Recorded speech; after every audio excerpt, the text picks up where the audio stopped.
Drop the space. I got two spaces. This is my... Good morning to the joint Select Board Finance Committee budget meeting for February 1st. We have a long agenda this morning. Chaos agent. We're going to meet with Conservation Commission, Board of Health, Cemetery, Police Dispatch, Fire, DPW, and then we'll talk about capital and the operating budgets, and hopefully around 12:30 adjournment. Finance Committee has a quorum. We're in session. Select Board has a quorum. We're in session. Ryan, Jim, anything before we start? I just going to say a quick reminder, our annual town meeting is scheduled for Tuesday, May 6th, and the election is the following Saturday, May 10th. So also part of our broader schedule. So there you go. Conservation. Amy? Good morning. That on?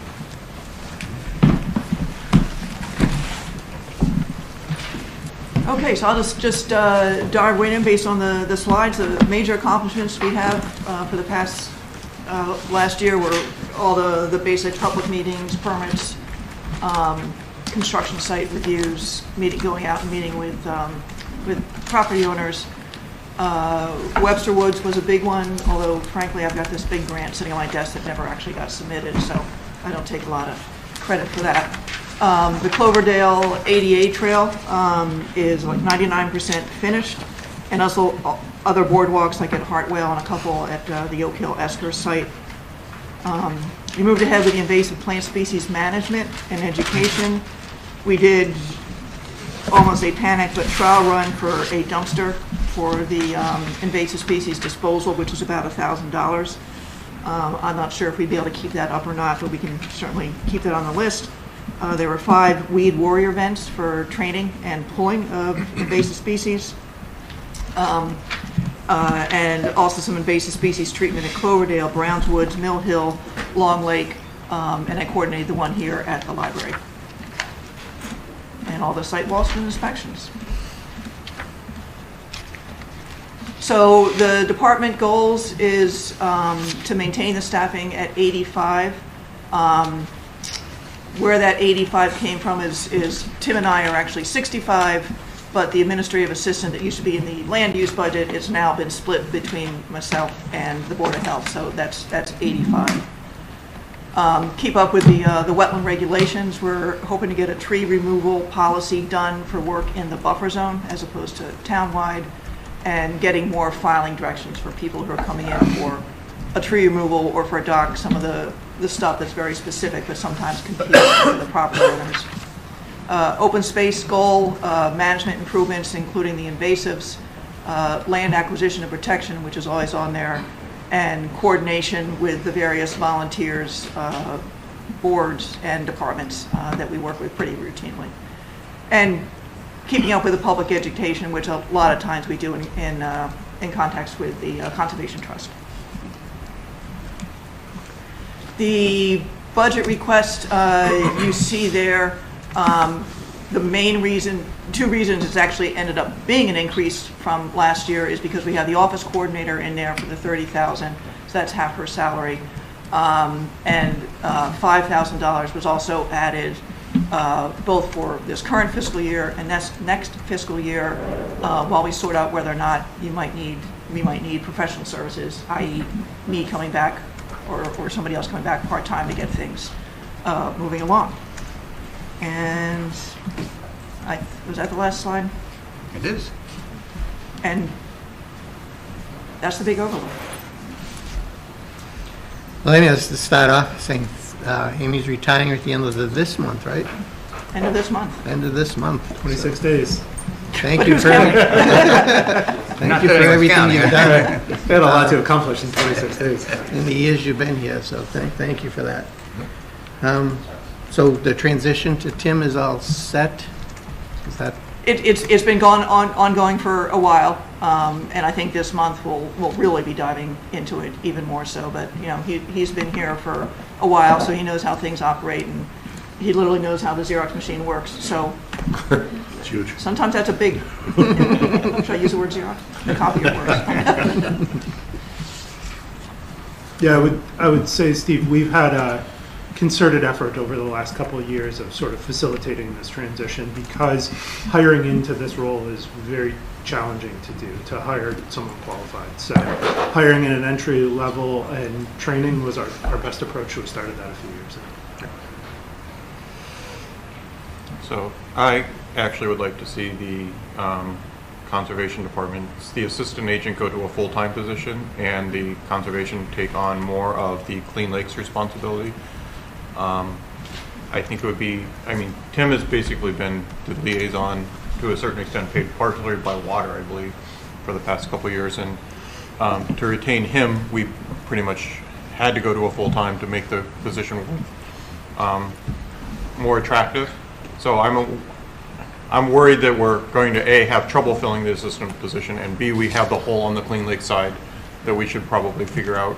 So if we were to budget for a full-time agent, do you have roughly what we would be asking for in the Delta? And is this a reasonable request from us to you to take on that responsibility with additional help?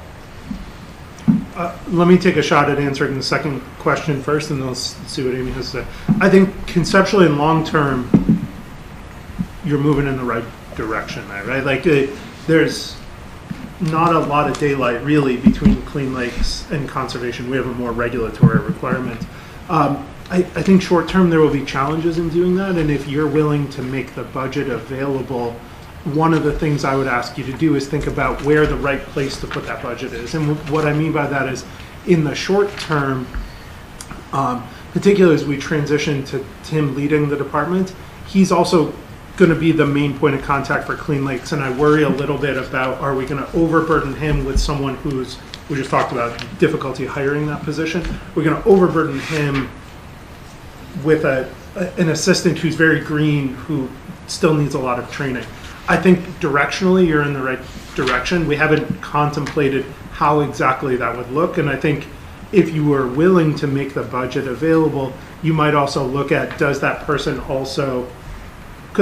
also be funded through the water department, right? Like what the right avenue is, so that we fully support them and we achieve the objectives we want sort of out of the gate. It will be a challenge, no doubt.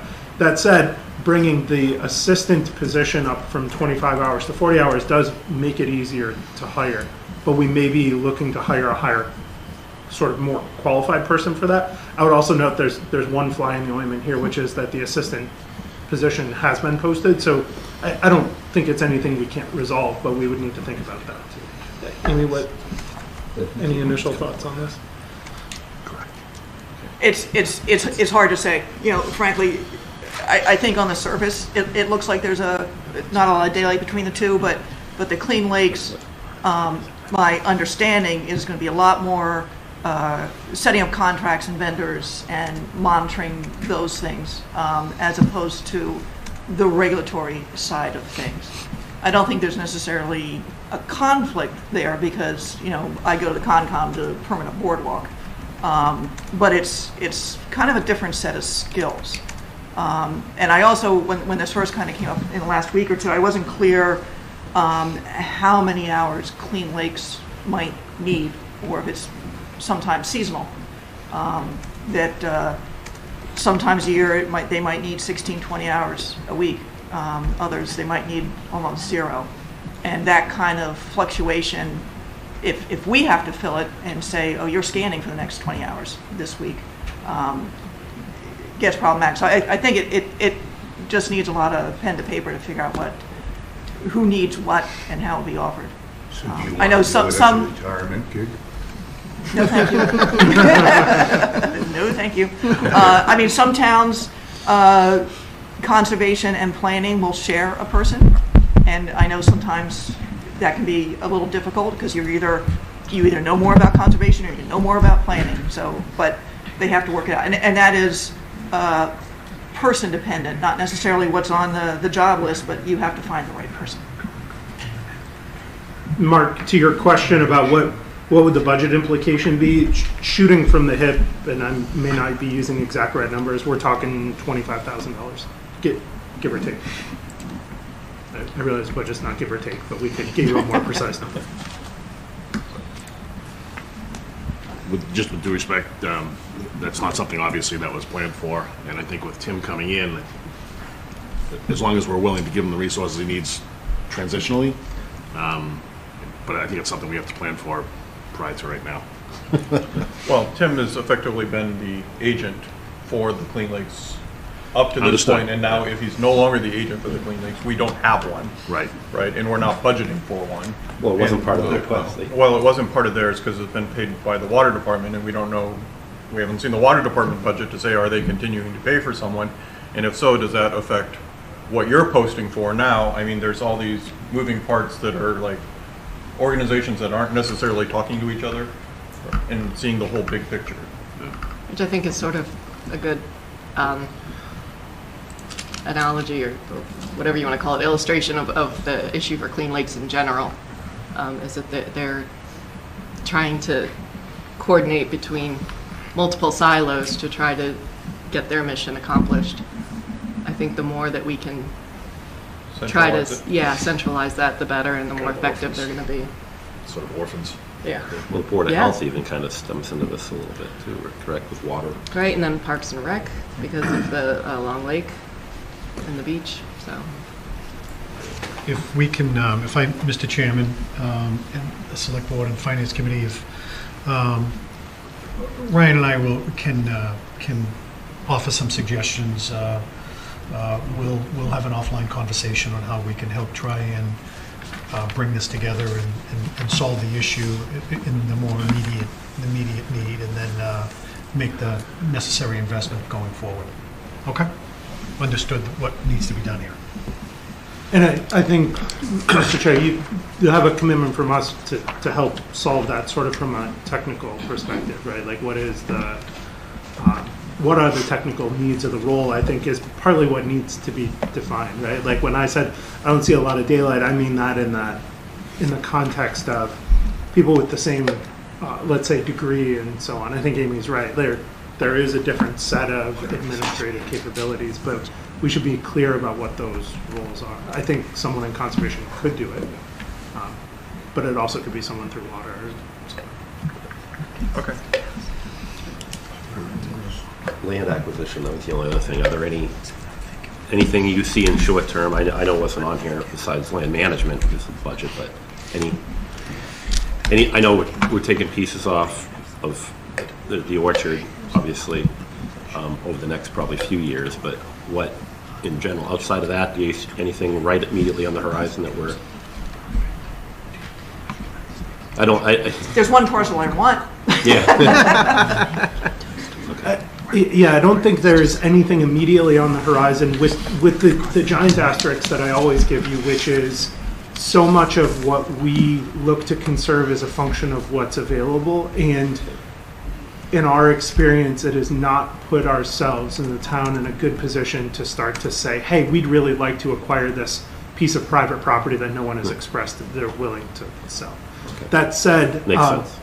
One thing, and Steve, I think you've been pushing this idea for a long time and starting to come around to this idea. We've been working with Sudbury Valley trustees who's put together a tool to really evaluate properties across the entirety of Sudbury Valley trustees' footprint, but that includes Littleton for their conservation value. And one of the things that I'd really like to ask the assistant agent to sort of take some responsibility for once we get him or her on board is bringing that tool to bear for Littleton, right? So to weigh in on a more local level there, because I think one of the things we've heard from the finance committee is that I'll disagree with you on this, but I see your point that we have never seen a piece of conservation land that we didn't think was worth acquiring, and this will at least provide some objective metrics against that. So I expect next time we're in front of you, at a minimum, we will be bringing up the Sudbury Valley Trustees tool, and if we're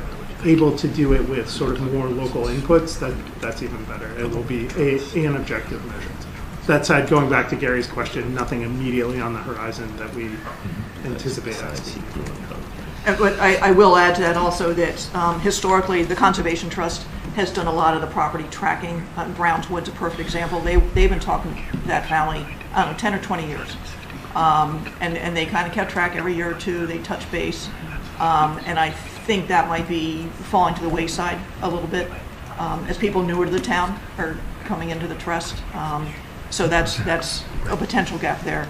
And I've also been working with the Assessors Planning Board, Parks and Rec. We went through every town-owned piece of property and have preliminary recommendations about, yeah, that should stay in conservation, yeah, no, I really don't want that, and, you know, maybe that's better for water department, maybe that's better for housing kind of issue, which is all on paper, and at some point will be, mostly when the assessors department has time, be coming back in front of you.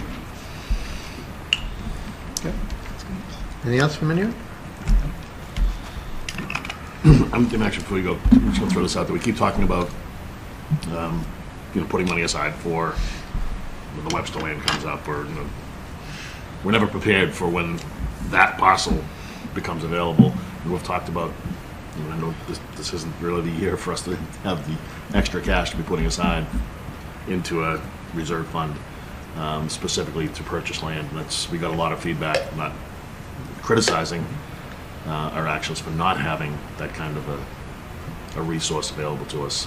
I know that we try to lean on CPA funds, but I think if we can get in the habit of digging our well before we need it, I think it could be beneficial. Just to throw it out there. Yeah, and I would We're think on in that regards, even if you don't increase the percentage of the CPA, if you do it through that, you get the matching. Right. Right. I mean, if that's a goal of yours, it's certainly something that I'm not Endorse. hazarding a guess that we would support doing that. We've understood that this year is particularly challenging in a budget context, and so haven't tried to ask for the moon and the sun and stuff. Just try to keep it top of mind, that's all. So Chuck, I do think that there's one or two departments and projects that are looking for all of our extra money. Oh, yeah, I've got the list. I mean, after, another 5 or 10 or 15 years, the budget should get easier. Sure. I mean, when we're all gone? 10, 20, 30. Yeah. After Amy retires, things will get much better. Absolutely. I always try to spend less than I get in, so, Are you good with conservation? Thank you. Thank you very much. Thank you. Thank you again, Amy. Amy, thank you.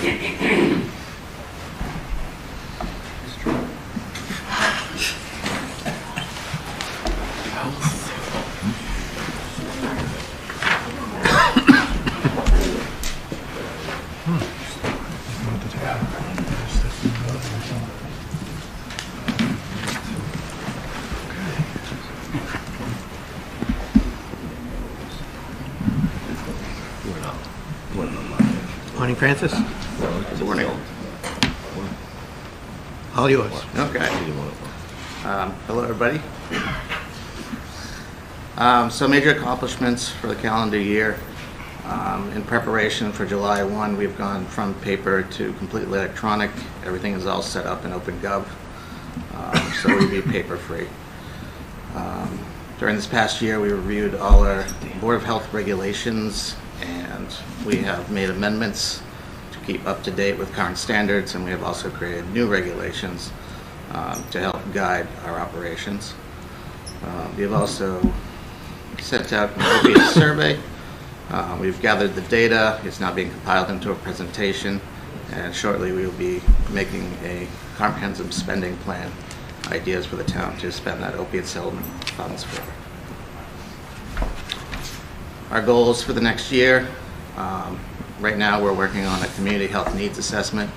This will be the first time that the town has conducted a community health needs assessment.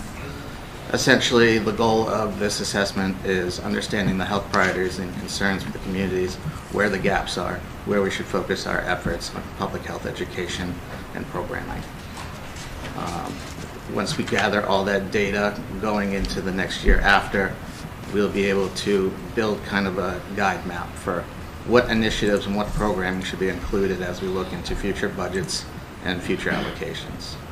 One of our key goals for next year is to be certified as an immunization site. The town has never had status as an immunization site. This is critical for any type of emergency response or any emerging pandemic that might come. The town would be able to quickly activate with its CERT team as volunteers, and we'd be able to stand up any clinics or emergency operations that might be required within the town. We do not have any capital budget requests at this time. Next slide. We also do not have a 5-year capital plan at this time. To highlight in the budget, we are requesting a 0.3 FTE public health nurse. This would be shared with the town of Acton.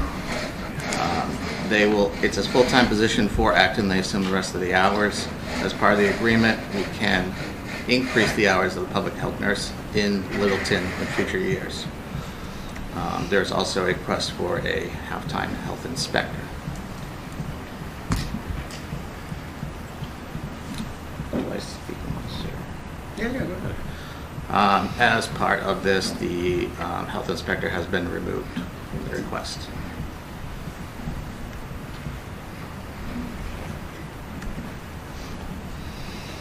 Our projected 5-year years, as we grow, as there's new construction, as there's a lot more housing, as the population will somewhat hit a boom, we're going to need to increase those efforts, looking at a potentially full-time health inspector and a full-time health nurse.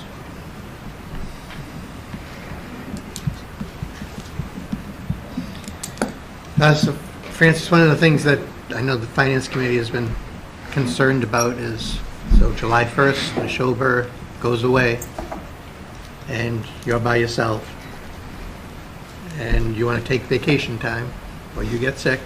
What is the plan to moving forward? That's a good question.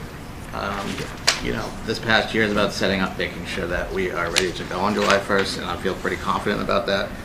But like you said, there's no continuity plan in place. There's no succession plan in place. I think it's critical for a town, especially of this size, and that's going to show a lot of growth in the next couple of years. My argument would be that this department is no longer just a department of inspections. The goal of setting up this department, instead of having a regional agreement, is to focus on all aspects of public health. So we're talking about emergency response, we're talking about chronic disease prevention, we're talking about mental health support, we're talking about environmental health protections in all. Obviously there's a lot of crossover, you mentioned conservation, that may have not been typically done in the past. So Board of Health is going to be reaching into a lot of avenues and working across departments to become more integrated in the community. And all these things take time. The goal is to build a department that touches all aspects of public health and fulfills all mandates and allows Littleton to have readiness in all areas. COVID-19 showed the need for a staff department. And mind you, it's not a question of when there'll be another pandemic, it's a question of when. We're looking at new zoonotic diseases. You're looking at bird flu on the rise. Who knows how that can mutate and go person to person at any point. Mental health is a growing concern. You read about it all the time in the news, especially amongst youth, and we need to be able to address and respond appropriately. We also need to be friends with our neighbors and future health departments, because we need to be involved in the region. We need to be able to build partnerships such as the nurse. So unless spending that time developing those relationships, we're going to go backwards. And as I said before, currently there's no continuity plan. So if something happens to me, obviously I can't go on vacation, but there's no one to fill that void. And I think the argument is that Littleton is past one-person departments. I don't think we have any other one-person departments in town. And that just kind of tells you something right there. You're at the population growth rate where it's just not feasible. And also, if I would leave, the problem is that you're going to lose institutional knowledge that has been built over the past year. So as soon as I would leave, I would have to be out for something. No one can pick that up, and then they have to learn and go back to the beginning. So that takes time as well. So if you look at all those things in one context, it's not enough time for one person to do inspections and all the rest. And if you want to do this right, you really do need to have this in place now. And that's just my argument on my side. So so I am not disagreeing that we will need all of those things over time and probably couldn't need them now, but we know we have an immediate need to replace what we're getting from Neshoba, right? We made a conscious effort to separate from Neshoba, and when we did this, we said we needed a plan in place for if you were sick or something happened, so that we would know that July 1st, if you're out on an extended leave, we still have the services that we are mandated to require, not all of the extra things that you're wanting to provide. But how are we going to provide the things that we're mandated to on July 1st if you're out on vacation or you're out sick or? I think it's the argument of the continuity plan. You know, I've built relationships with all of our neighbors, and right now we can work with all of them, and if something happened, yes, they would probably just step in and help out where needed. But without doing something formally and committing to something, you're not going to be able to achieve that no matter what. That's what we've been asking for. We've been asking for an MOU for a year, and it's not aiming at you on this. Right. It's the Board of Health committed to it, that they would have an MOU in place prior to doomsday. And it's not, sounds like it's not here. So I feel bad. I understand that. I don't, but that's not something that health department would typically have in place. That's not an agreement. I mean, most health department staff in other towns are not going to say, no, we're not going to commit to some kind of partial agreement where you're not going to commit to any services and no benefits, and it's just going to be beneficial to one employee. I've never seen that done before. I don't think that's a thing. We can certainly ask it of a community, and I'm sure that they'd be open to something, but the town and the department will say, what do we get in return for this really? And what's the cost going to be?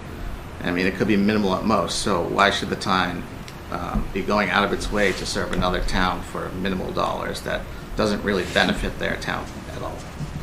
I mean, it almost sounds like we're describing a mutual aid situation. Right. But if It goes both ways. It's not just them coming. Yeah. If Francis is a department of one, how much reciprocity can we offer is what.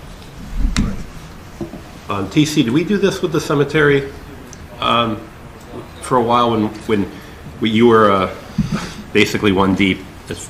Did you set up agreements with other towns to?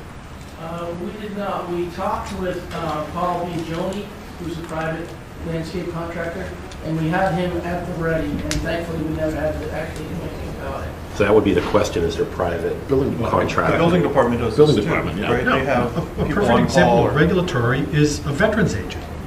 It happens in smaller communities where someone is on vacation and like that, and that is predetermined, and they hop back and forth. I think we've seen it more.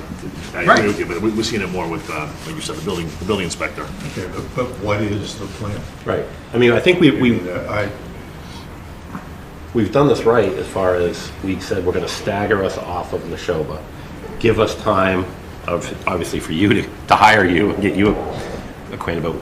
It's that next piece that It was actually extended a year, too. It was. We had to basically beg to go back to for Neshoba. to get the 1 year extension. We have a Board of Health member sitting in the back. Would you like to Dan? come up?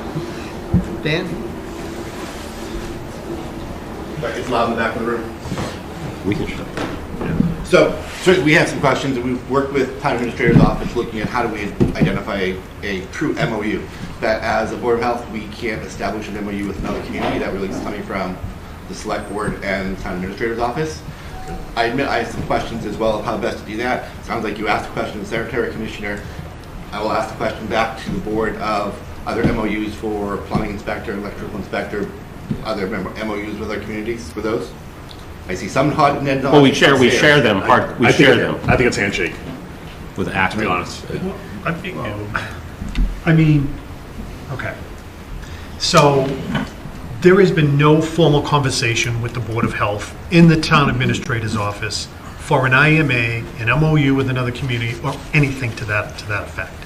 There was a general professional courtesy that a neighboring town would be there on, in the event that something is needed. Okay, so we're more than happy If you would like to engage us now with trying to identify a neighboring community to do that, happy to do that. Never been asked. I mean, we're waiting to 4 months before Neshoba leaves. We've had 3 years to get this done, and we've been asking for 3 years, and we still don't have something in place. And this, I don't know what we're going to do.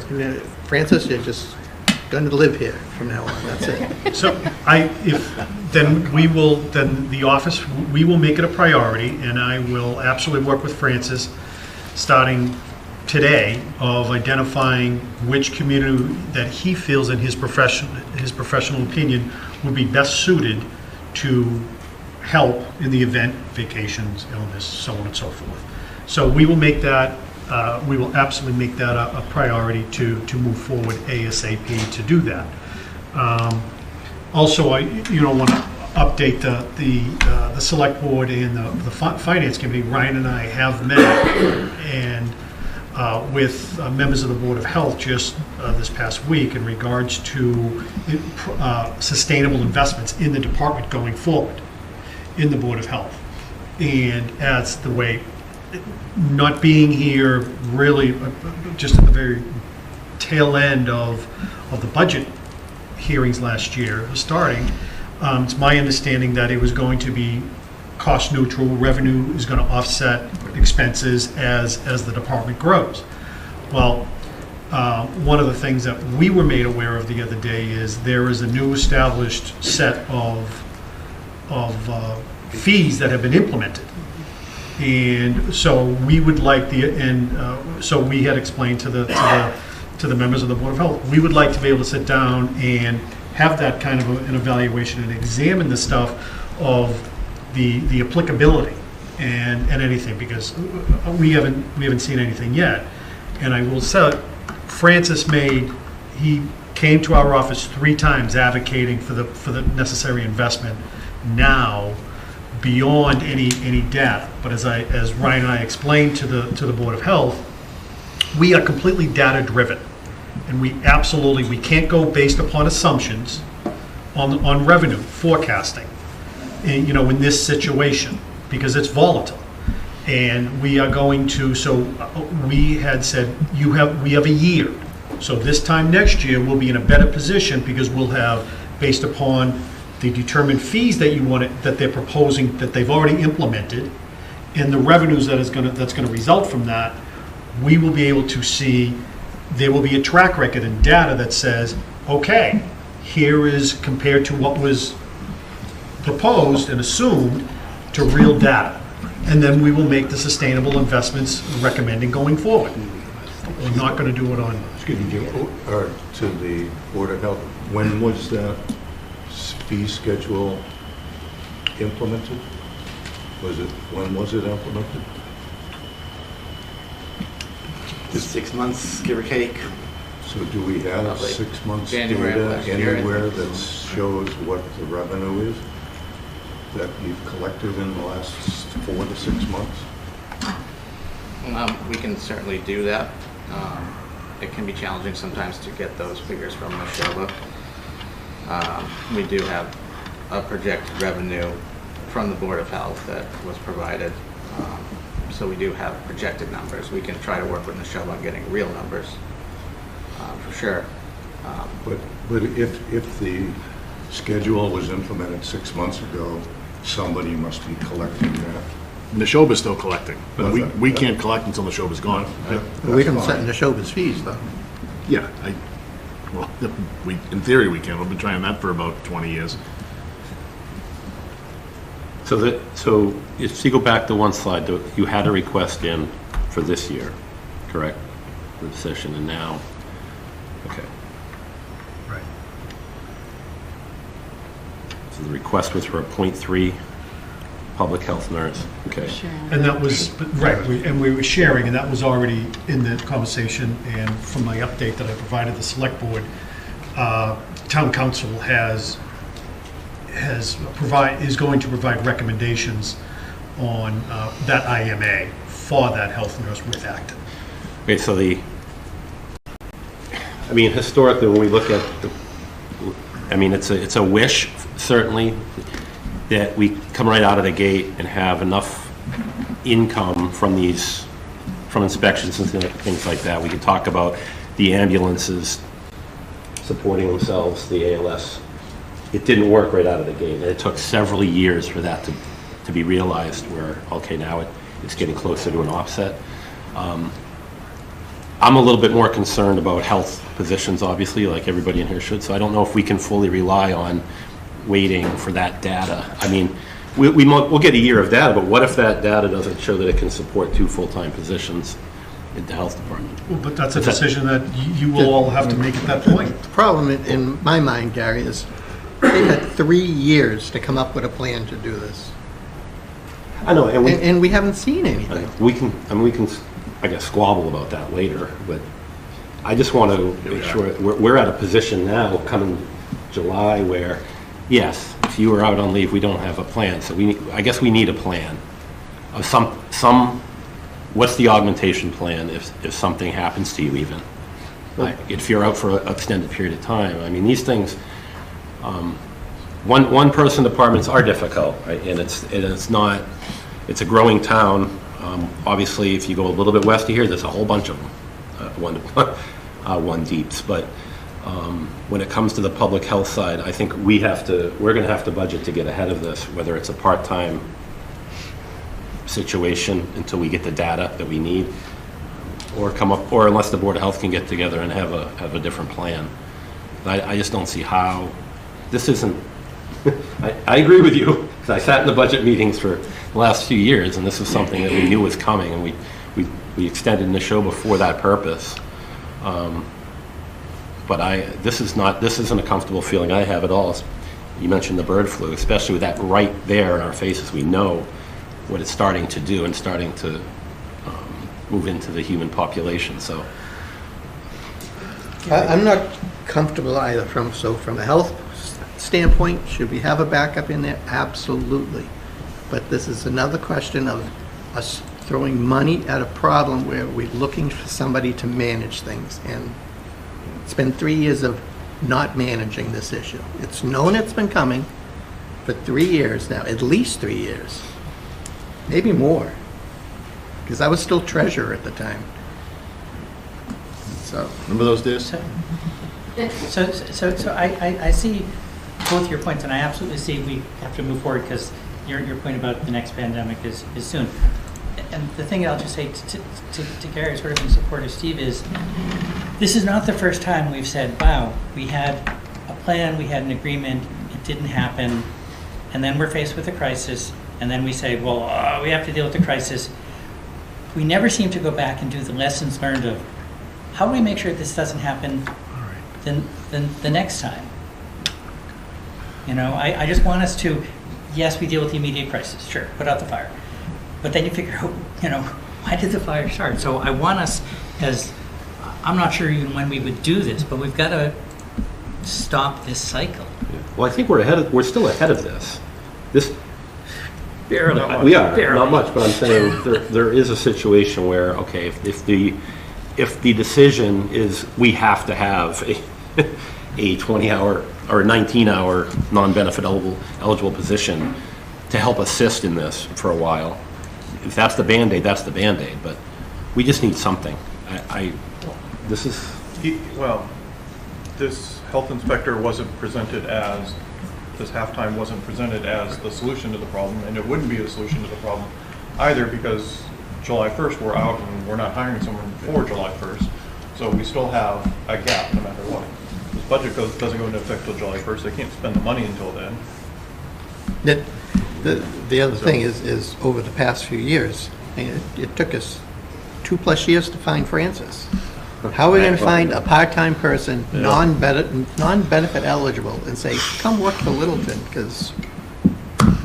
So one option we could potentially explore is that Jim Gareffi up in Neshoba says that he would fill that position if it was desirable for the half-time inspector rate. Well, there you go. There's a solution. I mean, that...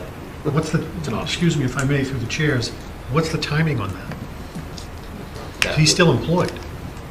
he would do it as part of his just general agreements of everyday work.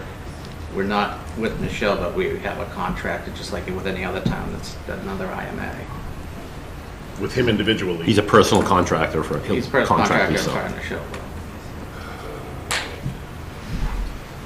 Those are just discussions. I think it's just something we have to, this is, How's the transition with Neshoba been?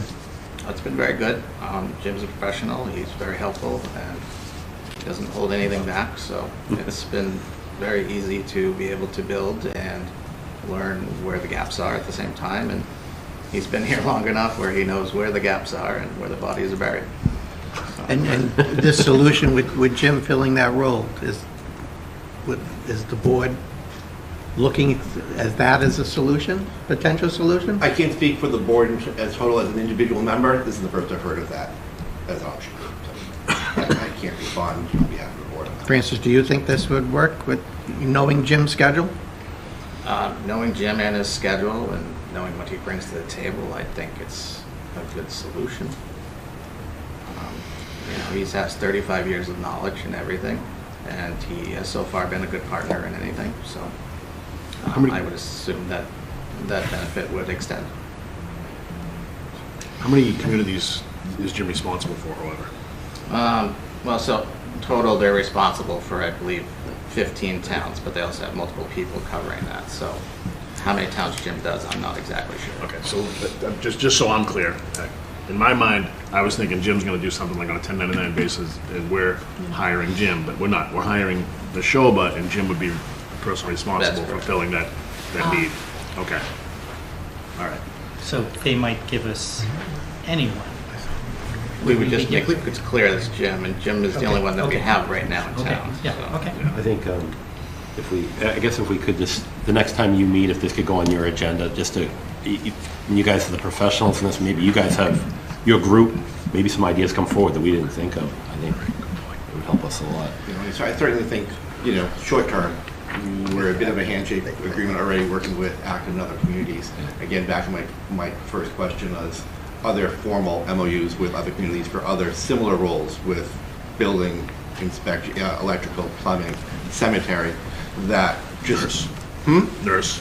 Well, no, but just for others, that similar place of, we have one individual who can do electrical inspecting. If they're out on vacation or sick or injured, are there formal MOUs with other agencies to fill that gap, or is it a handshake, mutual aid kind of thing? Just so we're aware that we're apples to apples.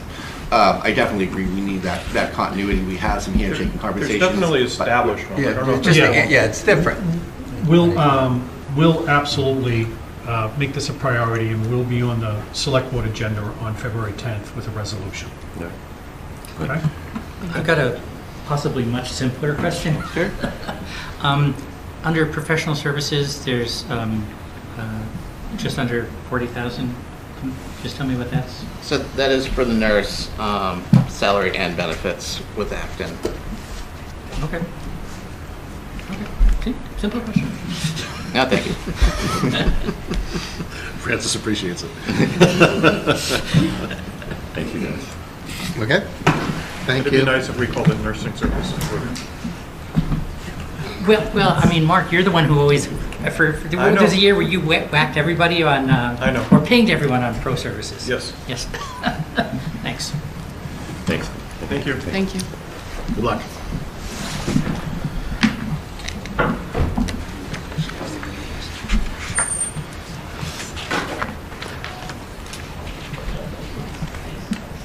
Good morning again, everybody. Are you on every board? Not every board.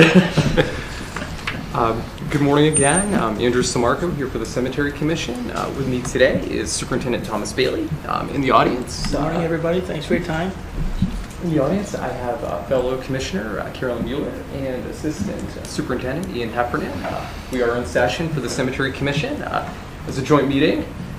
So we're here to present to you, and we can go ahead and get started. So for the Cemetery Department, in terms of major accomplishments, other than performing our regular mission of assisting families, working with funeral directors, performing burials, and work like that, We were very proud this year to officially complete the first phase of cemetery expansion along Sullivan Way. It's about an acre piece of land, and in October, those lots were made available for purchase to the public. We were very low on grave spaces prior to the completion of that project, so we were very happy to see that come online. We were also able this year to do a fourth phase of historic gravestone preservation through the CPC at West Lawn.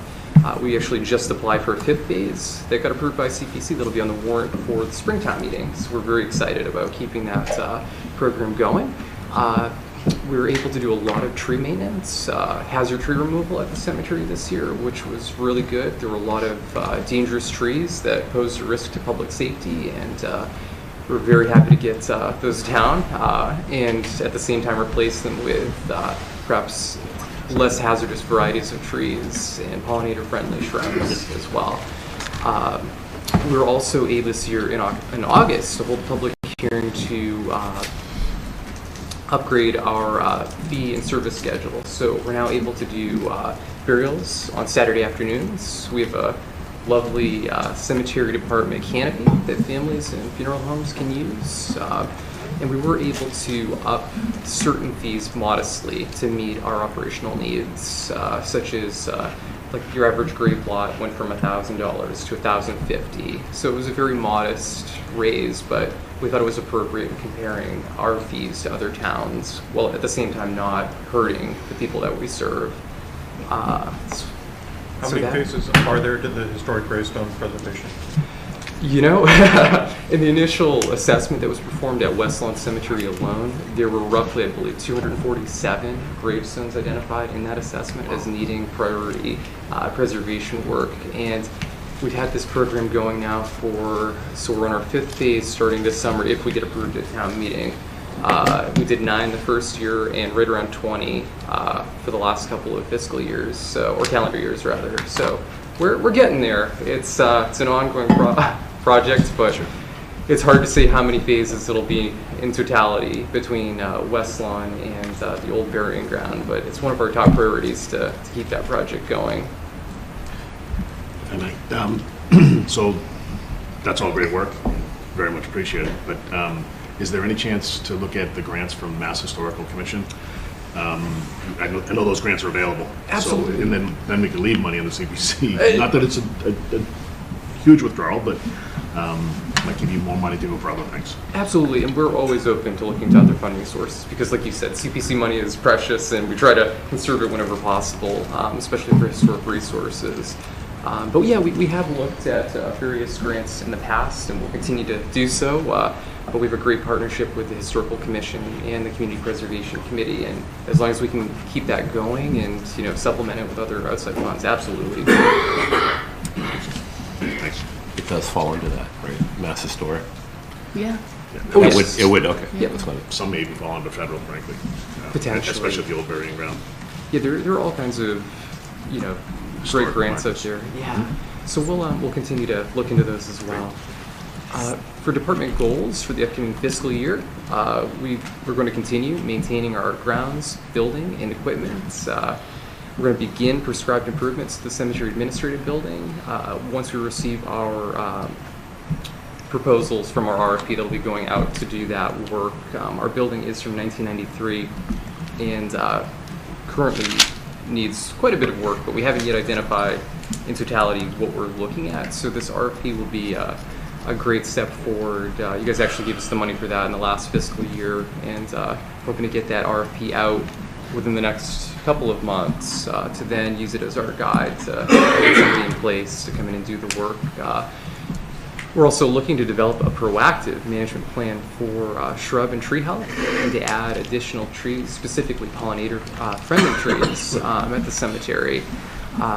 As of right now, we're trying to be proactive, but we're not arborists, so when a tree starts to fail, we don't want to cut trees down whenever we can, but when they pose a risk to the public, that's when we have to take action. So we're hoping to kind of flip things when it comes to the grounds where if we can catch a tree that's perhaps failing in health, we want to be able to prevent it from dying and becoming a hazard and then having to take it down, because we love our big, old historic trees up there. We're also looking to, once again, continue the historic gravestone preservation on-site and at the old burying ground with our partnerships.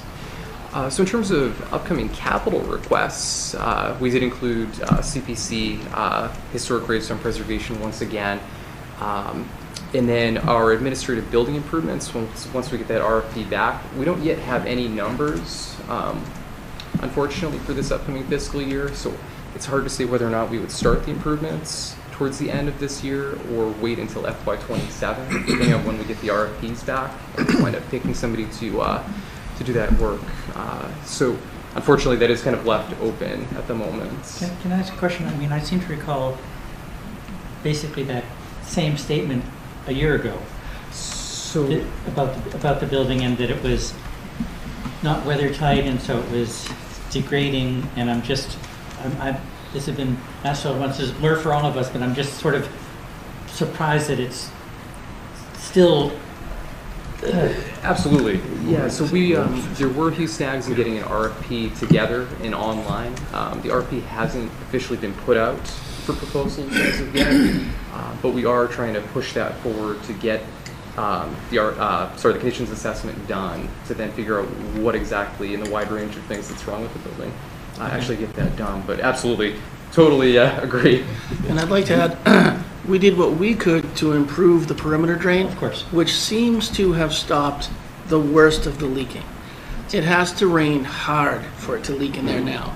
It still will if it rains. Sometimes it does rain hard, but the typical rain event, it doesn't leak in there every time anymore. Said every New England house owner. Tom, has Eric been down to look at the building? He has. Yes. So yeah, so that's also part of it, and trying to understand what we can do to kind of do some of the interim work until such point that more long-term issues are addressed, as Andrew mentioned in the RFP. So yeah, it's part of the mix of things that. So is the RFP expected to be back in time to support an article for this May town meeting? Or No. So much like what DPW is doing and assessing what they would do for a new building, we'd have to do something similar, but for the conditions of the existing building. So we don't anticipate anything. And as they pointed out, we're not going to have anything in the FY26 budget. We're going to work on what the perspective is, develop some costs, and figure out what we're going to do after that. But what they're flagging for you is that it likely will be an expense for FY27. Town meeting article or next week. Yeah, the timing's probably not going to work out for that, Fred. So for either the May or the fall, but we're going to try to, again, as we said, Eric's there, we've worked in the drain, we're doing what we can to, it's structurally, we believe the building to be sound. This is really just some of the other, water I infiltration applaud the mitigation effort so far, but we are coming up on bird nesting season, and we've already got 28 holes in the building. We're probably going to have 50 by the time we get to this. So. Well, okay. I will say, just to give kudos to TC and to Ian, they've done a lot themselves from an interior standpoint, from a customer-facing or a public-facing. It's much brighter in there now. I think you replaced ceiling tiles and we've done new LED lights and new brighter lighting ceiling with tiles. LEOWD and yes. I think paint Tom and carpet and the board have done a good job at what they've got, but it's again, to Brian's point. The bird's burrowing, and it's a little frustrating. Every time we patch a hole, they just make a new one right next to it. There's more of them than us. Great location for birds down there. Okay, good. Andrew, and TC, are you working with the Shade Tree Committee at all? Have you liaised with them for the we did tree get thing? and we did get trees from them. Okay, great. Which was great and greatly appreciated. And they can help with your plan for your future plantings as well. They have a list of trees that they. Absolutely. Particularly in our new section, we really want a diverse selection of trees and shrubs up there to support pollinators and other wildlife, while at the same time enhancing the beauty of the cemetery. So that is one of our top priorities. And, that's great. And Shade Tree is a great asset to the town for that. Yeah. Thank you.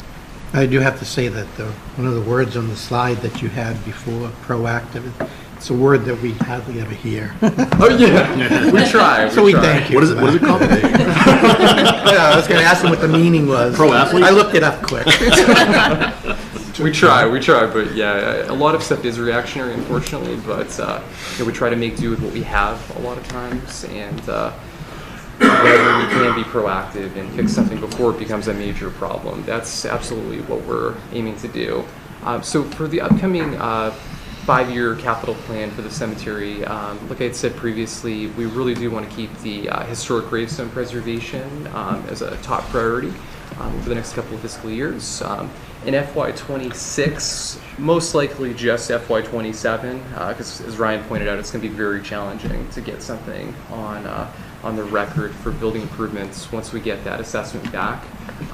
We are hoping to, in FY27, at a minimum, get some of that work done as outlined in the assessment once it comes back. In FY27 as well, we would like to reintroduce the proposal to replace our department truck. We've been floating it around for the last couple of fiscal years. It's a truck that was built in 2012. And it's... Andrew, can I interrupt? So Absolutely. that actually is in the FY26. Did this change from when we talked about it? We did actually bump that out. You bumped it out? Okay. Yeah, all right. because Well, $82,000 in savings. Mark it down. Okay, thank you. And we did essentially look at the overall count and budget and figuring that out. Okay, so it's on the current list, but we'll put it off. Okay. Given the deficit, we said, what are our top priorities? How can we get by? And the truck is an immediate need, but we can probably get by another fiscal year. But next year, expect to see it on the official listing. And then in FY28, we had been eyeing a mini excavator to perform a lot of our work on the grounds. With greater demand for grave spaces, the tighter the graves are placed, especially in the newer section, and you can't get big equipment into a lot of those areas, unfortunately. So a mini excavator would really allow us to perform a lot of that work within those tight confines. So it is something that we're looking at. Nothing concrete, no estimates, obtained at this point, but it is something that the town will need in the fairly near future as grave spaces get tighter and tighter. Well, we really appreciate your being sensitive to the budget needs, and I know you just said you can't do estimates, but any even order of magnitude on those 3 capital items? And I know that's impossible. Yeah. The truck replacement they had down is $82,000. The excavator, depending on... We got 2 different quotes for that. One was 80 something, one was 100,000. So 250. And the building, you can't know. And the building, you can't know. The right. building, it's tough because it could be a number of things, unfortunately. But yeah, we're hoping to get more concrete numbers in the fairly near future. Just trying to have order of magnitude of what's coming down the road. But thank you. So just for clarity, in the 10-year capital plan, those things are earlier, the truck and the excavator. And the building's not in there at all. So the truck was pushed out. That's different than the conversation. Right, I understand that. But the building isn't in there even as... Well, right, it's the same thing we just said. Like we can't, we couldn't come up with a number. It's the same issue we had with the DPW building, to be able to have a sense of it. And Mr. Yonley's going to talk a little bit about that later. But, so it's the issue you have in trying to capital plan in terms of having a sense of just really not knowing the scope of what those are. Right, but It needs to be on there. But they need to be on, even if they're not on the list, if it's... It's with an asterisk instead. Yeah, there needs to be something on there for all of these things, because we can't tell. We don't know, yeah, it might be 0, so I don't know. So, that's what, you keep saying that, but that's part of the problem, is that I can't predict the future. So, it's to say that, Mark, we've had this conversation, we're gonna have a lot of conversation about this later, but it's very difficult to understand what it is when we don't know what the nature of what the problem is or what those costs are. So, Right, but, but we can still have a... There's a placeholder here for it on the plan. Yeah, okay. And I'm thinking we're just saying a confidence interval. The excavator, 80 to 100. Okay. The building, I don't know, 100,000 to $1 million. I don't know. But you just have confidence intervals to give us any sense Honestly, And I for the ones understand how who- hard that is. Honestly, for the things like the buildings that we have no confidence in, I would throw out $1 billion, right? Just so there's something on there that We're you gonna know have there's such a something. building. Oh my Right, God. I know we're, something, so you know it's ridiculous and it should, you know we're not going to spend it, but you can see that the plan is there, right? Robin, can you make that work? When you look at the number, It's just $1 billion. it's a capital plan, it's not. Thank you, everyone. You Rounding just error. need a number in there, something. You need Even something to say, 200,000. in 2027, we're going to do this building, and it's gonna cost something. We don't know what it is, so let's make it ridiculously large, so you can see that that thing's coming up. If you look at the 10-year plan now, you don't even see that it's on there, because we don't know what the number is, so we can't throw any number on it. That's the problem, right? I get it. I just might pick a number like 100,000 that at least might be. But that gives That could me- get you a that good gives- start through if you- whatever the worst problem is. Yeah. If you pick a number like 100,000, that's what people are going to think that it is. So I don't really, yeah. Yeah. Yeah. And then when it's not 100,000, you're going to say, TC, why is that building $1 million, not 100,000? You gave us the wrong number.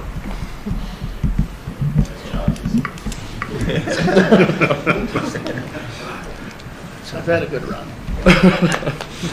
So in terms of our upcoming operating budget for FY26, in terms of staff members, we do have our superintendent, assistant superintendent, and within the last couple of years, we've been very lucky to have a seasonal staff member to replace the groundskeeper position that was full-time previously to support TC and Ian. In terms of wages, we're looking at about $172,439 with approximately $12,000 and change for the seasonal individual that would be ideally in place from sometime in May, perhaps early May to the early fall, we're projecting. And they would be on a part-time fluctuating schedule depending on the individual's availability and our needs.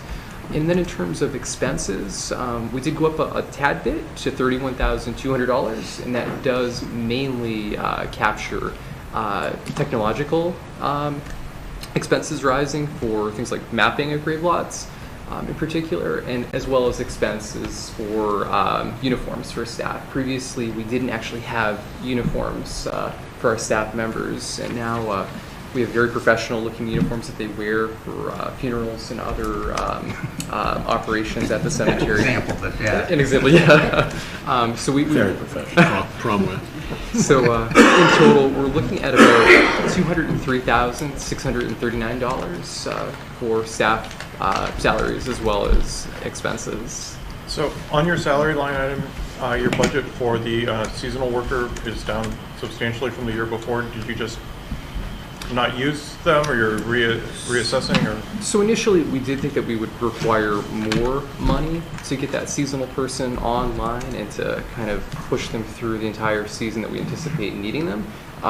We did crunch some numbers with Ryan and determined that for our needs this upcoming fiscal year, we believe that $12,000 would be sufficient based on the number, like you said, that was left over from previously. But I had the same reaction initially, like, is that going to get us through? But after crunching some numbers, we did determine that that would work. And especially where, again, there's a deficit in town, we're certainly sensitive to that. And we want to be able to work with what we have and not come back to you guys for a crazy amount of money that we don't wind up needing. So we did determine that that would be suitable.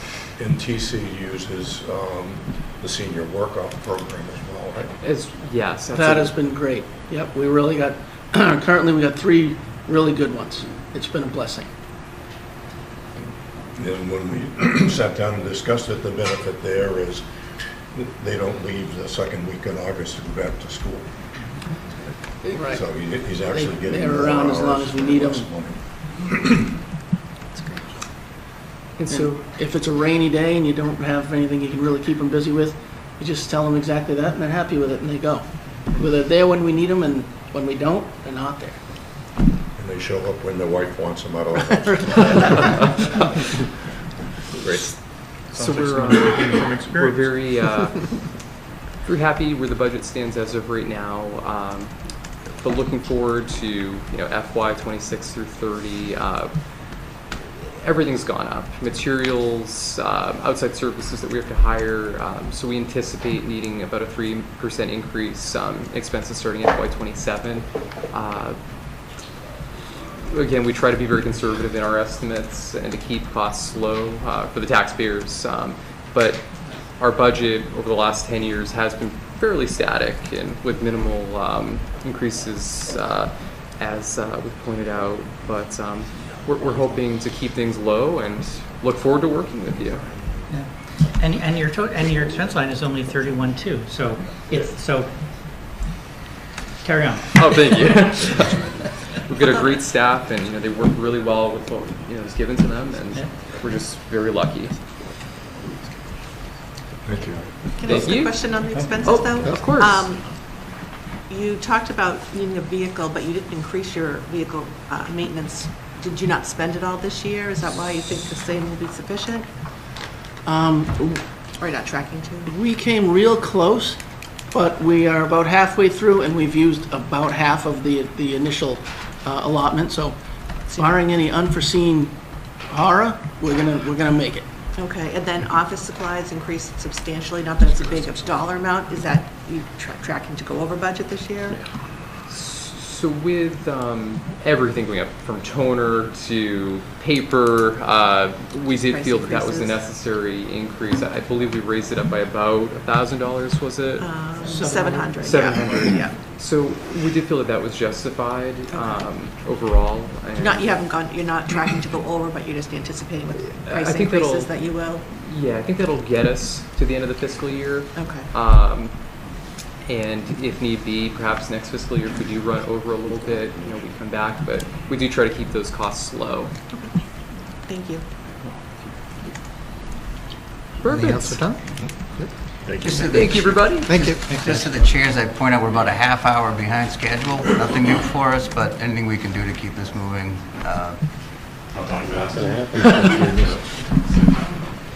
Chief, you got a minute and a half. I got you. Train to standard, not the time, that's all I'm saying. Okay, thanks. All set? Thanks for coming. Yeah, we'll save time, just say no. He's asking for anything. Good morning, thank you very much for having me today. I'd like to introduce Lieutenant Doug Landry behind me and Deputy Chief Jeff Patterson, who you guys all both know. Major accomplishments for the department this year. FBI Leader Award, a big accomplishment for us. We received the award. Basically, the Leader Award is every supervisor has the trilogy, which is 3 40-hour classes. First one's supervisor, second one's command, the third one's executive level. All of our staff, senior staff, sergeants and above now have it, now all certified. Thanks to the school, we were able to add a new body. We added a second SRO. We worked out an MOU with the schools, and they're going to assist us with this second SRO position, which allowed us to backfill a junior officer that's in the academy right now, which allowed me not to put in for that next officer this year like we wanted to.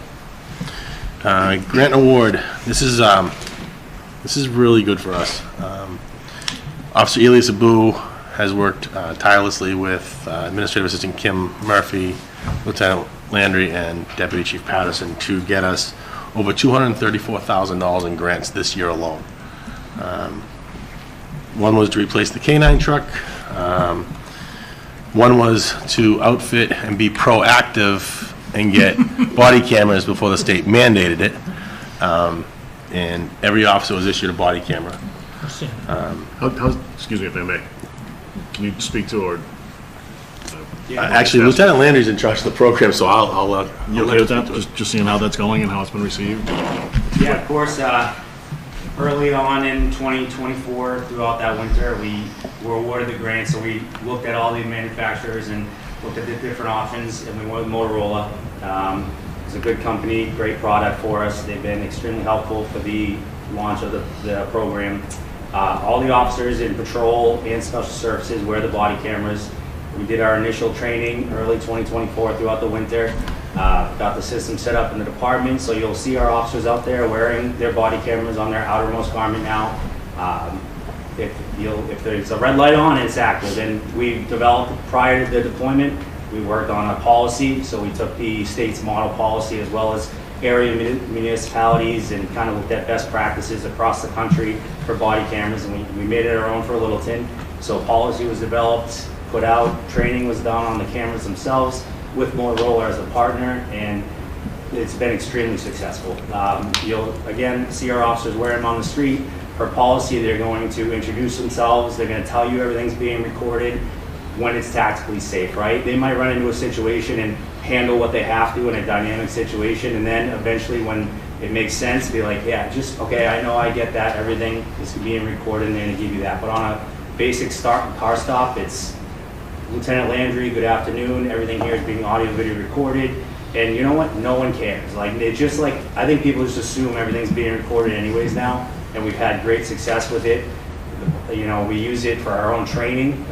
We encourage our officers to watch their videos. We encourage our supervisors to debrief calls with our officers and kind of get that after action type of debrief and to learn from what we're doing. So we're using it for training, we're using it for accountability, we're using it for complaints, the rudeness complaints that I receive in my office. I'm easily able to go to my desk, pull up the video and watch the video with any complaint that comes in, and it's really helped us, and we've seen a drastic decrease in the complaints.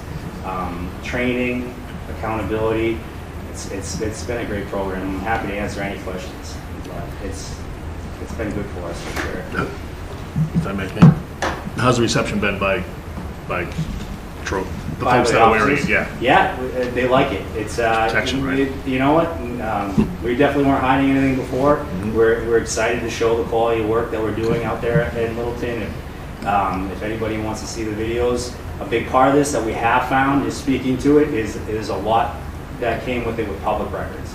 So Executive Administrator Kim Murphy and myself as the administrator for the program, anytime someone wants a public records request, body camera is now involved with that. So in redacting our regular reports, now we're spending a decent amount of time watching these videos frame by frame, redacting anything from those videos. So there's some work involved with that, some time that it takes for sure, but the officers themselves are really liking the product, and it's helping just in information gathering.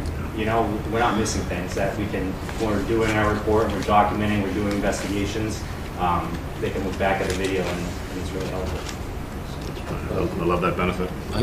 From an accountability side, has this been baked into the CBA, the collective bargaining agreement?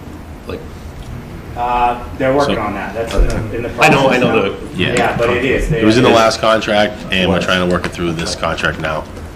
Obviously, you know where the steps we're at right now with this contract, so. Chief, your grant award number is actually not real time because of a couple recent awards, correct? Correct. Yeah, we just yesterday, I advised the board, we received another $67,000 for CIT and ACAC training, which is critical incident training and how to respond in defuse situations. It's probably one of the largest, I think, in the state of most of the towns. We were one of the highest. So again, One of the few. And one of the, yeah, one of the few. There was, I believe, there's only 10, 15, maybe. So, yeah, it's been going really well. Another grant was the Maya Heart Start. It was a grant that we contracted with a company called Sigma. They came in and did 80% of the department. It's a full body scan. They did a blood lipid panel to see where you're at. They did a whole cardiac upbreak on you. They did a one-on-one session for healthy nutrition, eating. Obviously, officers working, dispatchers working, the schedule that we have, the nights, weekends, holidays. Eating habits aren't always the greatest. Motivation is not always the greatest either. You know, those highs and lows. So it was, for those that wanted it, we applied for it, we received it, and the grant was what paid for it. And I can personally say for myself, it was eye-opening, and it gave us a lot of new tools for us to use to keep a healthy lifestyle. Last one on here is Blue Voice. It's an app-based policy, app-based application. So every officer has it on their phone or their tablet, and basically it uploads all of ours, policy, procedures, town bylaws, criminal law, motor vehicle law, all in this app. You push a button and you tell what you're looking for, and it gives you 5 to 10 different articles for you to research. It's amazing. You know, just pushing the app and say dog bite, and it gives you the town bylaw for it, the state law for it. It just, the whole list that goes right straight down. We, again, received that on a grant. Department goals for FY26. If you remember last year, I was giving capital money to upgrade our dispatch center for E901. We've had some complications there. We think everything's worked out, so that's going to be a big goal for this year, is to get that integrated into our dispatch console. Reclassify our administrative assistant position. I've been working with Town Administrator Doug in regards to this. Kim now is doing a lot more than just an administrative assistant within our department. Between records requests, internal affairs complaints that she has to work with, payroll for police, dispatch, civilians, billing, receiving, procurement, and it's really nice having the grants, but somebody has to maintain and keep track of the money in and out, and it's a big job. So we'll work in regards to the compensation classification study and hopefully get that reclassified. We're going to look to do a community resource officer. We're not adding a body. We're going to try to assign somebody to this position. And I think what we've been lacking recently, we've noticed, is that all the extra things we're doing, like today is shred day, we should have an officer assigned to Council on Aging that we can actually know that all this stuff is going on, make sure the department's aware of it. We do, a couple officers get involved in it, but it's not a priority for one officer that they are the liaison for that. So, in the business community as well, as you know, the businesses in this town are increasing quite a bit, and we need to have one officer that's going to be the liaison for the business community to get back to the department and be that bridge, the gap. Drone program. Right now, we've been sharing the drone with the LELWD. We're looking to try to find a grant to purchase our own drone this year. We do have two officers in our department that have gone to the certification class. I believe one is certified now, Officer Michelle, and the other is working on his certification as well. Drone program, it's in law enforcement. It's really come a long ways. Searching, looking for people in the woods, different locations that you really can't get to see what's behind there or what's on top of there. It's very beneficial. So I think we're going to try to find a grant for that. Obviously, I know the situation we're in budget-wise, so it wasn't something I was going to ask for in a capital request. We're looking to increase our civilian traffic regulator program. I'm not sure if you've seen all of our CTRs out there. We had some hired and they left us. So this has proved to be beneficial. I believe, Deputy, you can correct me if I'm wrong, at one day last year we had 19 of all of our own officers, dispatchers, CTRs out there working. We didn't have to go out of town, and there was 19 actual road details that were out there that day, and we kept it all within our own town. So it's not an officer coming from Air or Pepperell or Westford or Acton. It was one of our own that actually here in this town. So those are some of our goals. Capital budget. We're going to stay with our typical two marked cruisers coming on board. We've been doing this program now for before I was the chief. Replace 2 cars per year, keeps our maintenance budget at a minimum. Right now, we looked this morning. The 2 cars we're going to replace, I believe we're about 1/3 of our maintenance budget has been spent on those 2 cruisers. So it's time. Are we at the point where we're replacing the hybrids, or are we still replacing full gas? No, these will be the last 2. This will bring us to 6 full-time hybrids. 6 hybrids at this point in time. And then will there be, and then everything will be hybrids, or we're still? I think we still have one. Still have, One in the truck, right? I think we'll still have 2. 2. And then 2 trucks. So we're getting there. Update all sworn officers ballistic vests. As you know, the bulletproof vests have ballistic vest has a 5-year life expectancy. I put in the number of 35,000 in there. We're actually going to be trying to find more grant money to get that, but the grant money that we receive for that will be a reimbursement grant through BVP, which we've dealt with before. You're not guaranteed the money, you're not guaranteed the grant, but I'm pretty confident we'll get at least half back. So. And then the last one on here, I put it on there every year for the last 5 years, seal coat the police station. As you know, the parking lot's 12 years old. We've crack sealed it a couple times. We've sealed it. This year we're going to work with Steve Yonley in regards to trying to do a micro seal on top of it if the capital gets approved. We think that money will... That's a good idea, Fred. FY26 TA Advised capital budgets, that's $215,000 our total capital request.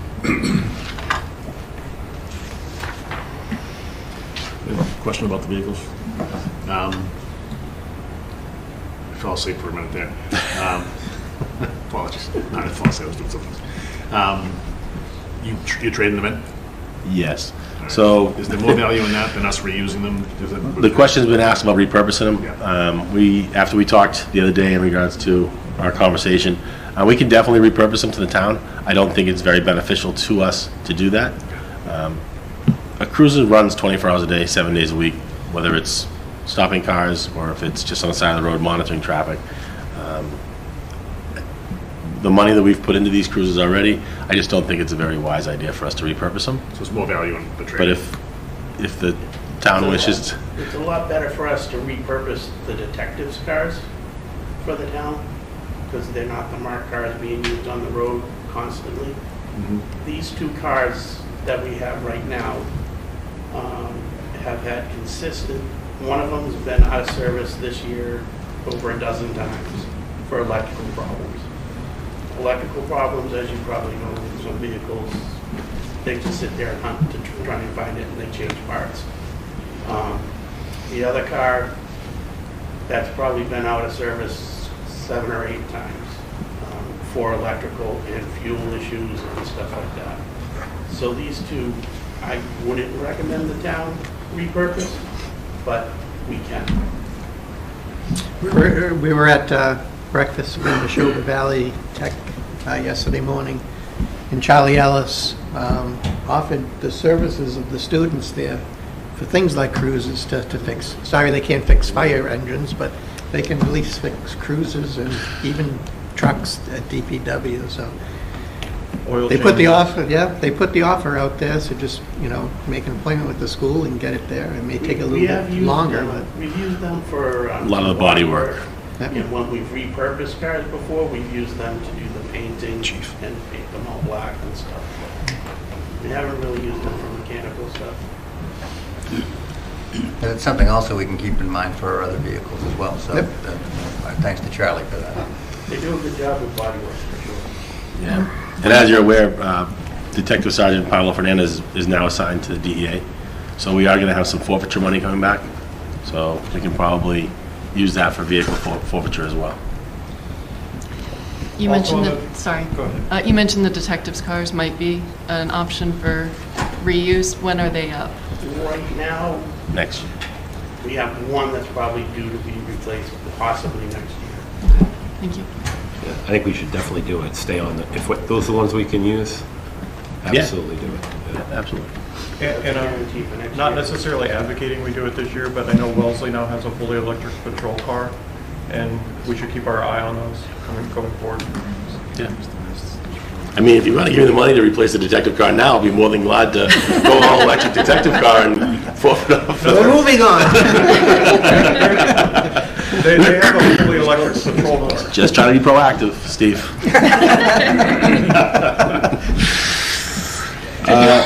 Question: given that we don't keep the patrol cars that long just because they get so much use, and it seems like these two vehicles you're talking about maybe were problematic from the start. I mean, not from the start. It's just been the past year and a half.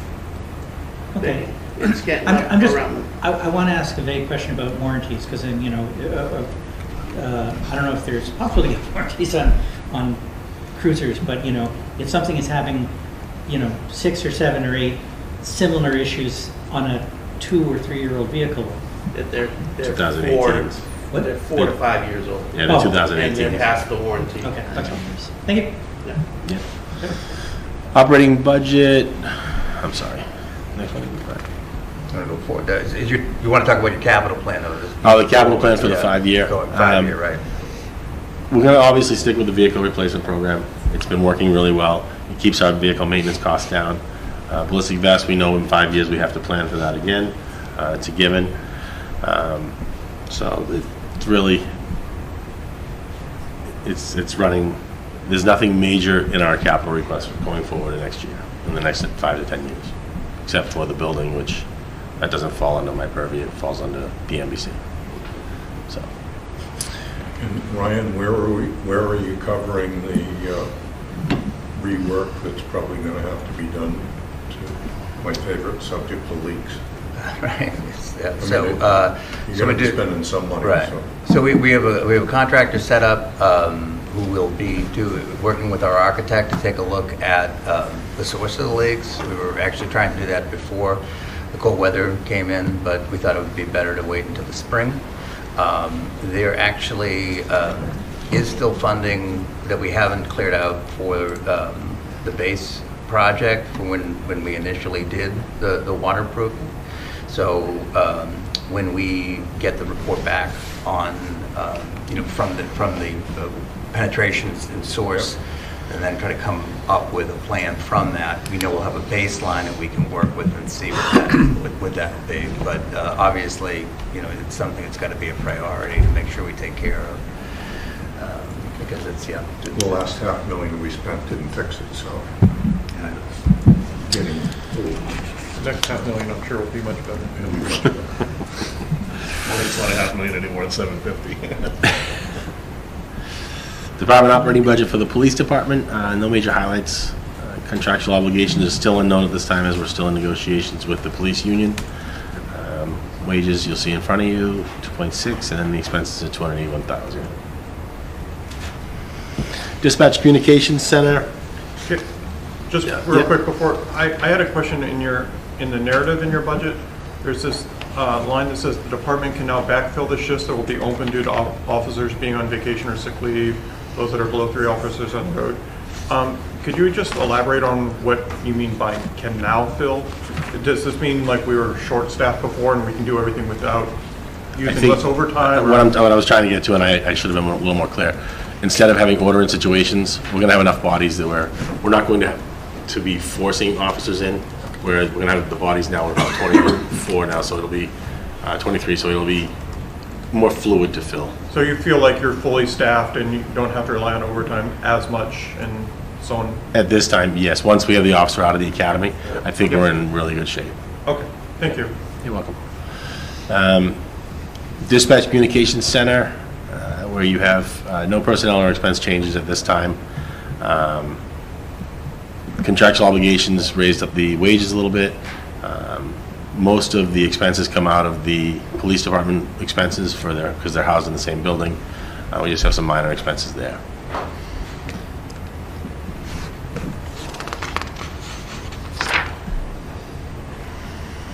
Animal control.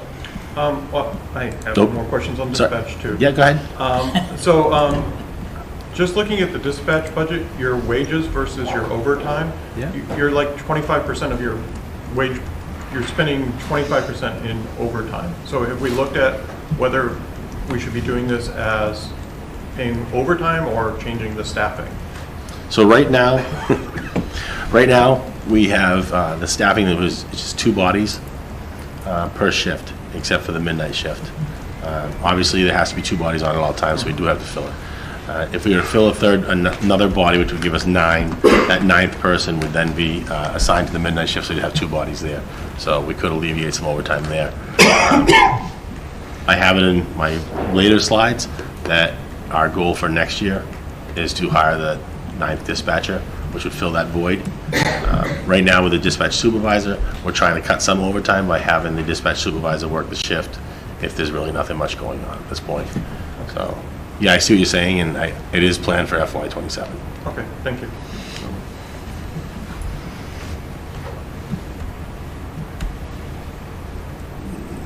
Wages. So animal control. So as you're aware, we used to share animal control with 3 different towns, Boxborough and Bolton, and ourselves. We no longer share animal control falls under my department at this point in time. And when I say that, we have contracted with ACO Tower, Phyllis Tower, to work directly for us as a per diem employee, 18 hours a week. Works out to be $25,379 a year. And as expenses goes, we don't know exactly what the expenses are going to be, whether it's kenneling or if it's testing or termination or any of the supplies she may need in regards to that. So we put the $10,000 there. That keeps us under what we were actually doing with, we were sharing with Boxborough and Bolton. So the money there is at basically $35,000, which keeps us under, I believe we're at $40,000 prior years.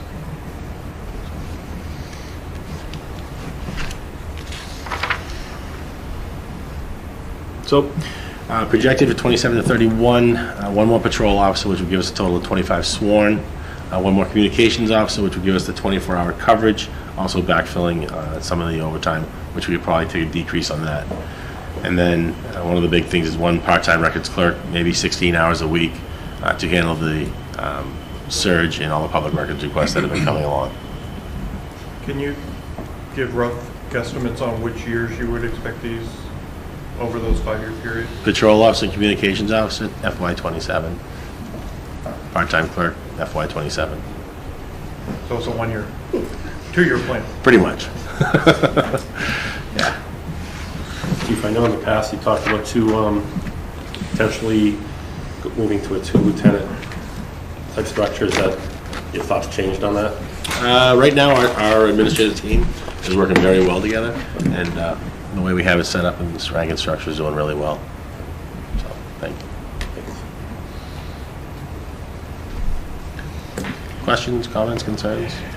Again, if anyone would like to come down and see how the body cameras are actually worked, feel free to contact me and come on down. Thank you. Do you have like a bloopers reel? Huh? Do you have a bloopers reel? Or? Actually, You don't want to see that. Can you live stream? Right. I don't want to see that. All serious note, thank you. All seriousness, thank you for obviously being aware of tight budget and it's moderate asks. And it's something that we with the 2 cruisers we knew were coming. We kind of know that on a rolling basis. So appreciate your willingness to be a team player and help us get through this. Absolutely. Tough Thank you. Yeah, I really loved that you kept saying, and we need this, and we're getting a grant. We need this, and we're getting a grant. And My hat goes off to Elias and the Lieutenant and Cam. They've really been working hard in getting the grants. Getting the grants are tough. It's when you get the grant and the monitoring of the grant, the money that comes in, the money that goes out, the hours in, that's on Kim, so that's her tracking. But she's worked really well with Elias to take care of that, and the Lieutenant to make sure that the schedule's working as well. And I just remember, I mean, I talked earlier about things that we have sort of not done or dropped the ball, but we've been over the years looking at more grants, and so that's something that the town as a whole is doing well.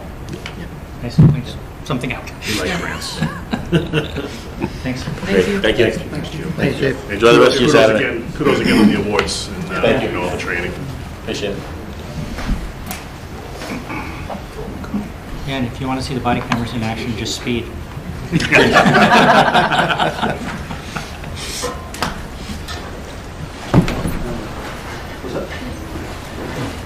Chief, we hope that discussion of level budget didn't stress you out. Everything stresses me out these days.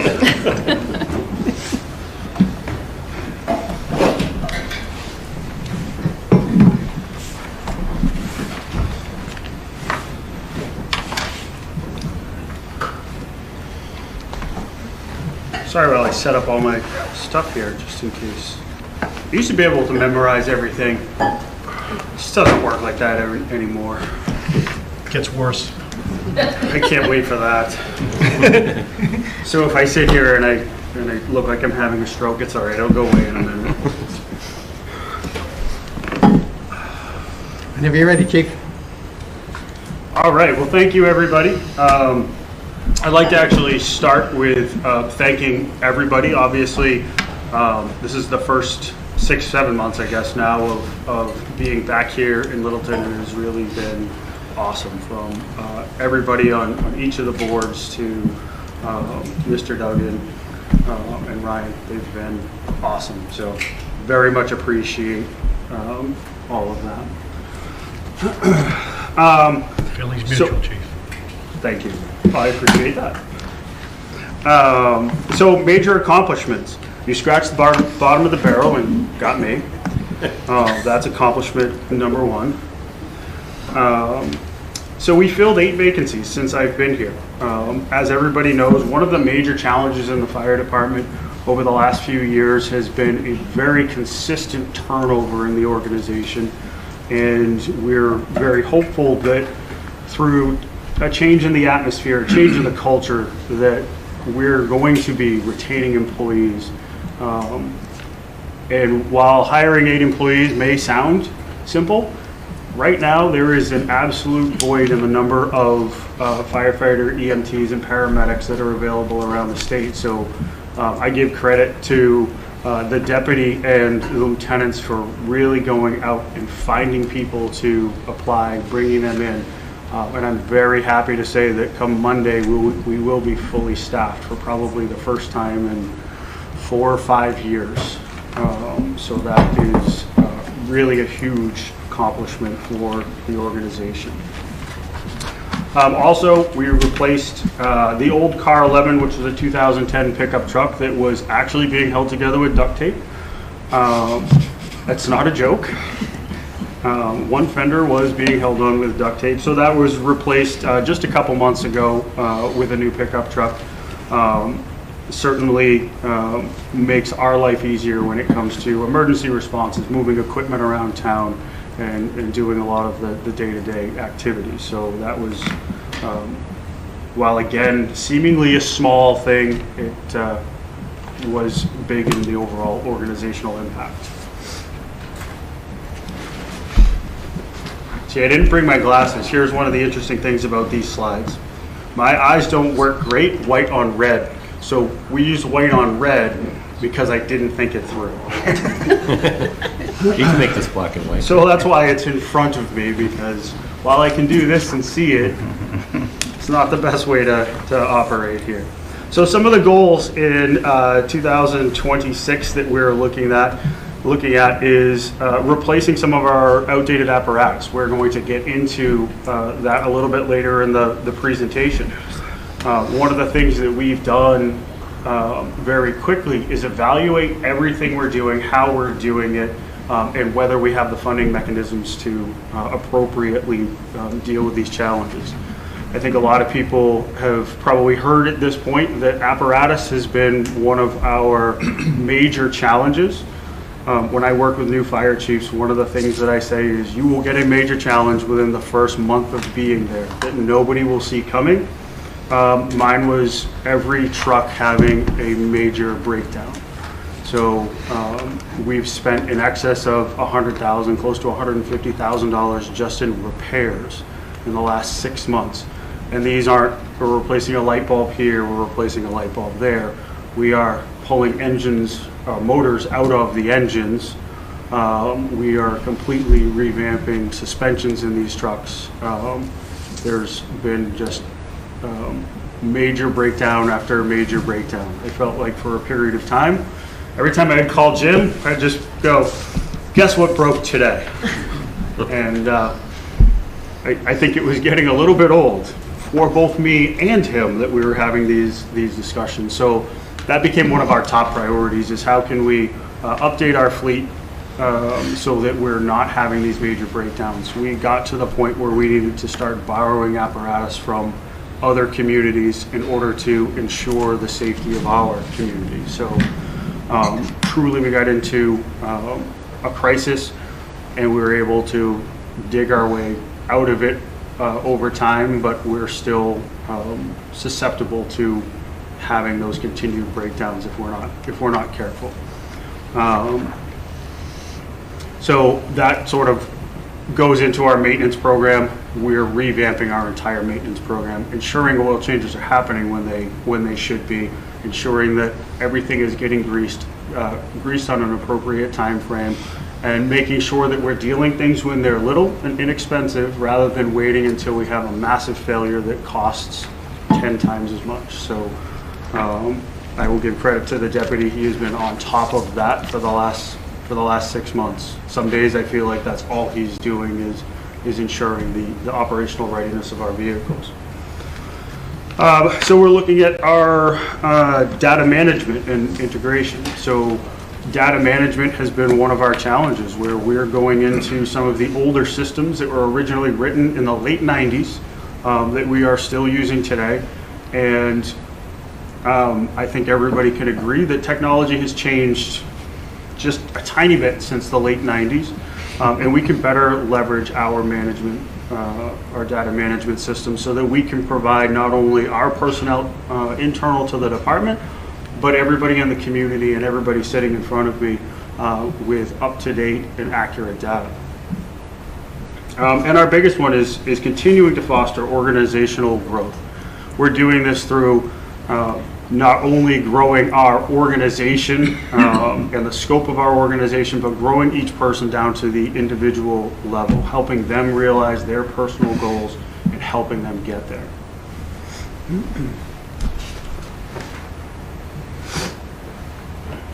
So our original capital budget request, the first one, the big dollar one, we'll actually get to, so I'm not going to go into that right now. There's a specific slide just for that one because that number is somewhat hefty. A couple other things we are looking at, Chief's vehicle. The vehicle I'm using right now is not adequate for the mission that I need to fulfill within the community as both the fire chief and as emergency management. It lacks technology to communicate with some of the other departments, such as the police department. I can only communicate with dispatch. I cannot talk to Chief Bernard directly on his channel through my vehicle. So there's some significant limitations there in terms of our ability to track resources on a given incident. We lack that as well. So in a major incident, tracking our people, understanding what they're doing and why they're doing it is incredibly important. Right now, we're still doing it on paper, which I've never had paper crash. However, it's very inefficient, especially when it's raining. So we're looking at that. The chief's vehicle, the next slide, you'll see it's not on there. The technology hasn't quite caught up to what I want to do. So I'm actually removing that from this fiscal year. A lot of our power equipment is due for replacement.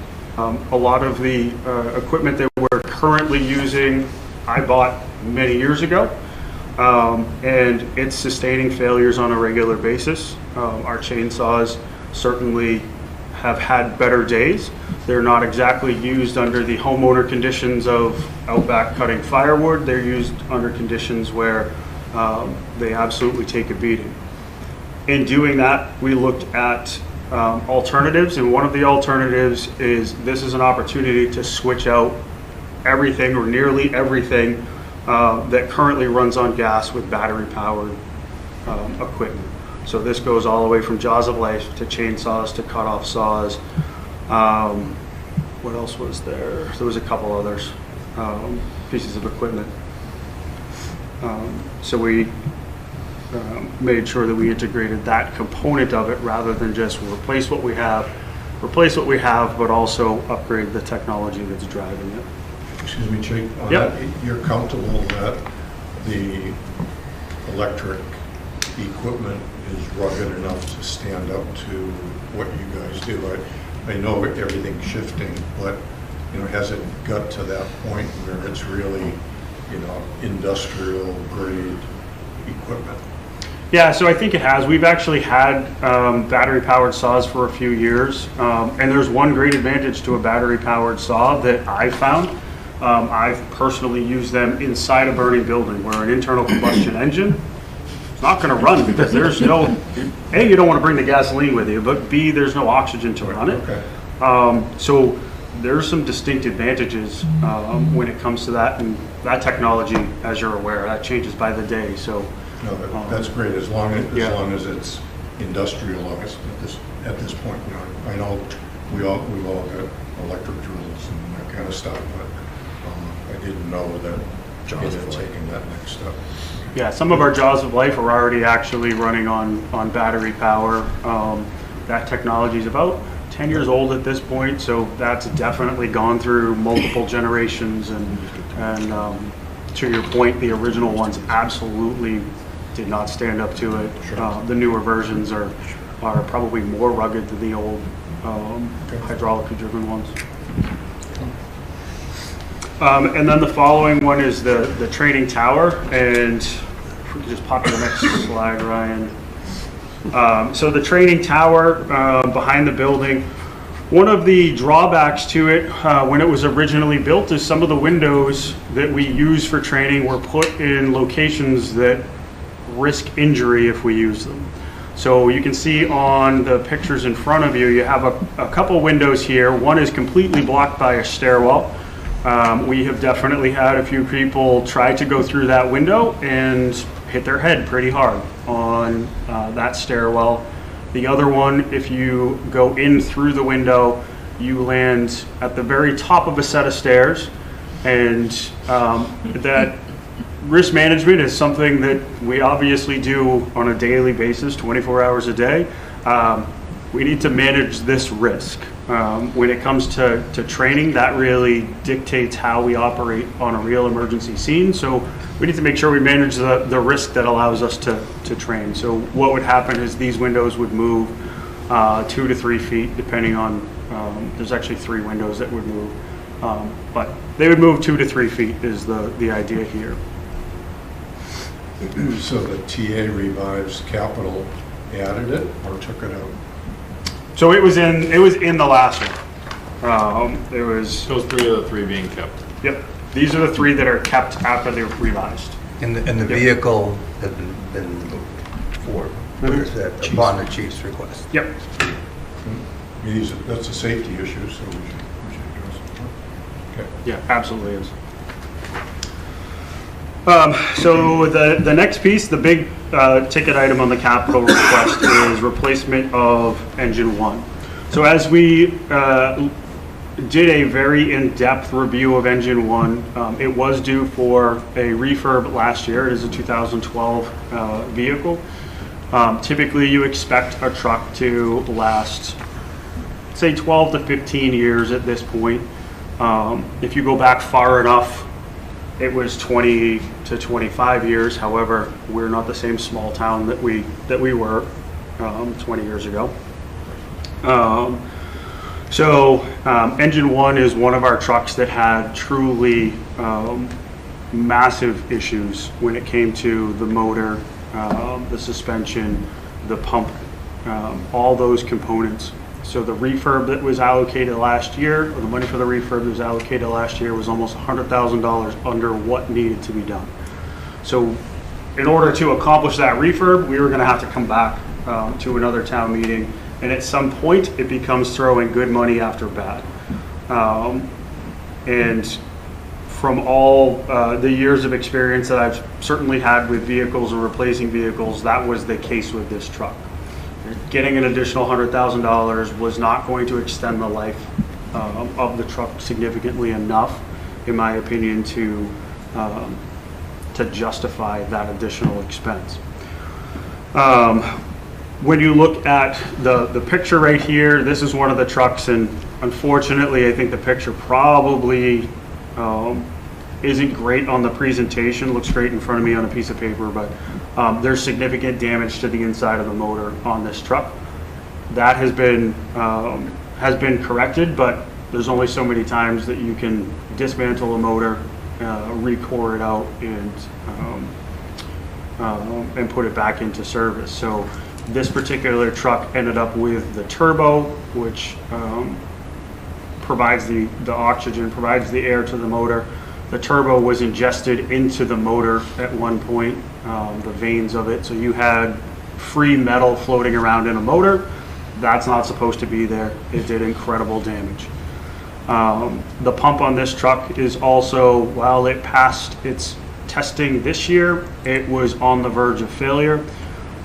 So we can expect within the next 2 years that that pump will not pass its test, and that'll be about another $30,000 to $40,000 overhaul at this juncture. So another significant expense that will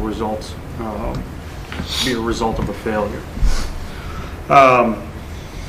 Unfortunately, fire apparatus, the cost of them has gone up pretty consistently around 7% for the last few years. We're hoping that slows down and kind of lands between 3 and 7%. If you look at a 10-year average, it's between 3 and 7%. But the last 3 years has been right around that 7% mark in terms of the annual increase in a truck. So when you start to look at, hey, if we push it down the road, that inflation is going to add up really, really quick on us. And another thing that we're still waiting on is going to be an increased cost that's coming as a result of new federal regulations related to emissions. One of the things we did look at is, hey, is an electric fire truck a viable option at this point? And the technology for that is simply not quite at a point where we would be confident in making that switch over. So not something that we really wanted to jump into or investigate too much, especially when you're looking at another $500,000 on top of that 1.3 to get there.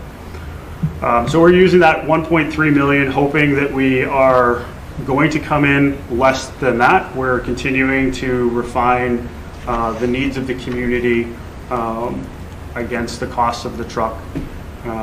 So I would anticipate that it does in fact come down, but from where I'm sitting today, I think maintaining the 1.3 is a good conservative way to kind of estimate where we're going to be. And the lead times at this point? So lead times are upwards of 2 to 3 years. So as we go forward, we need to be proactive in looking at, hey, oh, I used that word and didn't even think about it. We need to be proactive in looking at, hey, when are trucks going to be replaced, and having that 2 to 3 year window factored into that entire process. You didn't have to go back very far, and it was 12 to 16 months was a pretty average delivery on a fire truck. And there's a myriad of reasons why. One is private equity that got involved in fire apparatus. That's a whole different debate. That these times, these build times just kind of got dragged out on us. I have a question for you. Yeah, absolutely. I wrote down a couple things. It's obviously the days of the fire engines rusting out before the engines is probably long gone as far as Littleton as a community is concerned, but is 10 to 12 years, is that going to be the new normal as opposed to the 20-year, 25-year life of a vehicle then? Is this engine itself, is it the engine? Did we, when the concept, or when we were building this vehicle out, did we sacrifice anything that maybe we could have got a better engine when you were, that's one of the things that I'm always concerned when we're talking about, okay, let's cut down, let's get this budget down under, I worry about those things being a significant issue later on when we hit the 8, 9, 10-year mark. Is it the engine that's giving way because it wasn't the best engine that we could get for that vehicle? Right. Yeah, and it's funny because an engine for an engine, so I always have to be very careful and say a motor in the engine. Motor, I'm sorry, yeah. I should be saying motor, yeah. Oh, trust me, all the time he's going, which one are you talking about? The motor in the engine. So in terms of when this truck was specifically designed, I can speak to that directly because I was here when that happened. I was actually the interim chief when it was delivered. So it needed to fit in the old building, in the front of the old building. So where my car and the deputy's car currently reside, it had to fit in there. So we needed to make concessions in terms of the height of the vehicle and the width of the vehicle. As soon as you constrain those two things, that now changes which motor you can put into it. It changes which suspension you put under it. So that is one of the things that when I put a committee together to start looking at vehicles and what we need to specifically replace them with, I said, look, we want a motor that is erred on the side of caution, so maybe a little bit bigger than we have historically done, and the same thing with the suspension, so that they're a more rugged vehicle. So absolutely something that we have factored into that. Thank you. So, just looking at your plan here, you're basically asking for, not even counting the ambulances, it's $1 million of vehicles a year for the next 5 years. Is that? Yeah, so looking at the condition of vehicles, we really, as bad as it sounds, we burned the capital plan and started over. Ideally, what is the best avenue moving forward? So we started with that blank piece of paper and said, all right, the condition of the vehicles, the build times, all those different factors, how does this actually play out in the overall capital budget over the next few years? And this, taking an aggressive approach to vehicle replacement and simultaneously maintaining those vehicles is paramount into increasing that longevity. I know you said 10 to 12 years. We're looking at 12 to 15, I think, as long as we're able to aggressively maintain the vehicles, which is something that is near and dear to me, is making sure that everything's mission ready. So with engine one, did we spend everything that we allocated to do the upgrade? You said you needed another $100,000 to do the complete, but we spent. So we've been spending that to maintain and keep that truck on the road. So it hasn't been used in its entirety, no, but it is getting used to correct some of these major issues to hopefully buy us the time to replace that vehicle. So that's hoping to extend its life till 27, basically, when the new one would arrive. Correct, yeah. Okay, so what's your confidence that it doesn't go belly up in the next, before the new truck comes in? I guess is where Mark's going. That's my best answer on that one. Yeah, I mean, we're hopeful that through our new maintenance programs that we can do that. Yeah, I can't say that I'm with 100% confidence that we're going to get there. We are investigating. Sorry, Brian.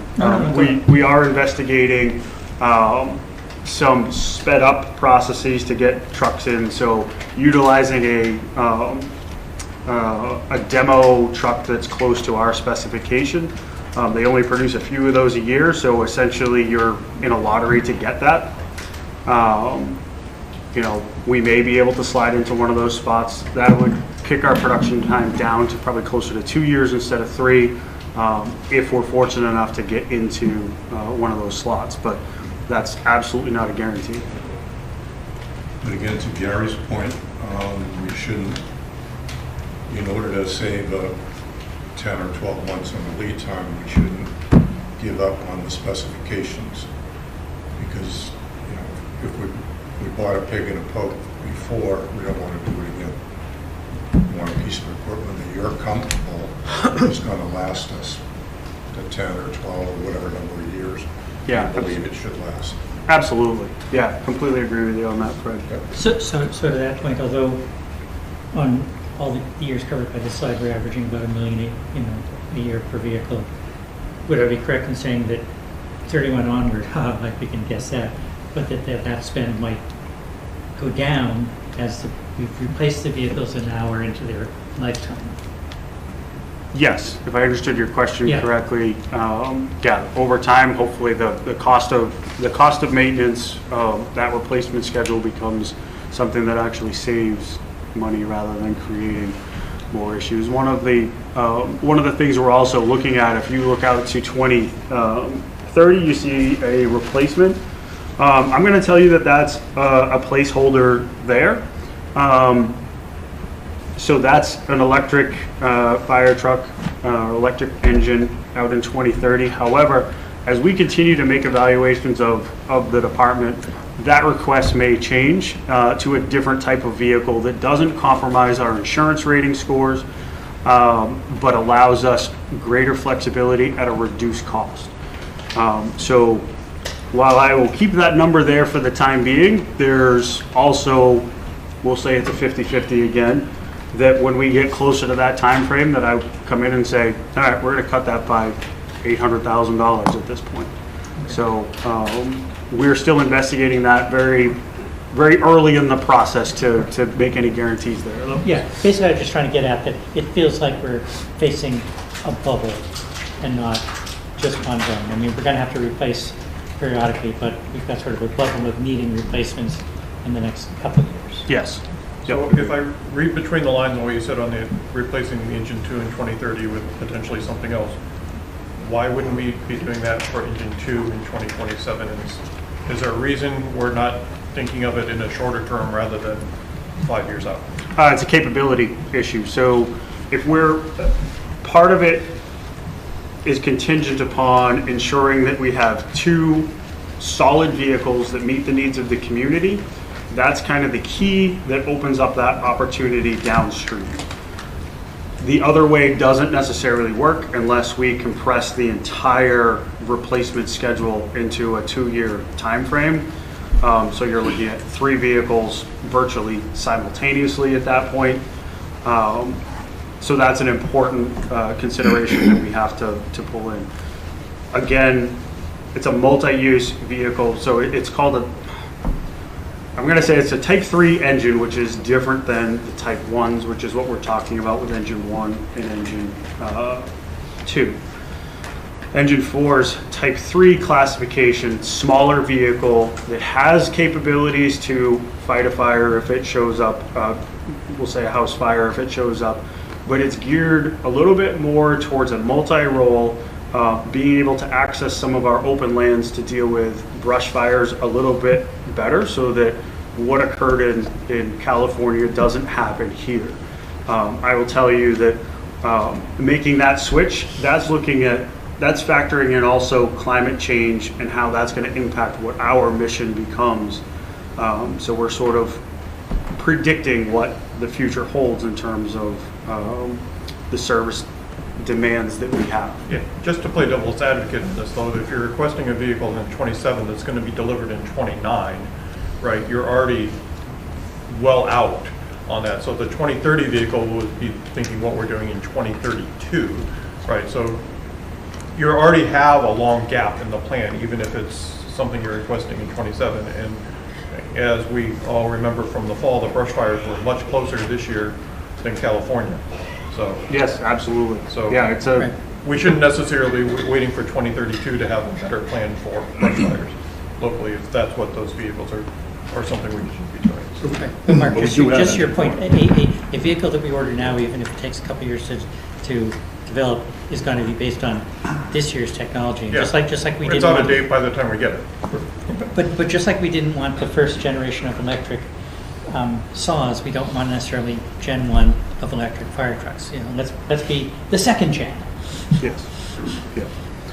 Yeah, but your point is well taken. Is that, and that's factored into this plan. Originally, this was not on for 2030. Our first renditions we had it in 32. And we actually pulled it back for the very reason that you were talking about. So I appreciate that. I was actually commending you for looking for something potentially different for Engine 4, but I think the whole concept is we probably should be reevaluating exactly what we need, right, and what we anticipate we need on every one of these engines as they come up, and not just say, oh, because it was Type 2 last time, we're going to buy another Type 2, and let's be more proactive and think outside of the box rather than this is the way it's always been done. So I keep hearing that proactive word. I like it.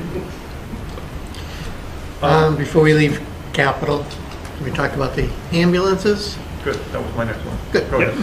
Yeah, so ambulance replacements, as everybody knows, ambulance receipts is always hopefully the primary driver to that.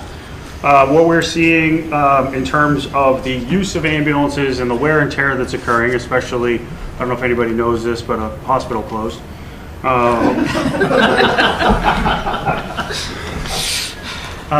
In terms Too soon.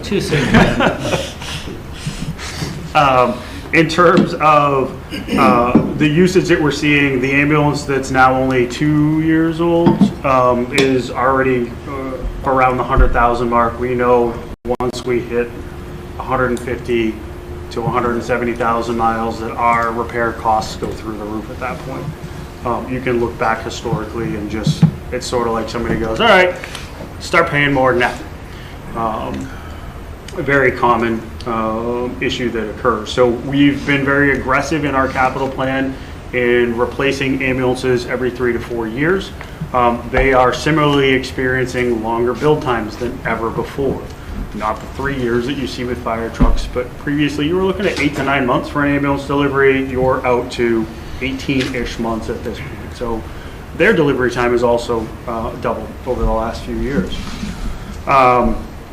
So ambulance replacements, again, hopefully we're doing that out of ambulance receipts. And what I will tell you is that we went over some of the ambulance receipt numbers with Fred, with Steve, with Brian and Jim just the other day. And that mechanism looks very sustainable moving forward. So I don't know if you have a different thought of what we looked at for numbers, Steve, but I was pretty happy with it. I was very happy with it, because it's all right, then I'm very happy if you're very happy. What the plan was. I mean, that was the plan, to have the receipts cover the cost of the ambulance, and it looks like you're on track. So, so we're, again, very happy with what we're seeing there. So we have a good, sustainable plan moving forward. The only potential threat is that if all of a sudden regulations change and insurance changes, I always throw that out there when we talk about ambulance receipts, because there's forces that are outside of our control, typically at the federal level. So rarely does it happen, but it's still a threat. Well, not a threat is different makeup of our boards. That receipt money now goes into the different pot and doesn't go directly to paying for the ambulances. That's a possibility too. Whereas that by regulation has to go to. That's one of the worries that we move it in there. We put it into the ambulance replenishment. In other words, that could be something. We codify that into our policy. So we codify that. There's a couple of other things dealing with the school and stuff that we'll hear later on that we may need to codify within the policies, and maybe an appendix or something. It's doing two things. It's subsidizing the fire budget, the $2.5 million a year. That comes right off the top. And what's left over is building in the ambulance replacement fund. So just when you're thinking about that, a $500,000 bill that the ambulances are covering. Right off the top. And then we've taken that into account in the number the chief has looked at. So on the ambulance, another potential is, are we going to be needing an ambulance 3? Right? We have 1 and 2, right? Are we going to need to have 3 running rather than 2 running? So I think the potential is there, but it's not something that at this point that I put a lot of brain power into. You know, I think that by the time we're in next year's budget, that's going to be, we'll have a clear understanding of, hey, at what threshold will we need that third ambulance? And that will also come along with headcount. There's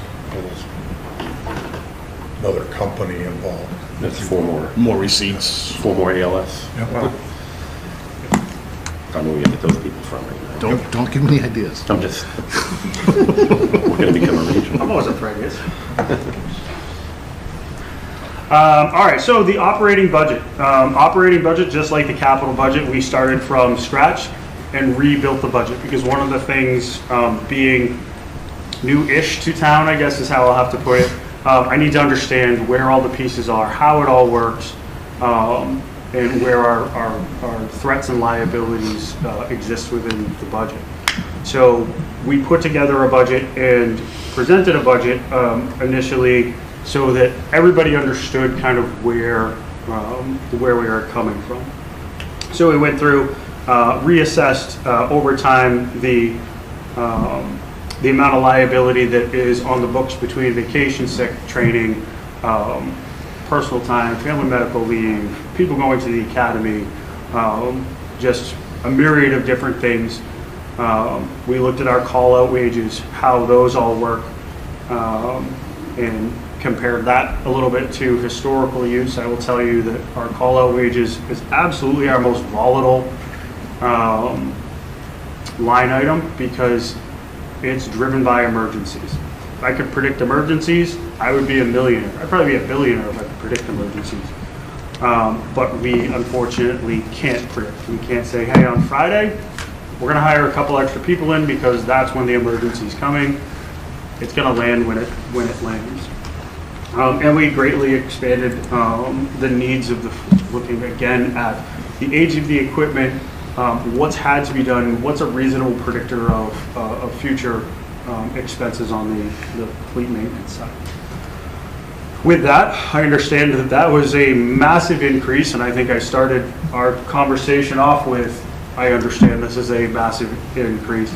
But again, I needed to understand, and I needed other folks to understand, hey, here's what the budget looks like completely built out.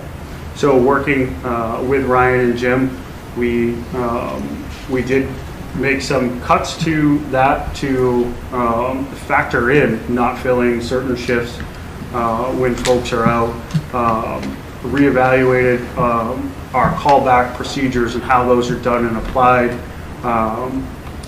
holding off on a few purchases that we need to be making in terms of PFAS-free gear. There are some grants that are available that we're going to be pursuing to hopefully fill in that gap. And same thing with our radios. That's the wrong. Which one's up here? Radios. Oh, all right. You're good. Okay. My slide says something different than the one up there by one word, and I'm like, oh, that's not right, but you have the right one. So our communications devices, a lot of those are old. A lot of those have been through 2 and 3 vehicles. So they cannot even communicate with some other area fire departments and our police department. Sort of important in emergency situations being able to do that. Brian, I'm sorry, can you show the numbers on the previous slide? I just don't know so we lowered the salaries by 50,000 and the expenses by about 90? Yep. Yeah, so a lot of that expenses side was looking at the opportunity of leveraging grants in order to make sure that we're able to replace the gear and stuff. So one of our challenges we have is kind of that replacement of gear, but luckily isn't the PFAS-free gear being mandated by, I mean, I thought the state just passed a law, or there is a law now that says we have to do that. So we have to purchase it. We don't have to replace what we have. So anything that's currently in stock, we can continue to use that until it expires. It all expires at 10 years. At 10 years, it cannot be recertified. It goes back or gets recycled back into, I don't know what they do with it. They recycle it. But new gear we cannot purchase as of next spring. I thought they also put a cap on how long you could use the PFAS gear as well, outside of the 10 years. Is that not? So it's not a cap, it's what people are discovering through usage, that the PFAS-free gear is not nearly as rugged. No, I mean, I thought there was a limit to, like they said, and all the gear had to be PFAS-free in the department by a date as well. So I don't believe so. Okay. Yeah, that information was out there. There's some ambiguity in some of the guidance that was put out from the state. I'm pretty sure at the MMA conference they were talking about pushing that, even accelerating the PFAS-free stuff as part of the MMA charter thing. The business meeting also. Yeah. Yeah, I think that, so one of the challenges, there's only 2 companies that actually make the PFAS-free material, and one of them said, hey, we can't make this. So they stopped. So you're seeing huge issues that you can't get. Mandates that can't be met. Right. Yeah, Excellent. it Welcome to equated to an government. unfunded mandate. Correct. And on the manufacturing side, it couldn't be met either. They probably could use asbestos. What's that? They could put asbestos in. I mean, years ago, that was the case. I think we still have a set of asbestos gloves. They're not in service or used. I think they're in a display thing. It's a set of asbestos gloves. Just don't chew them. Yeah, no, they don't taste good anyway. And you said the new gear doesn't last as long? That's what they're finding. Yeah, it's there's not a lot of research into it. It's literally a usage base. Where the PFAS is in the water repellency of the gear, which also converts over to absorbing things like carcinogens, gasoline, you name it. So what happens is that if it gets exposed to gasoline, we'll say, that gear wicks it up and it doesn't release it. I personally don't want to wear something that's full of gasoline into a burning environment. Seems counterintuitive. I mean, probably done worse, but just doesn't seem like a good plan for longevity. So yeah, those are the challenges that they're currently tackling.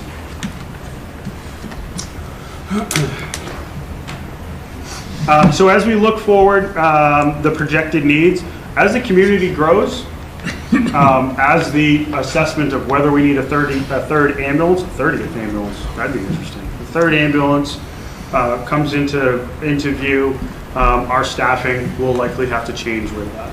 Obviously, we all know that the community is changing, that the call volume is constantly changing. This year we had a 6.7% increase in our overall call volume.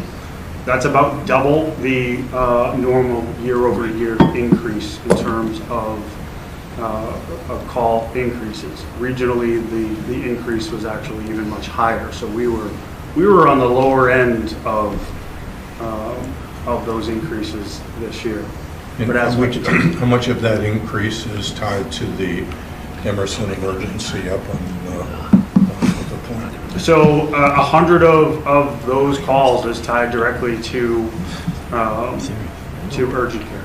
So when you look at that factor, it absolutely a business in town does have that impact on us.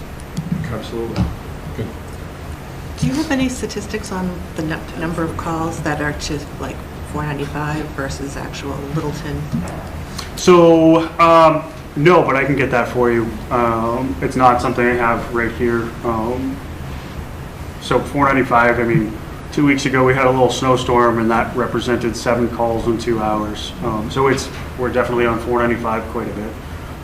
One of the interesting statistics we do have is that about a third of the time when we have personnel committed to a call, we have another call on top of it. So we're committed in multiple places simultaneously.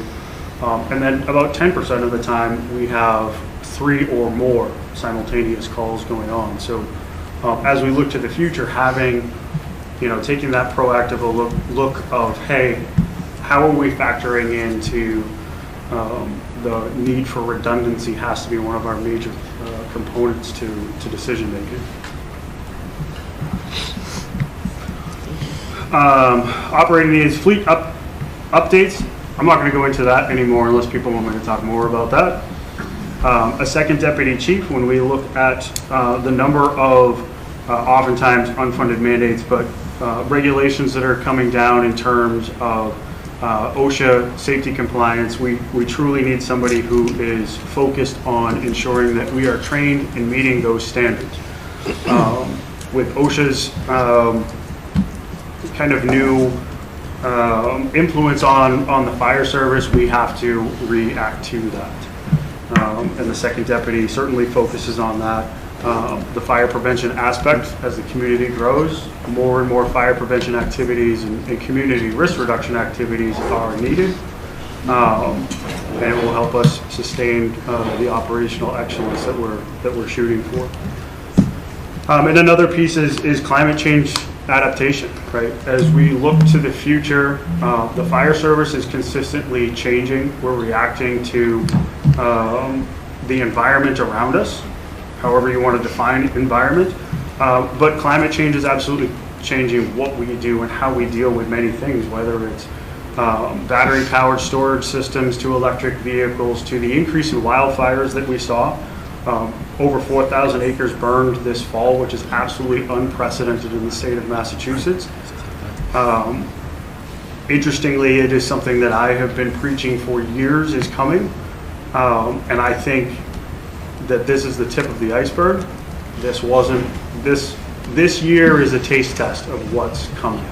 I think bigger, more aggressive, more difficult to deal with fires are in our future. Might not be next year, it might be 2 or 3 years down the road, it might be 10 years down the road, but it is coming. There's no doubt about that. And as we get into the spring, we're still in a drought. As much as it's snowing today, we're in a drought condition, and this spring could be very, very interesting statewide. So, same question when do you anticipate needing these positions? So I don't think I have I think it's going to depend on that, the development of the town. So I'm not going to commit to anything at this juncture. I'm not going to say that, oh, well, it's definitely going to be 5 years down the road. The change in the community is certainly going to be the driving factor. We have a lot of projects that are on the horizon, and each of those bring their own individual challenges to the organization.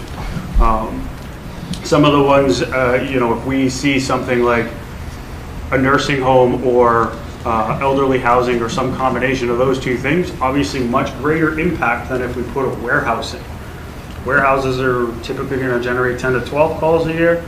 Nursing home, elderly housing, assisted living, other types of medical facilities, much, much higher rate of usage. So I think that's a moving target, I think, at this point. And you had 48 positions plus the second deputy. What order would you rank? What is most likely to be first of those? I'm sorry, what was the first thing you said? The second deputy or the new firefighters? Which priorities? Oh, prioritize those two. I got you. Sorry, my apologies. I would say that most likely it's going to be the firefighters would probably come in first unless some new regulations land in our lap that we're not seeing on the horizon yet. I don't know if anybody knows this, but a hospital closed.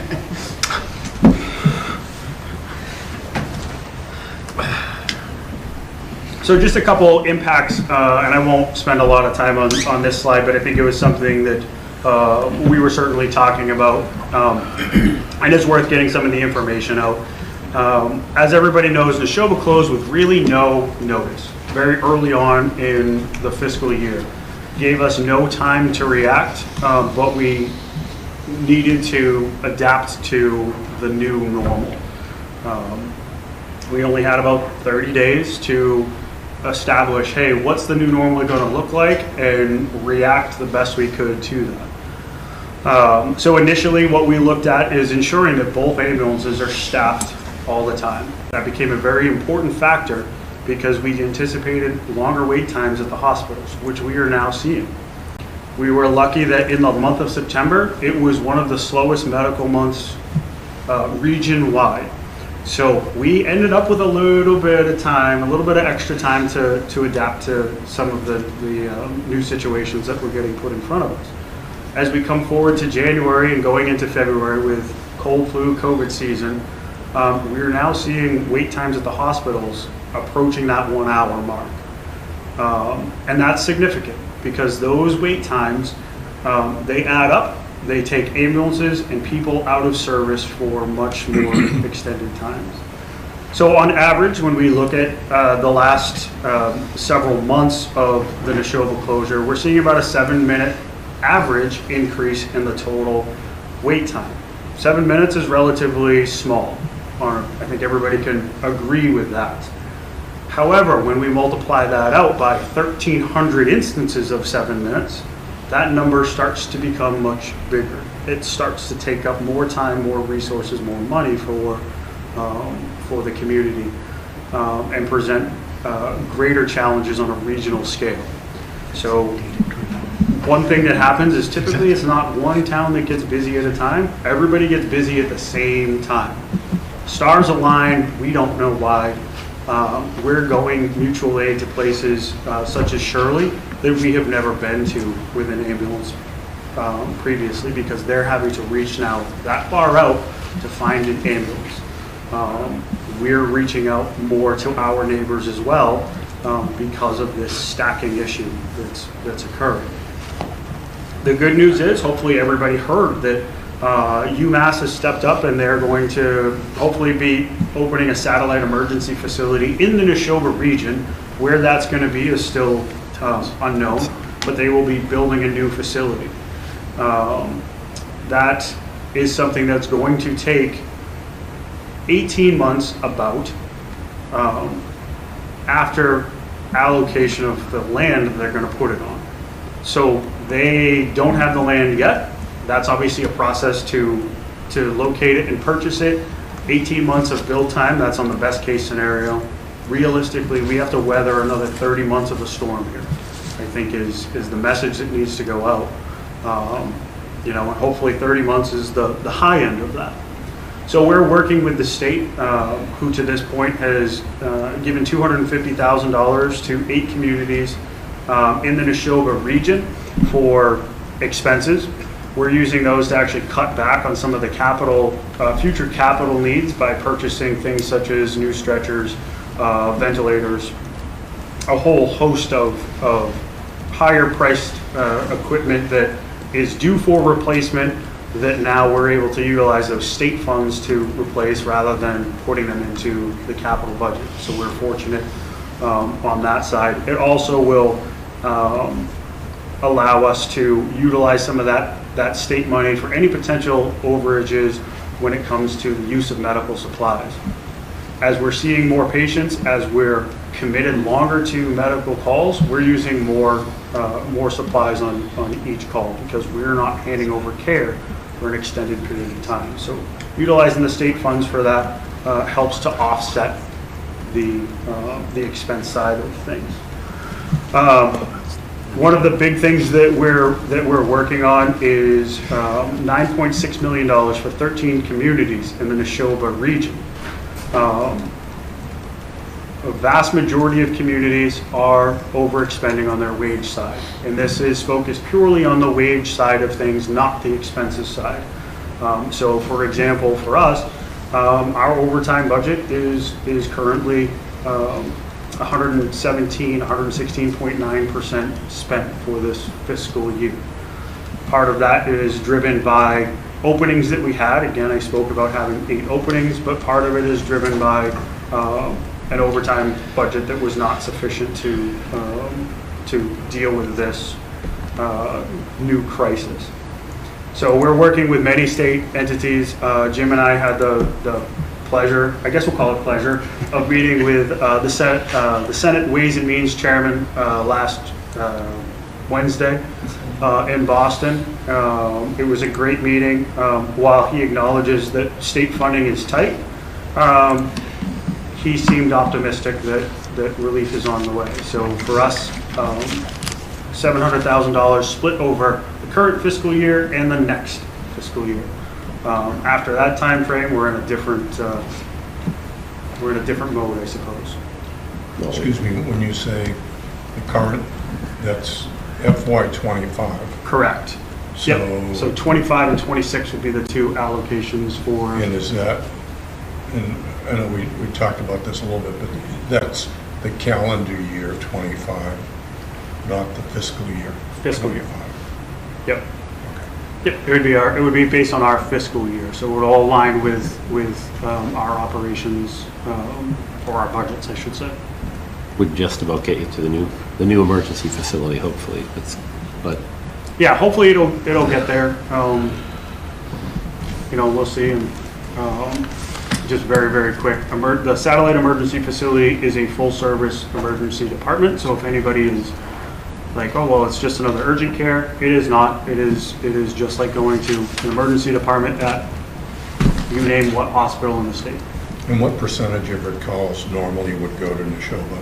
So prior to the closure, about 42, does that sound right? 42% of our calls went to... About a quarter of your calls went to Neshoba. Yep. So a quarter of your calls are driving this 42. This crazy mess, right? It's almost half. 42. 42%. Oh, I'm sorry. Yeah. I thought you said 22. Yeah. That's a lot. Yep, okay. So you said spent your overtime budget for 17% so far this year, but part of that was due to underspending on the staffing side. So what is Correct. your budget actually running this year versus projected?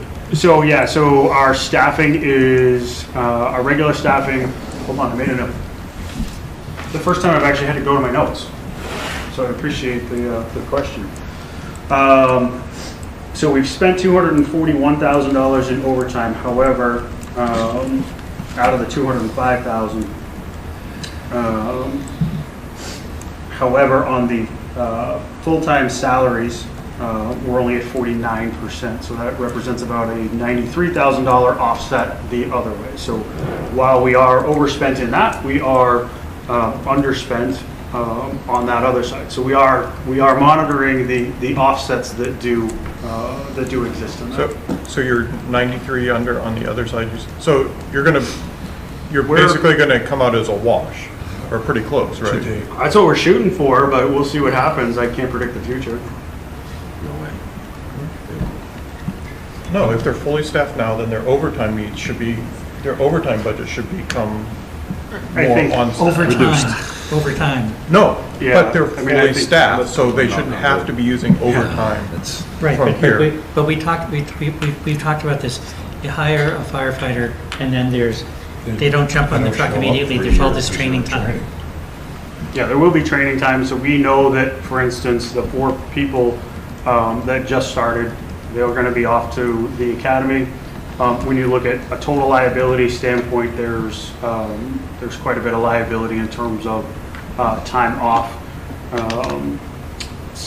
typical sick time usage, training for other folks. So, it would be nice to say that it's absolutely going to fall under it, and we're going to do our best to curb that.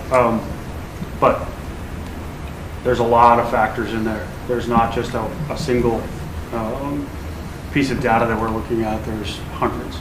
Right, and if the 350 comes through, then we should be in good shape. Fine. Yep. So if you were, this is kind of revisionist history, but if you were fully staffed at the beginning of the year, do you believe you'd be running an overtime deficit now?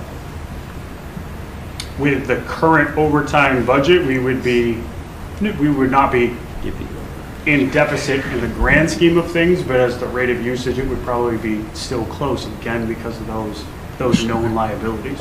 I think what he's saying is, if you started this year with fully staffed and fully trained, Yeah.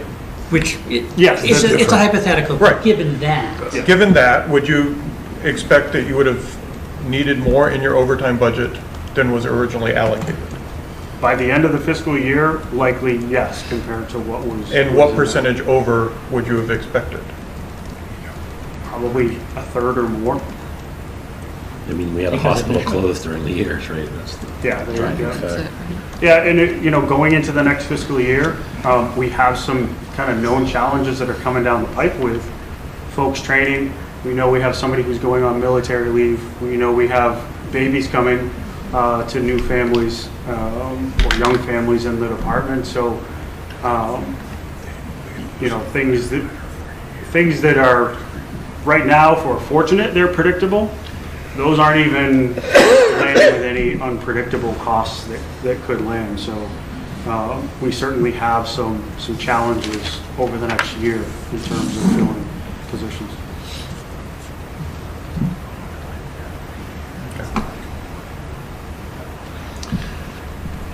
Any questions Yeah, for Chief? Can I jump in? Yep. One more. Jerry gets it. You just talked a lot about wanting to be more aggressive with vehicle maintenance and then with the repair costs, but yet your repair and maintenance budget went down.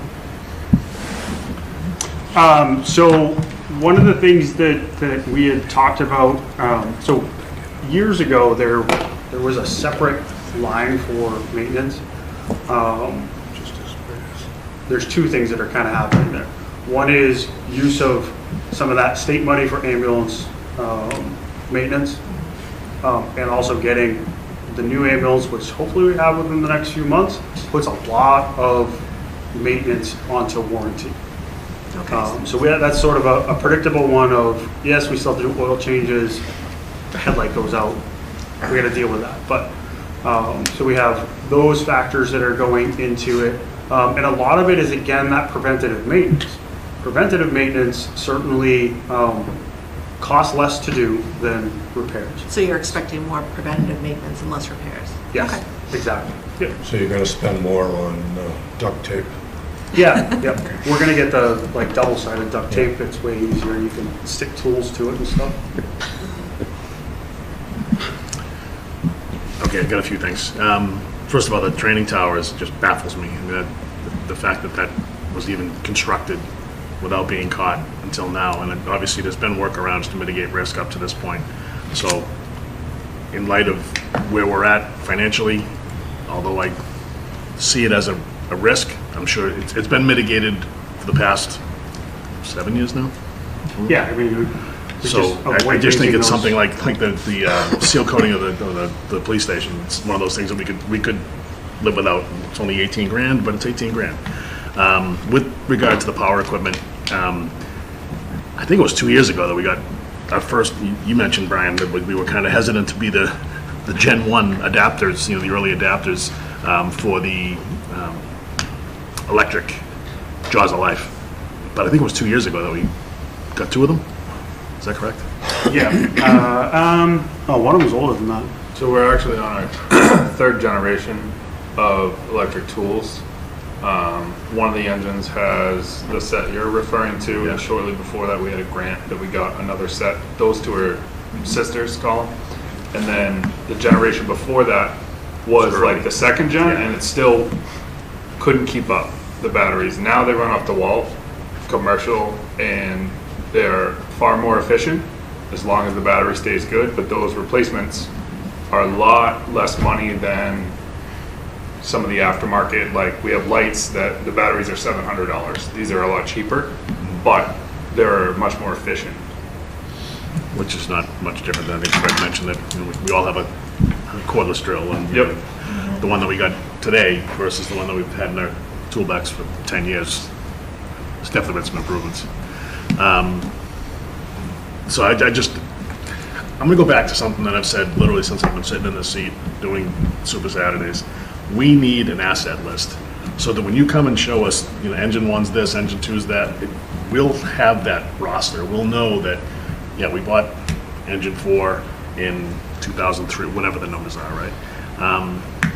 But it's also good if we have the assets. I mean, any privately run business has asset tags for every piece of equipment. And I'm not saying it just should be true for the fire department. I think it needs to be true for every department so that we can do an audit internally and we'll be able to speculate, the building department needs to have a new vehicle. We can anticipate needing that in budget FY28. Or snow blower for the town hall is 15 years old. We can start looking at that. If we have that full asset list, and I'm saying this as much to Jim and Ryan as I'm saying it to you guys, but I know that specifically I've asked for at least the engines and the equipment that we have. We know there's boats down there. So our boat on one of the requests for 2029, 28, something like that, rescue boat.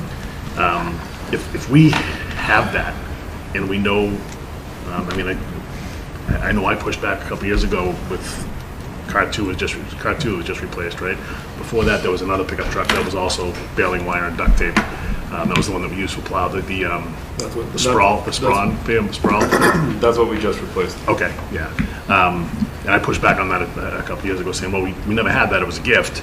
So it's great that we've been able to use it, but the case was made for it, and therefore we funded it.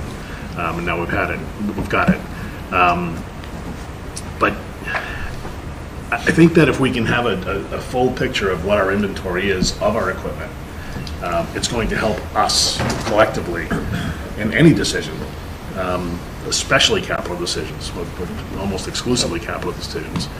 So just on that, I think Diane Dickerson is working or has a vehicle list now, because they're working with that for the green communities and the sustainability and replacement policies for that. But I don't know how, I think it's more or less complete, but. Or how inclusive it is. Yeah, I don't really know. Just, it's something that.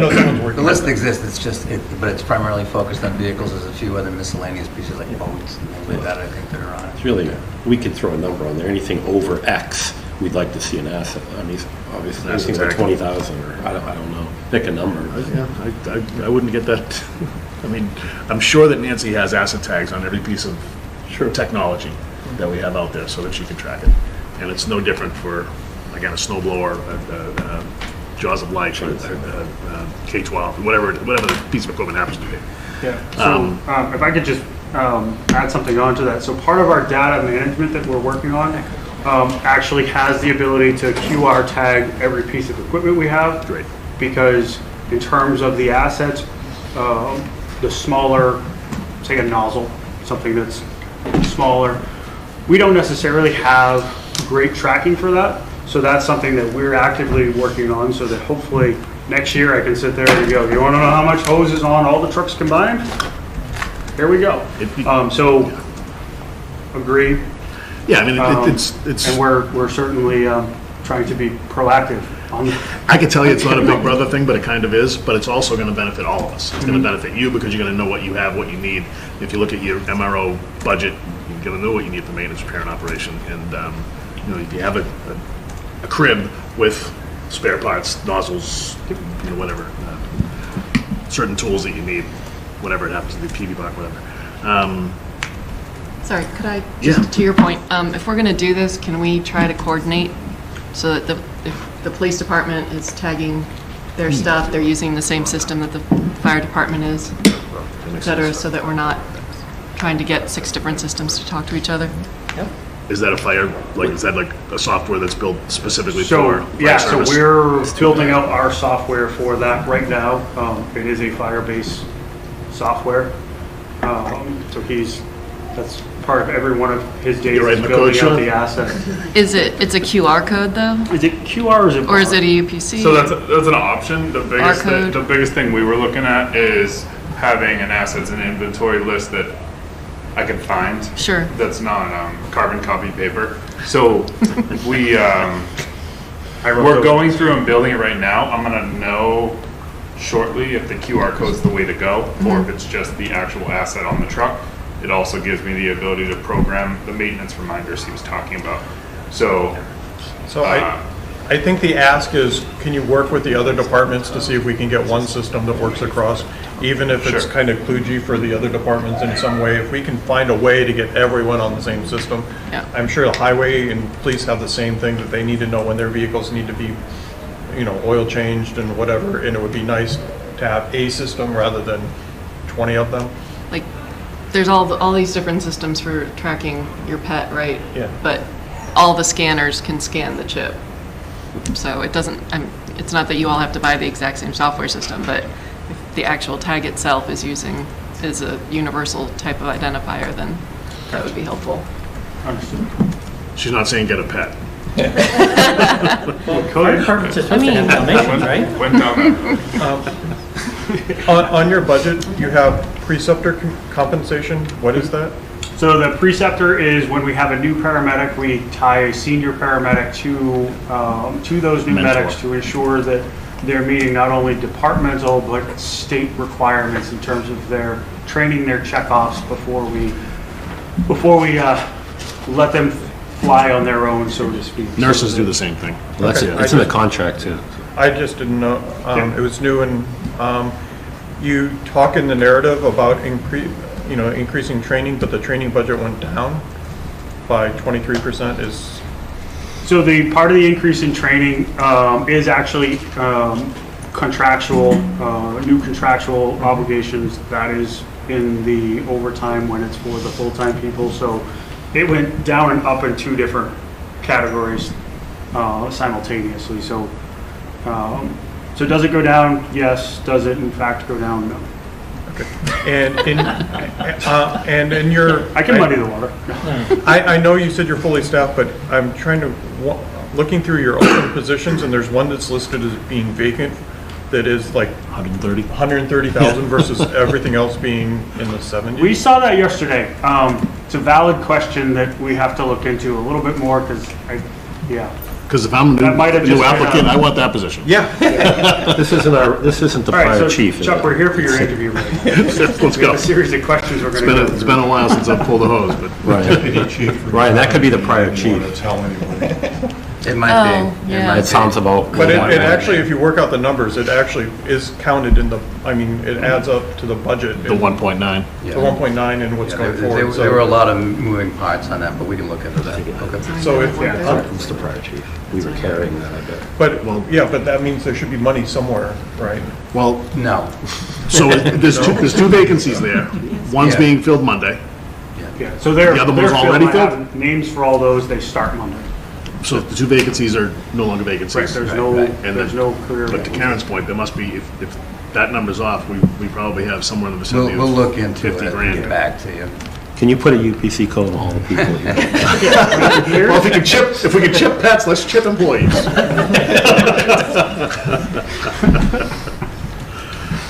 Anything else for the I chief? do have a couple other else's. So, Go ahead. I'm still not sure that I'm I mean, the overtime budget seems, the increase seems really high, 75%, right? 74%. I mean, last year we took overtime and converted into salary people, and now we're going back and adding back the overtime. And I understand that we're running lean on overtime this year, but it seems now like we're basically going full circle back to where we were. We hired all these people, and yet we haven't saved on our overtime budget.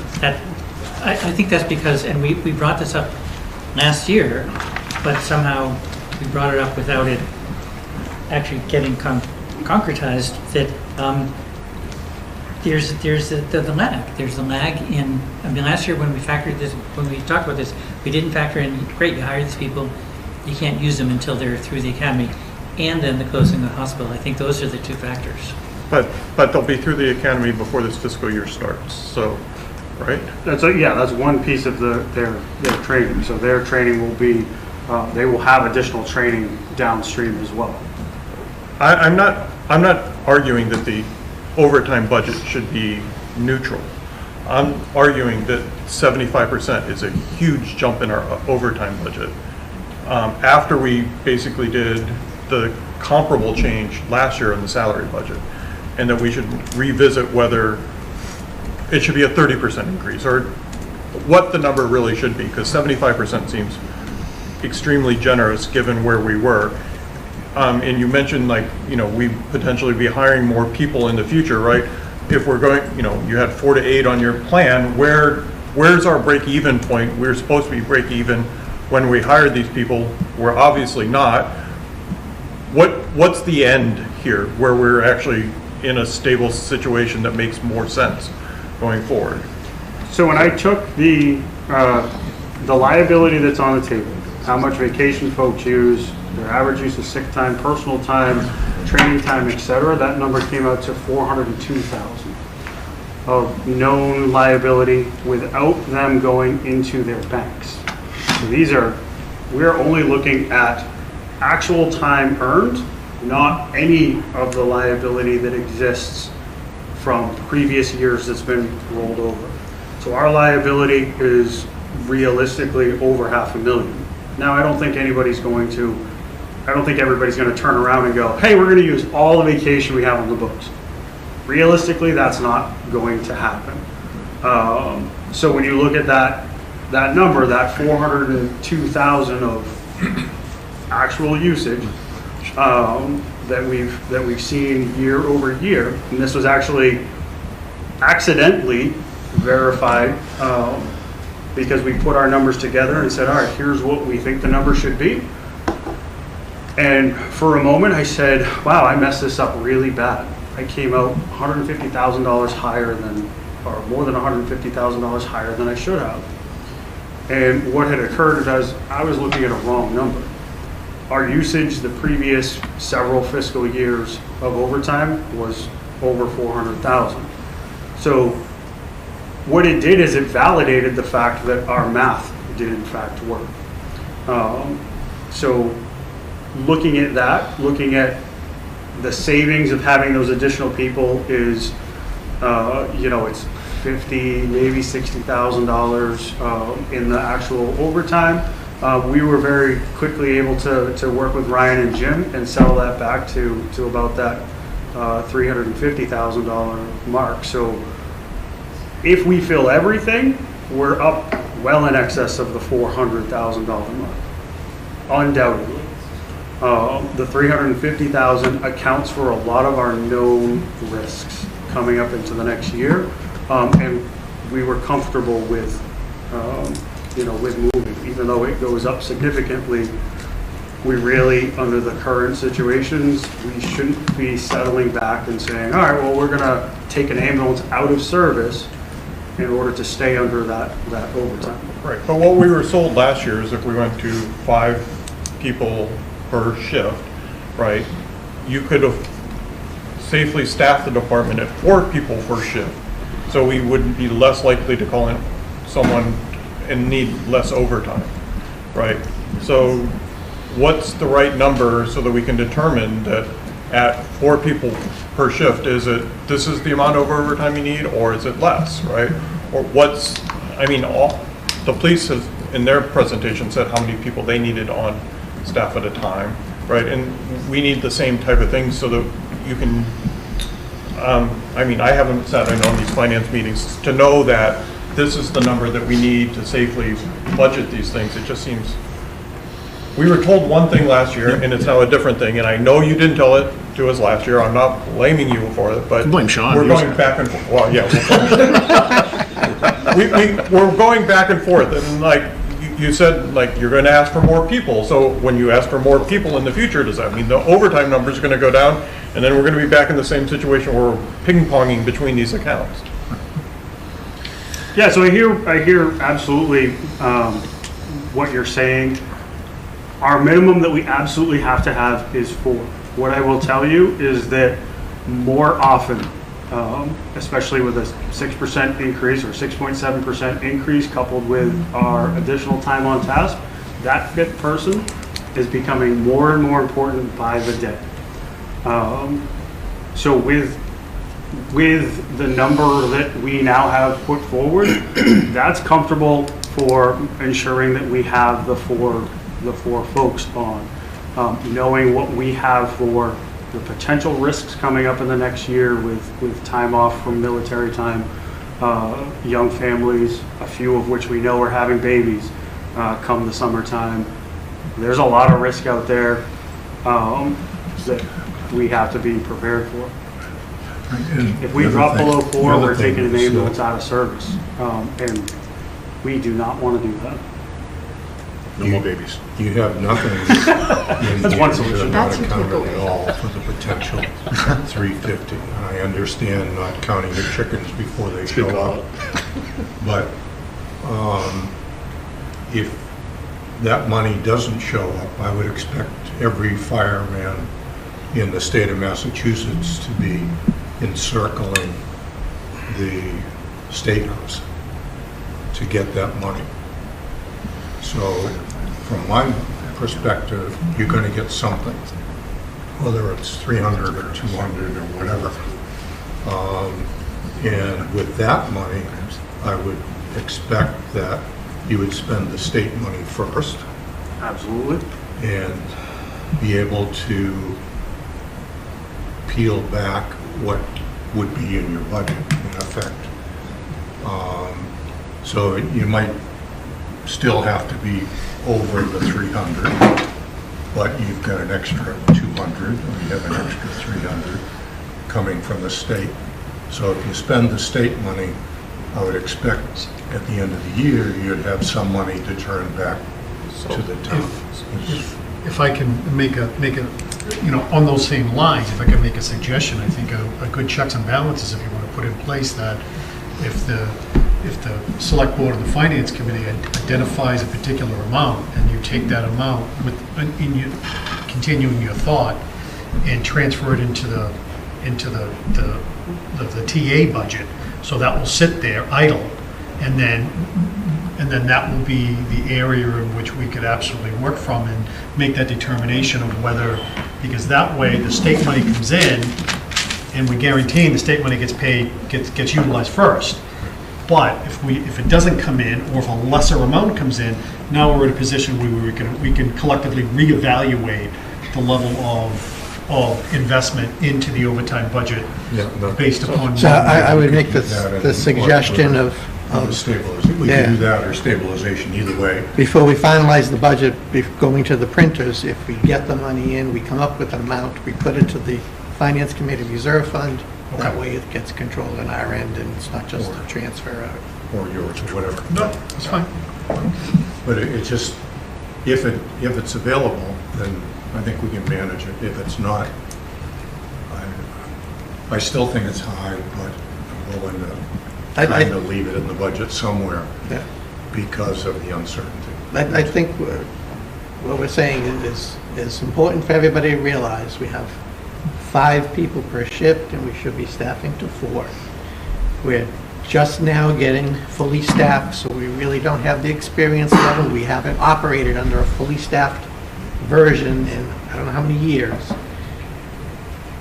I think in my view, and Fred's view, and Brian's view, as we sat down with you twice in the past couple of weeks, we're not going to push back on you, but we expect you to manage that money.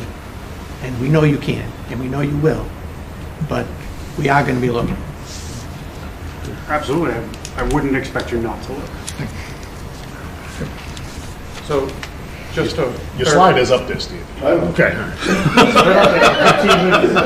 So if we get this money from the state, it's going into the reserve fund to be transferred, or we're putting it in the fire, because now their overtime basically goes to $700,000. In the fire department, it would go directly to. It needs to be, correct me if I'm wrong, it needs to be spent on quote salaries.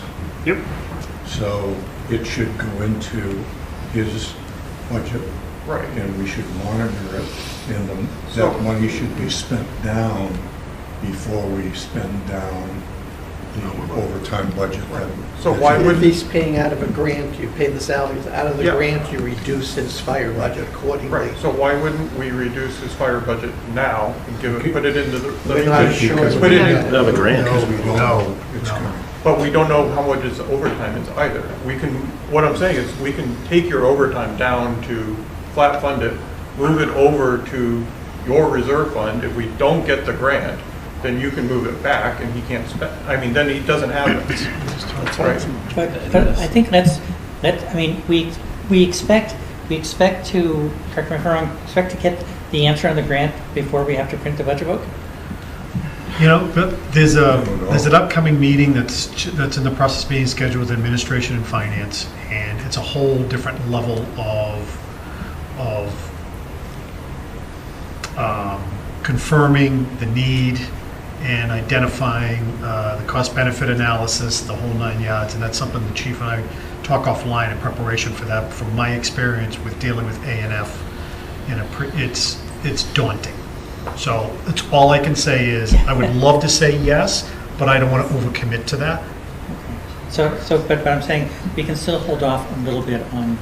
I mean, I think conceptually we're all on at least a similar page, and let's hold off and see as events unfold a little bit. I think that's a good suggestion, Brian, but we also have to keep in mind that we may have identified a process internally as the funds come in, but we don't know what those stipulations are going to be. The conditions are going to be on there. So they may say, okay, sure, here's amount of funding, but it's under the following conditions.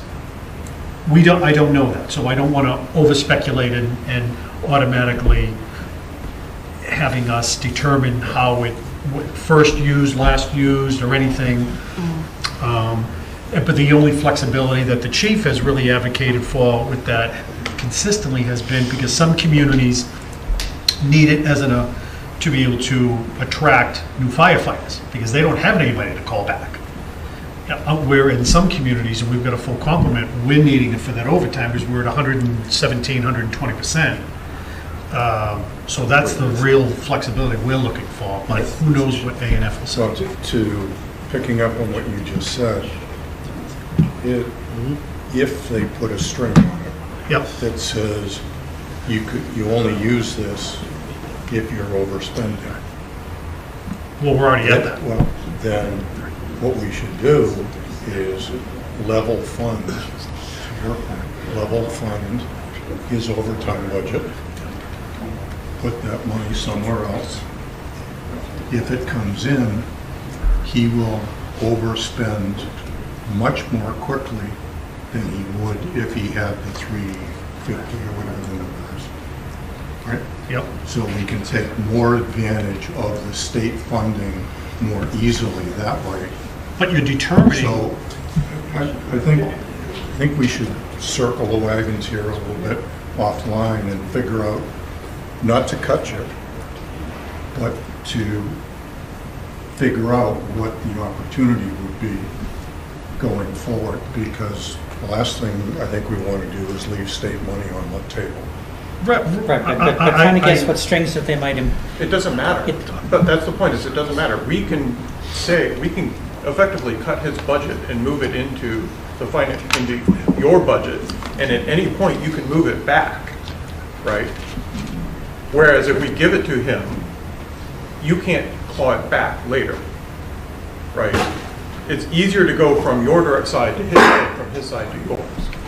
Might I suggest, for the interest of time, we can come back to this. This really gets into the details. I'm sure we'll work it through with the finance committee. It's just, figure out what's the best way that. Right. As long as the money's there for him, that's all any of us care about. Right. So if that's the easiest route, then consider it okay. At the end of the day, it's about the level of service and ensuring that we're able to have 2 ambulances available for the town at all times.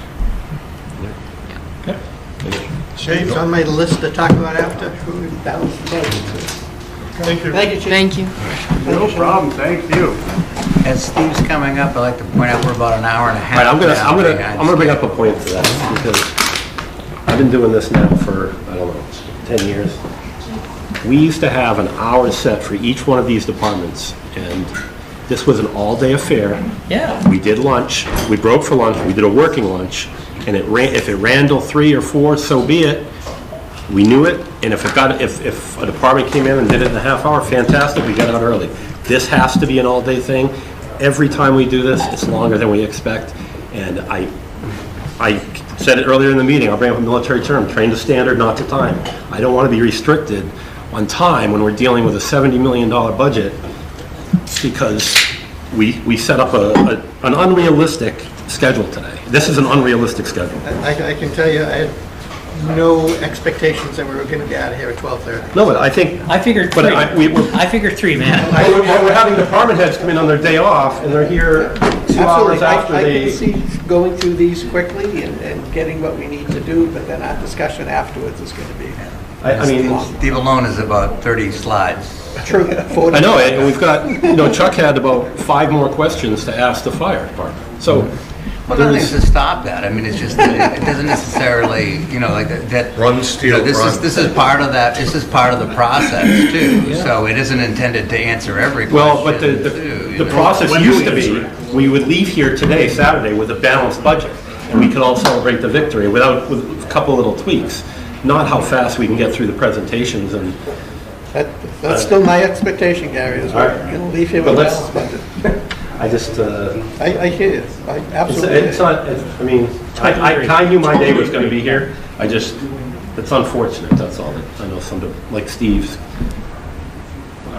starting an hour and a half past when he should have started. And, I think it's because the schedule is unrealistic. That's all. Okay, let's get into it, Steve. We're taking away from your time. Yeah, we're going to break for lunch. My time was over an hour. I'll get you right back on schedule. I just need a little bit more in some materials and 2 extra hours for the people at the transfer station. All right? Cool. Hey. See? And we're done. Oh, and by the way. Anyway. anyway, thank you for having me. Just some of the accomplishments over the last year. Big stuff anyway, reconstruction, Hartwell Ave, Lawrence Street, Jillian Way, and then continued work with the pavement preservation program that started some years ago. We did a double microsurface in the whole Mattawanakee neighborhood, and then some cape sealing on 4 or 5 different cul-de-sacs around town. All the necessary documents for the Foster Street, the Phase 1 project that's currently under construction. Got all that paperwork settled, so DOT is funding the construction on that, 2-year time frame, and overall it's about a $6 million construction project. Continuing with the stormwater compliance through the federal regulations for the Phase 2 program, the MS4 program, and also the asset management grant that we got for the stormwater system about 1.5 years ago. We've did a lot of work this past summer. We're going to do some more work in the spring, and then hopefully have that system set up later on in the fall. The ongoing landfill compliance that's been happening. Just this past week, I did receive word from DEP that they have accepted our kind of modified plan, so our sampling and such will come back in some areas, so hopefully save us a little bit of money going forward on that to more of a standard kind of annual testing and sampling and monitoring as opposed to quarterly like we had been doing. And then lastly, just around town, you see new street signs going up here or there, got the town seal on them, comply with the current standards in the MUTCD, retro reflectivity they call it, it's a kind of that prismatic look. Been updating some stop signs and some other regulatory signs around as we go, but it's something that needs to be done to maintain compliance with that.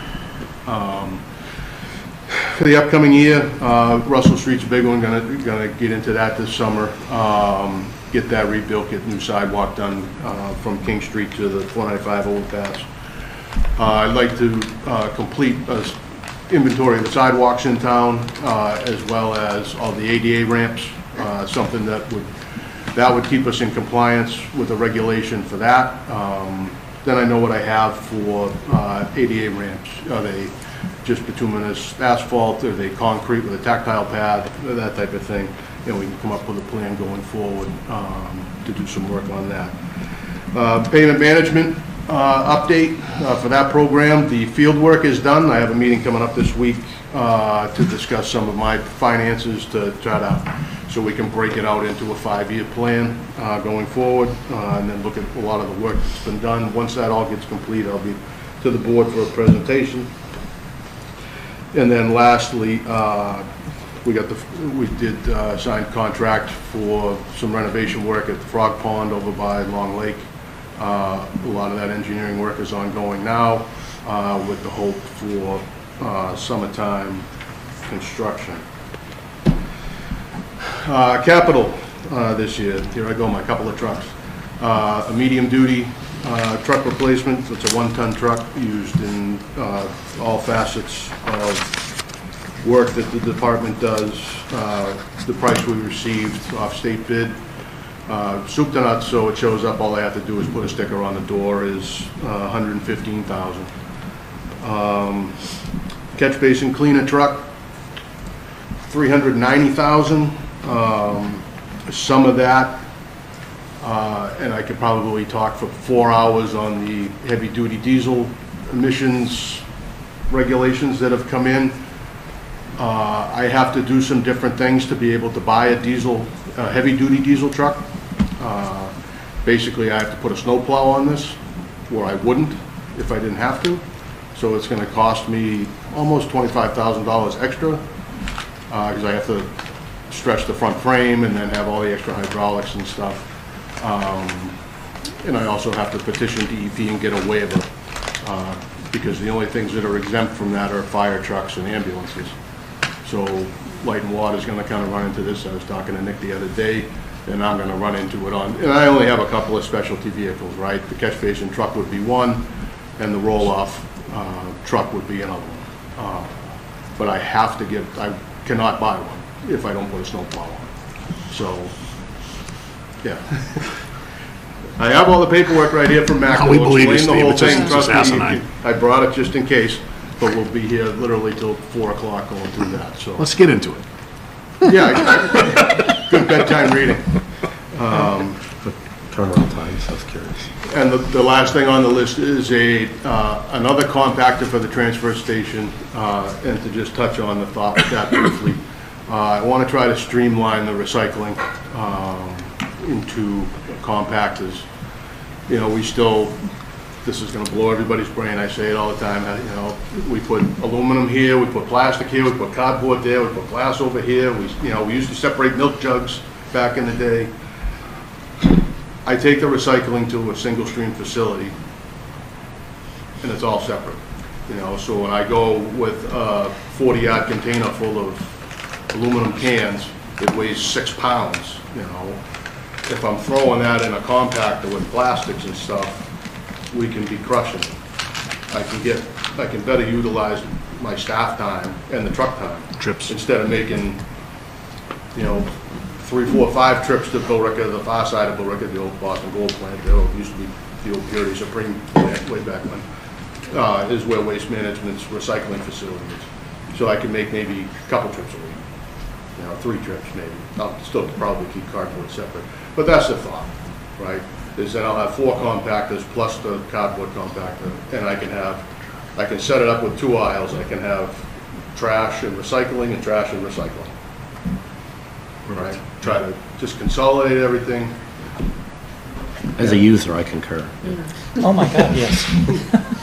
You know, I know you'll have to have a whole public education program that you can throw everything in the same thing together, but again, just to try to make my life easier. So this isn't replacing a compactor? Nope, this will be a finding new one. compactor. And it's the, basically it's where the mattress container is now, where we'll move some things around, but it's more or less set up for it. So it's good, I don't have to do anything other than really run an electrical to it. But again, here's just some pictures. The medium duty truck, that's truck 7, it's a 2012. It's got about a little more than 85,000 miles on it. Again, used in all phases of work that we do. The next one is the catch basin truck. That cabin chassis is a 1993. Nice. That is probably 10, 12 years ago. I think the town had funded, maybe even longer than that. They did some rehab work to it. The catch basin setup, so the dump body and the crane and all that stuff is a 2000. We kind of have morphed this together. Over the past year, the catch basin setup, even though Stetco is still the national leader in these setups, that's so old we couldn't get parts for the clamshell. So we MacGyvered, I guess I'll say, a plow piston, you know, some sheet stock, and made it work. So you talk about lead times on these vehicles. You know, most recently, the truck, when I first came in the door here, the F-750 that was approved at Springtown meeting of 22, I just got a couple of months ago. So, you know, and now it's at Madigan's doing the 9-month wait down there for plow and sander and dump body. But just to get the cabin chassis was 2 years. So the lead, again, and I'll echo what was said before me,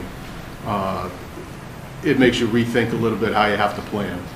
Because we used to be able, you know, regular dump truck with a snowplow on it, you could get 12 months. It's just not the case. So you have to kind of, I don't want to use the key phrase of the day, but you have to think ahead a little bit. It's like Groucho Marx. And again, that's just, you can see the kind of to the right of the photo there, that's the back of the container we use for mattresses. So that's where that other compactor would go. Steve, can I jump in real quick? For me? Do you do, is it North Haven oil undercoating for any of the trucks? And you get a lot of miles or a lot of years out of the trucks. Are they oil undercoated? So we use fluid film. Similar type of thing. Yeah. You know, you get up north, they use old motor oil or bar and chain oil. Yeah. You know, spray it underneath, and, but we use fluid film, you know, and that does help. Yeah. You know, as opposed to crawling around on the ground, getting up under it with a, you know, high-pressure hose to try to knock stuff off, but the fluid film does definitely help. Yeah. Smells like no good, but. Yeah.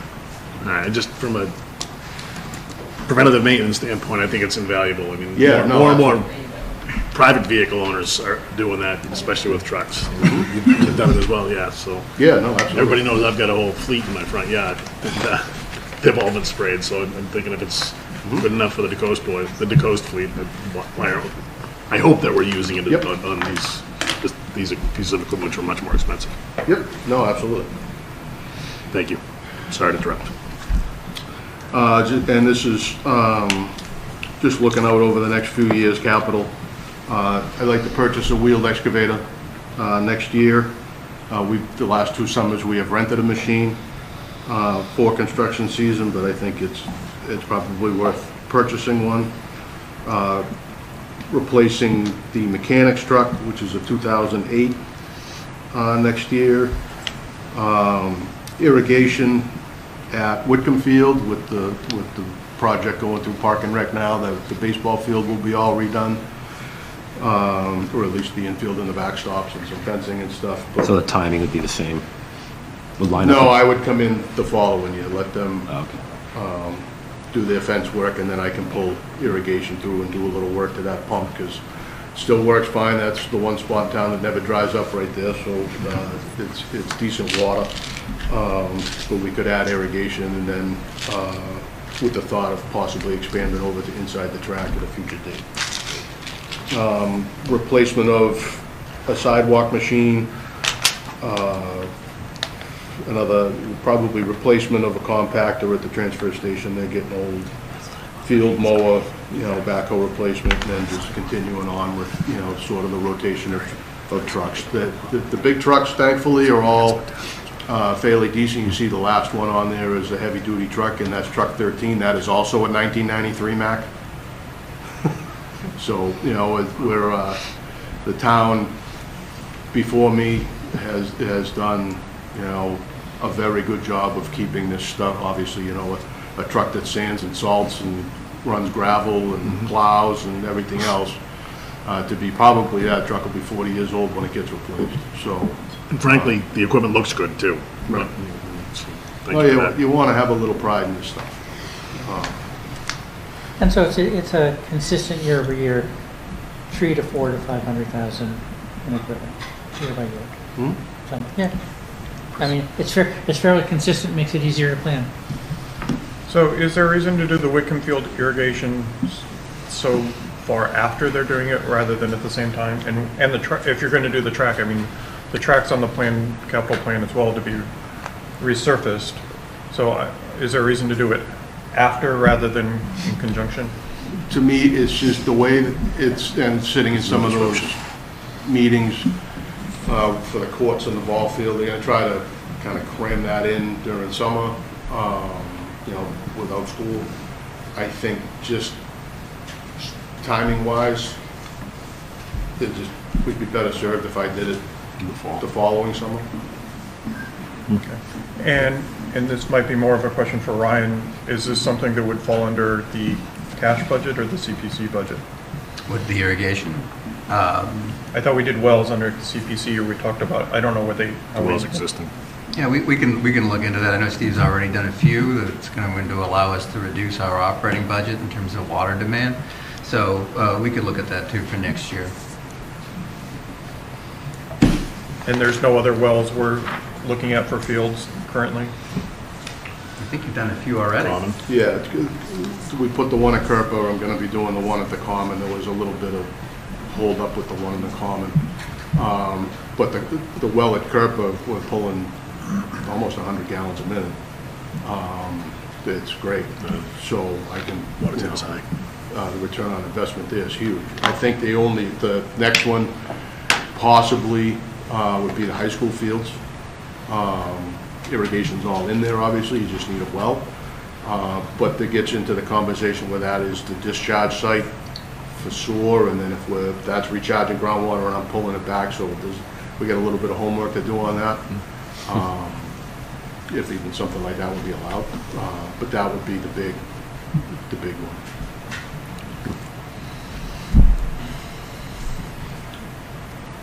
one. Just to touch on this a little bit, because it'll be coming. Our DPW facility. Last year we funded the feasibility study. Try to come in, take a look at what we have, what we need. Contracted with Weston and Sampson. They're kind of the leader in the Northeast for public works facilities. I worked with them in Chelmsford, brought them in here. We are probably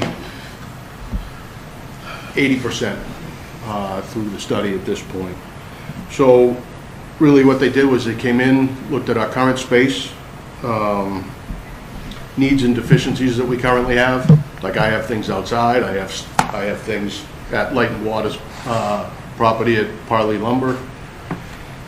You know, leaving things outside, excuse me, is not ideal.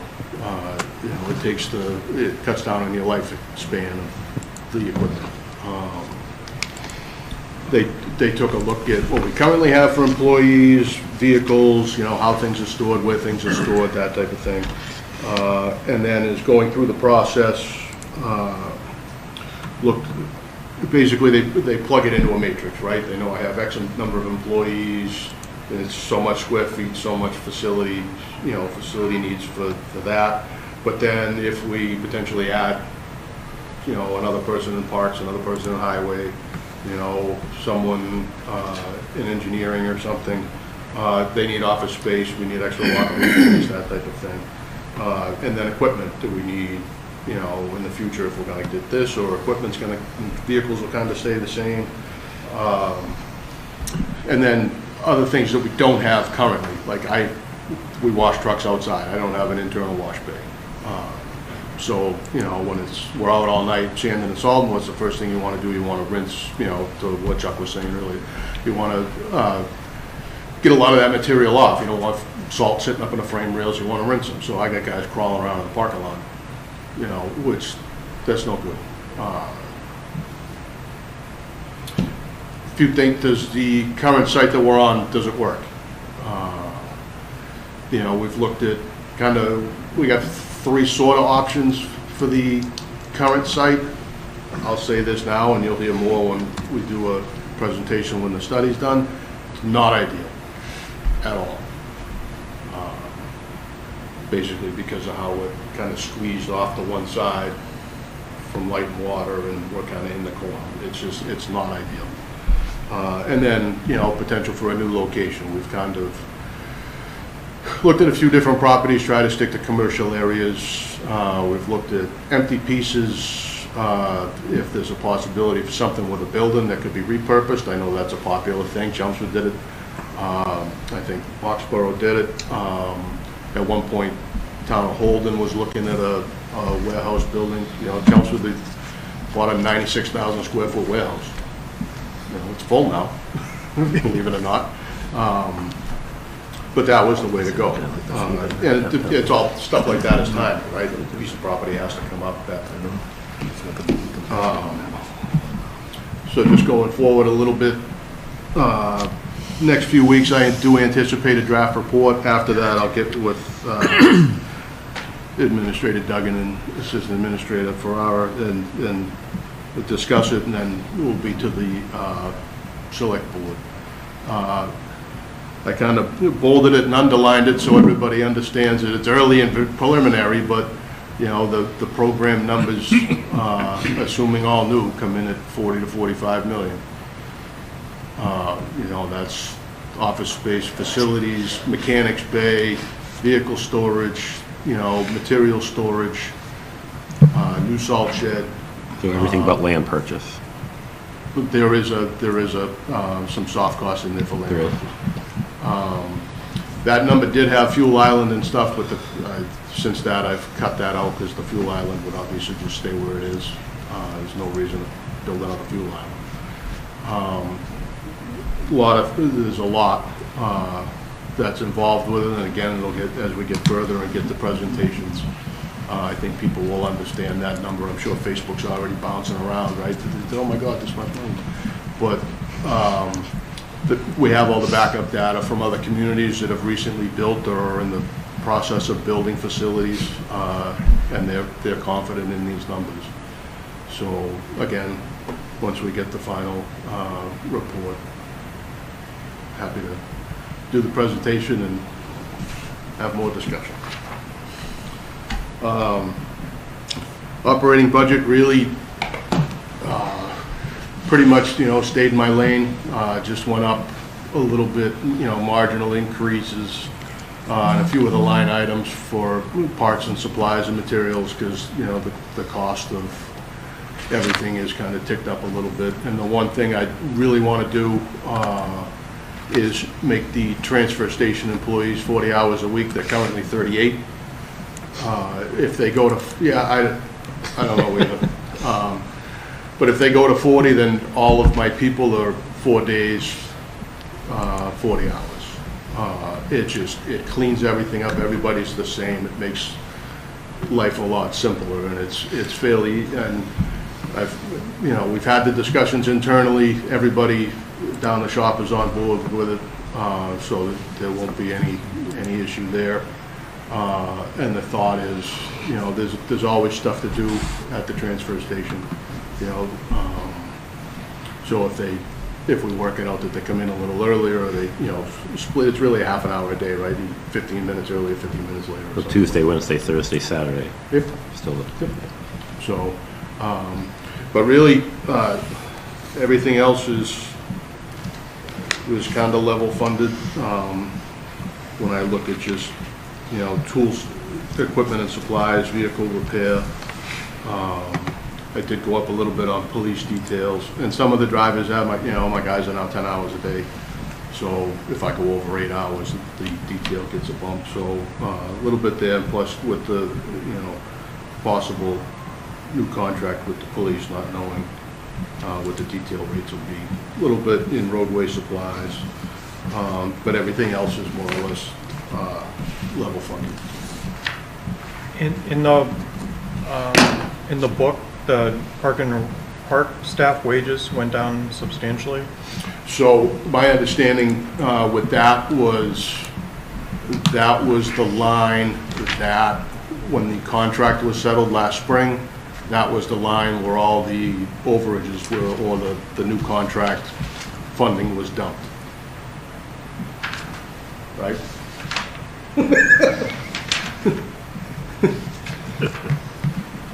It went, it went from 122 and 24 to 306, back down to 183, so it's one of these that's bouncing all over, so. I think Steve's right, I think that's where we made that, yeah. So we're just hiding, okay. Thank you.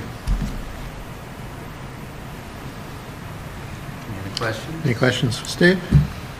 Steve, is 179 Taylor Street, the MassDOT depot, is that, they pretty much shut down the one that's inside the ramp because there used to be a trail, and there's still a trail there, but they don't use it.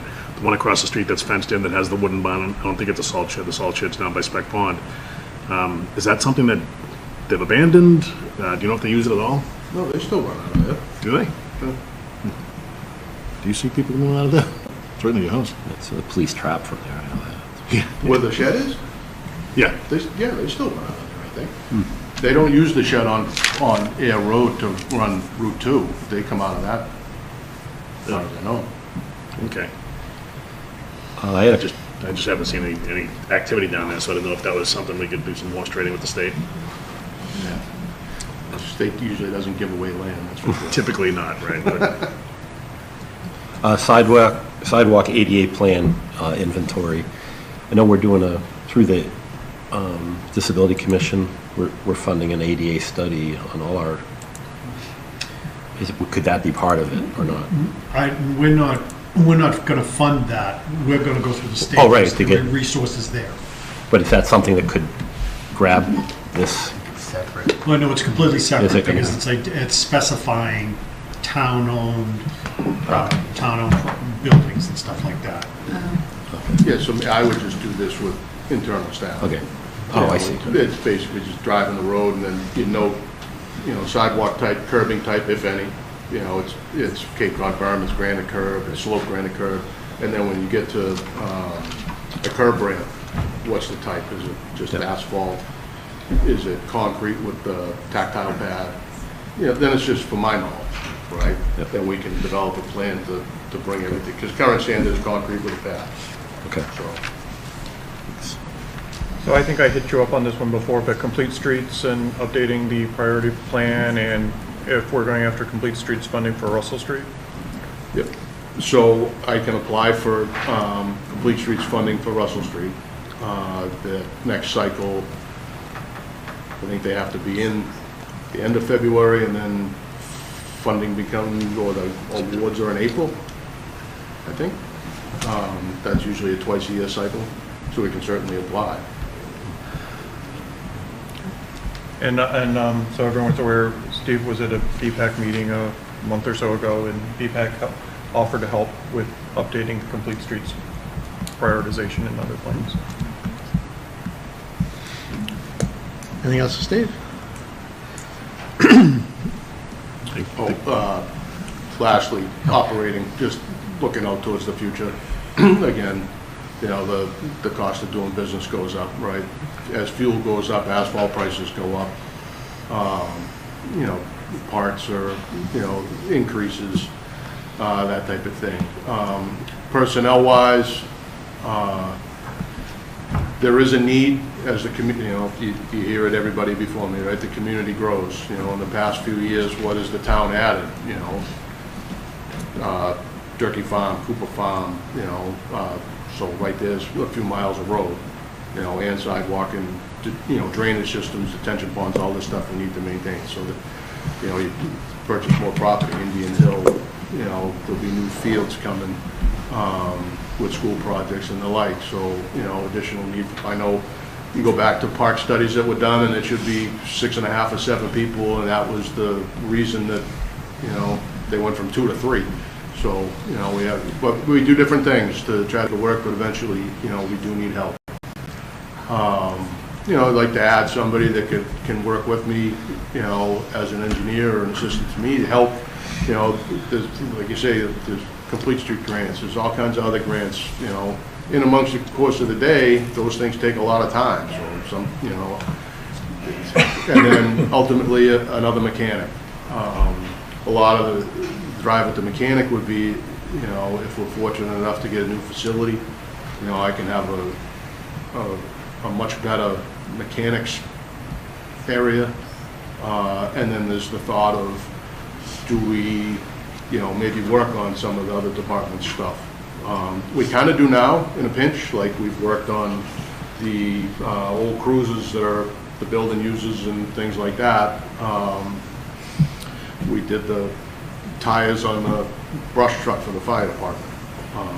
The old military truck that they have when, the brush fires were everywhere. They go out with the truck and the tires are all dry rotted. So, my guys were able to get the tires.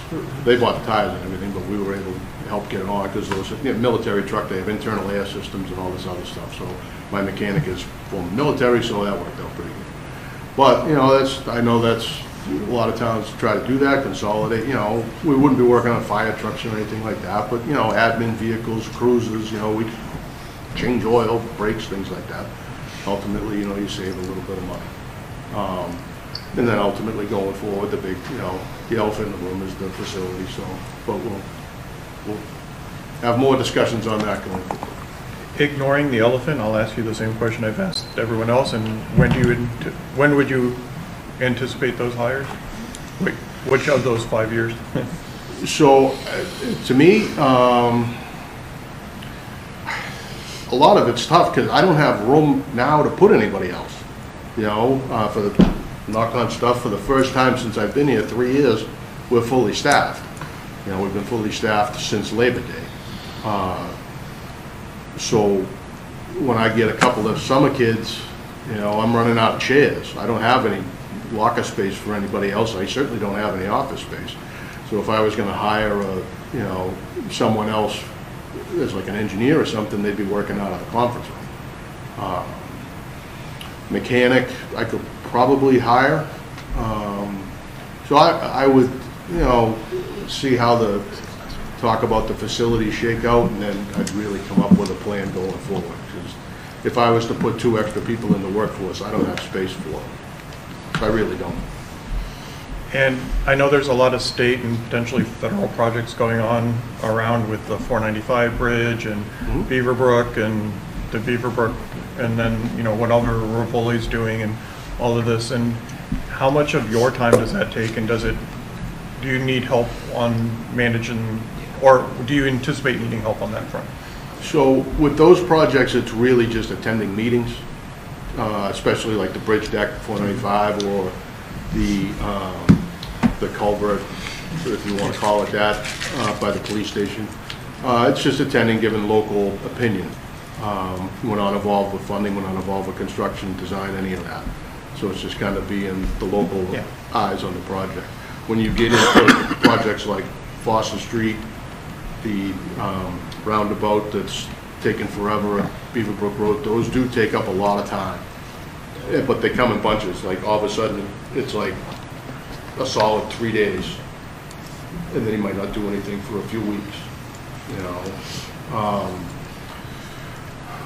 But it's the funding programs, right? So like Foster Street is in the TIP program, so the town funds design, has to acquire any right-of-ways, things like that. So we probably spend total $500,000, but you're getting a roughly $6 million construction project. My question was more, are you going to need help in your department as more and more of these projects seem to be materializing in town? Because I don't know that those 3 hires necessarily help. Maybe the town engineer helps cover, but well, that would be the point of the engineer. Yep.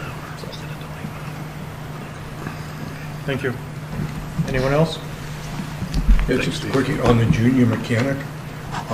Is that a position that could be filled with co-op kids out of Neshoba Tech?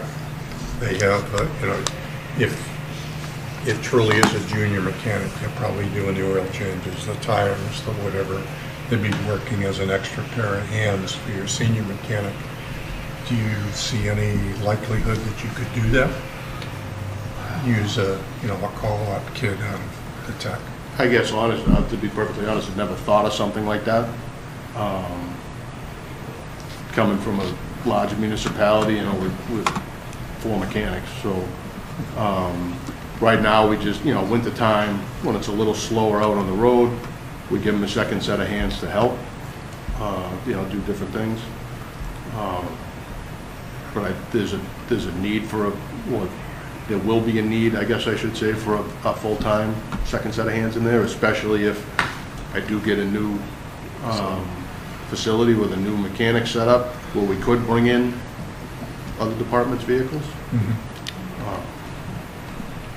Just something to think about. Yeah, no, I guess, honestly, I know, like was discussed earlier, people send stuff to Neshoba Tech. It used to be like the body shop, really. They would paint all the old cruisers. They did it for Chelmsford, too. Okay. Thank you. No, something to think about. You good? Oh, Karen, you have anything? No. Thanks, Steve. Thank you. Thank you, Steve. How about we take like a 15-minute break or so? Yes, please. Hope you make it home for dinner.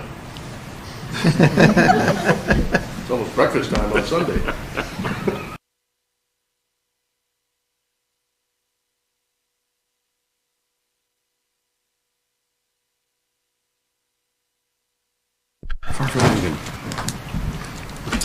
All right, welcome back.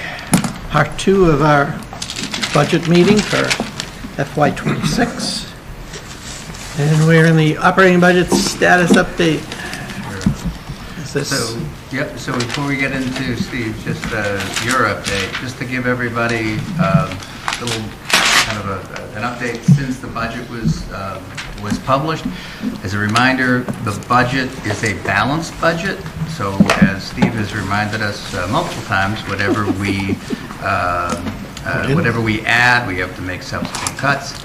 So just to provide folks with a quick update on things that we're still keeping an eye on and things that will likely change for the final budget and what will be presented at the May 6th town meeting.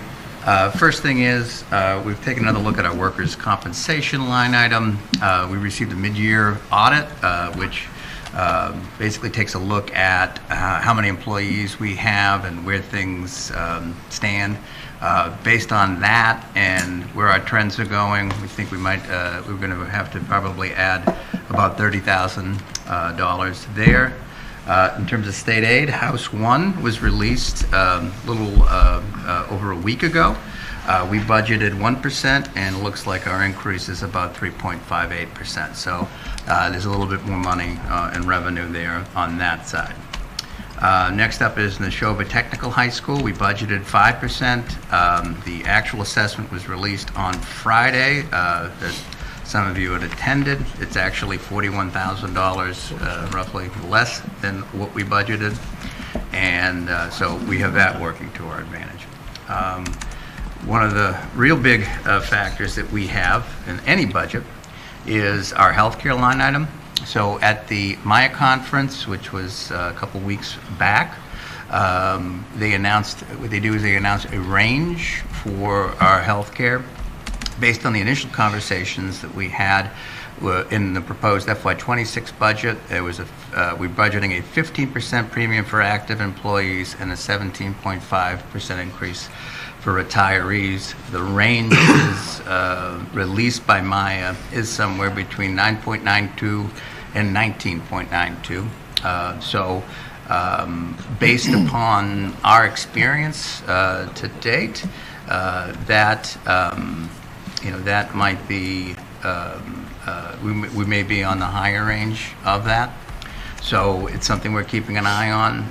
We'll have a final figure presented to us in the mid-February to late February timeframe, but it could be a significant adjustment, potentially a couple hundred, maybe a couple 100,000, maybe even higher. So it's another thing we're keeping a close eye on in terms of where we're at. Last thing, and this was something that came up at, I believe, Karen, you had mentioned at last, I don't know if it's a budget meeting or select board meeting, it's starting to all blend together this week. But to put money into the select board budget to account for administrative wages for a recording secretary for the charter committee as they begin their work. So these are all variables. The budget is it's continually changing and continual things that we're looking at, but these are the big items that we wanted to bring to your attention that we're seeing as active and will be adjusted as we finalize the budget. Are you suggesting the healthcare is over or under budgeted?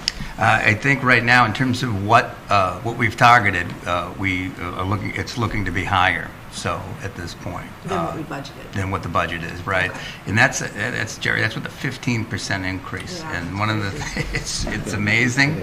And this is the highest. This range is the highest I've ever seen Maya go to. There are a number of factors that are going into it, but it is one of the things Maya prides itself is really reducing and controlling those rates. They're a nonprofit for municipalities and groups like LELWD and light plants and such as. But this is I think what Jim and I talked about it. Like this is the highest we've seen, and even talking to our agents, the highest she's seen too. So, but it's no different. Is that a bigger range too than typically they estimate? I mean, it seems like a big 10%'s high. It's usually a little bit narrower too. So it gives you a sense of the flux and the uncertainty that they're experiencing. So you're right. I know on the federal side, mine went up 18%. Mine already came. So just give you an idea. So looking at this whole page, it looks like it's a wash. Potentially, yeah. Until the healthcare figure. In the best case, a wash. I mean, I looked at that 178 and I thought, oh yeah, it's like no, it's gone. Right. Is that 178 gross on the revenue side, or is it net of assessments? It's net. That's net. So it's net of the expenses. So, yeah, we went through all of that to make sure that we were presenting the net. But that is just the governor's proposal. Right, and that Still can, got a and long that way can to go. change too, but typically by the time we actually set the budget, maybe we'll have the next version, like the House version maybe, but typically you don't see typically once the governor's number, if anything, it goes a little higher, but we've also occasionally seen it, change. So it's fluid, like all of these things are in terms of our targets, change a little bit, but again, we've presented a balanced budget. These are the factors that that are still at play for us as we close things up. So. What would a 2% healthcare increase do on top of the 15, roughly? Yeah. What are So we, you're talking, potentially, like you're looking at maybe another couple $100,000. Yeah. So, yeah. So it is a wash in best scenario. At best. Yeah. At best. There's no relief here for us. No. That's, but it's none of this is abnormal in the sense of things that that we see at this stage of the game, and there are pluses and minuses. And so. And when do you hope to have a healthcare number? We will for the final budget. So that should be presented to us in all of the communities, specific numbers based upon their run rates in the mid-February to late February timeframe. That's going to sink some communities. I think I was just speaking with Michelle. They were saying Michelle lives in Chelmsford, and they think they're going to be on the higher side of that, and just obviously a much bigger budget, but somewhere of this just the increase from year to year, about $3 million, I think is what it roughly. Almost $4. Okay, right. So, which is again a much bigger budget, but it's it's a big change from what you have to deal with. So Jamie Eldridge put out a bill for Medicare for all in Massachusetts, and there's a calculator that's out there for municipalities to put in all their information about their budget and see what the delta would be if this bill were to pass. I think it's worth our time to go ahead and complete that form and do that quick analysis and see whether we want to get behind it as a town.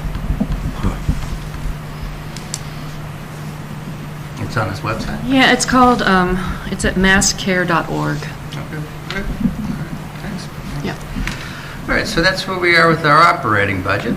And then in terms of the capital status update, this is just a reminder of what's actually in the budget. So this is what was presented. So you'll see components on this, such as the cemetery truck replacement, which TC so generously pushed that off to another year. Elements in here also, it's basically all of the mix of fire, police, parks and rec. And again, this is what's in your budget. So the total capital plan with funding via the CPC, free cash, and capital stabilization is a capital plan of about $2.7 million. Right, can you back up one slide, please? Mm-hmm. The chief's vehicle is in 2027. Right, so that's the next, so this is what was presented, Chuck. I'm sorry. So this is what was presented, and what we're going to show next is where we go in. So fire chief vehicle. There it is. Right there. So the fire chief is deferring his vehicle to FY27. The Long Lake Dock Phase 2 we're moving that to the CPC. These are all suggestions to give due credit to Fred and Steve for pushing this along. And really the major change that we're seeing on the capital budget, and I think Steve, you had provided a little overview of this, but that during the last school budget update, but that basically the school is now committing to take on more for their own capital items, so that the money that the town otherwise would have been spending on those capital items via free cash will now go to the school building stabilization fund and allow us savings that we can now put toward what we know the Shaker Lane School, which Steve's going to talk more about later on in this. But key items that were in the initial budget that will then be taken off or covered by the school. So they're still happening, just going to be funded through the schools, is the replacement of HVAC rooftop at the middle school, the Russell Street Playground,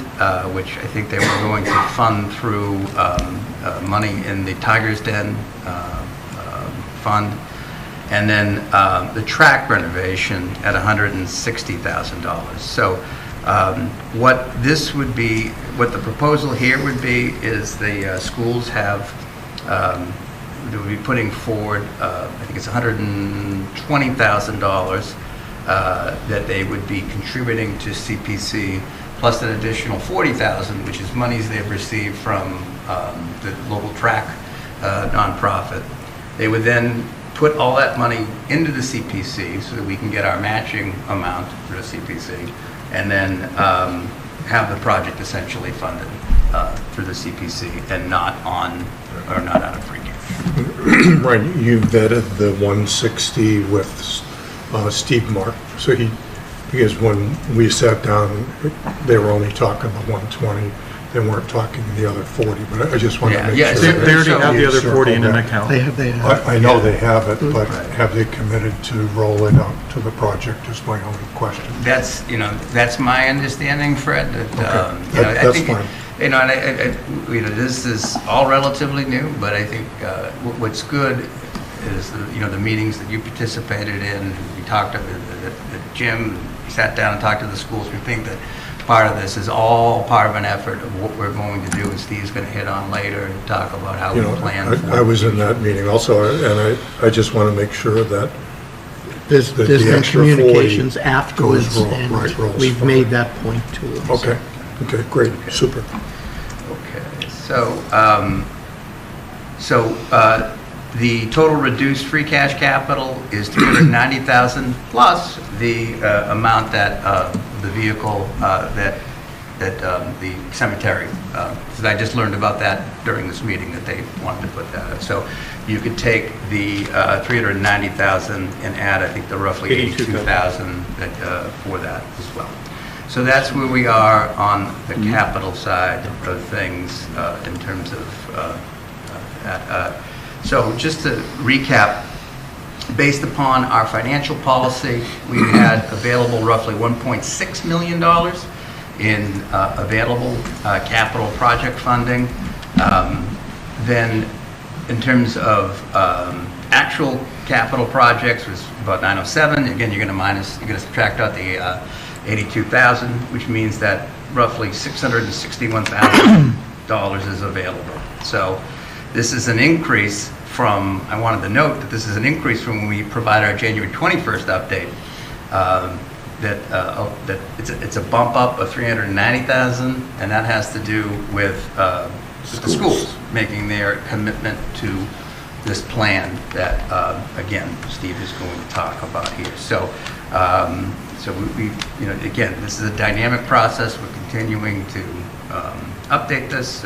Even this morning, we saw that update about the vehicle. But this is by taking these measures, this is how we're saving for our future needs. Okay. So that's basically where we are with our operating capital.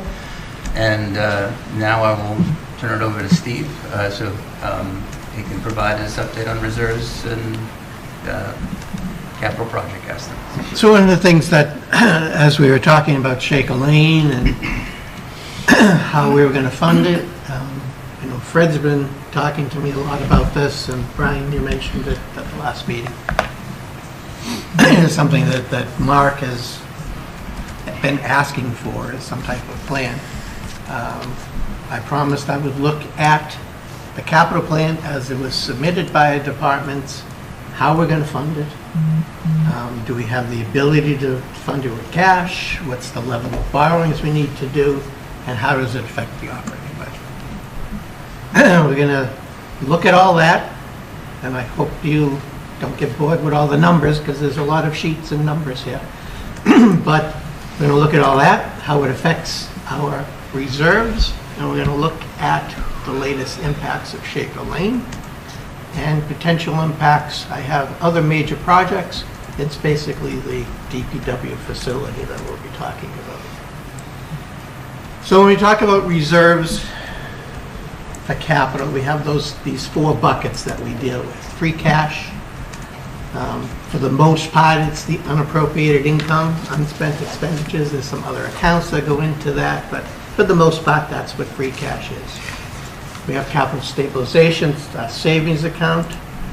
We have our debt exclusion stabilization, which pays for the excluded debt. We're using inside levy money, and we've been doing that for about 7 years now.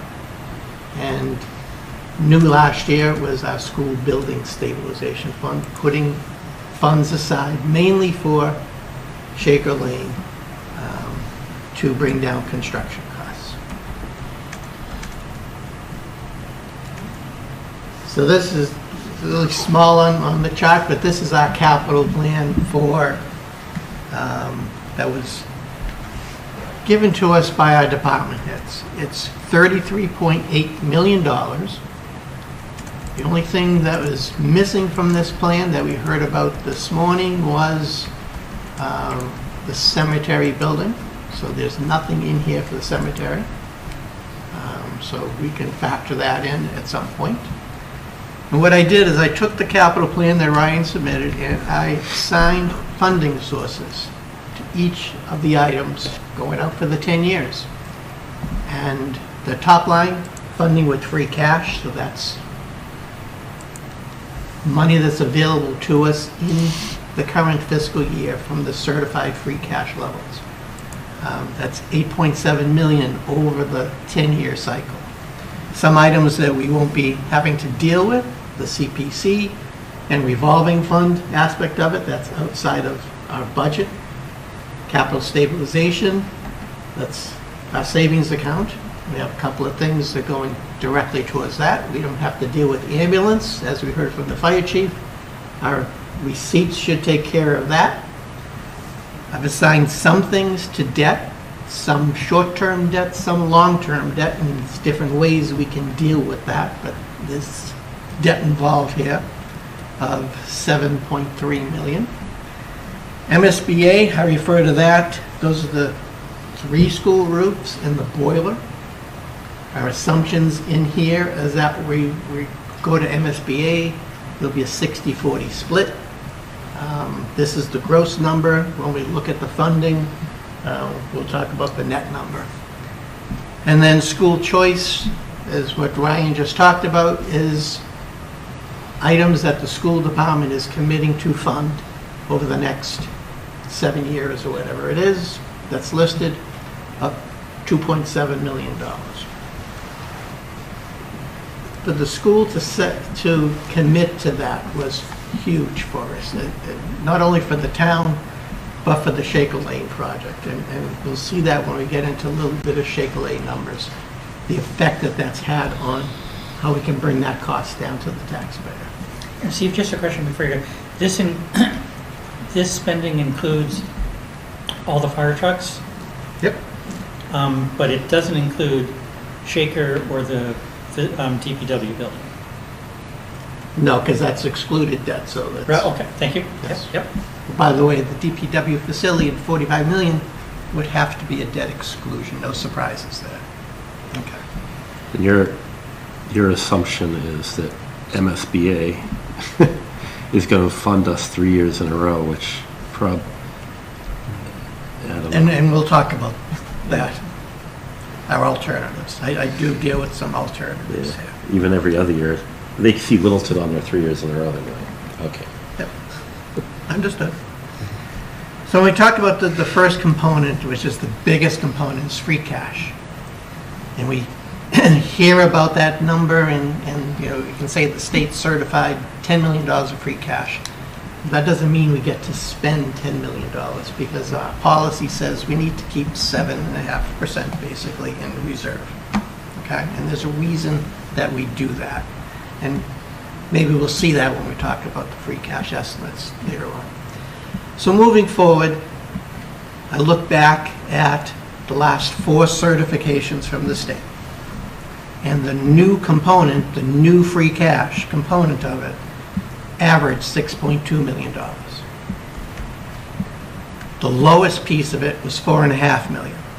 So for this assumption, I used the $4.5 million for the next few years and lowered it as we went forward.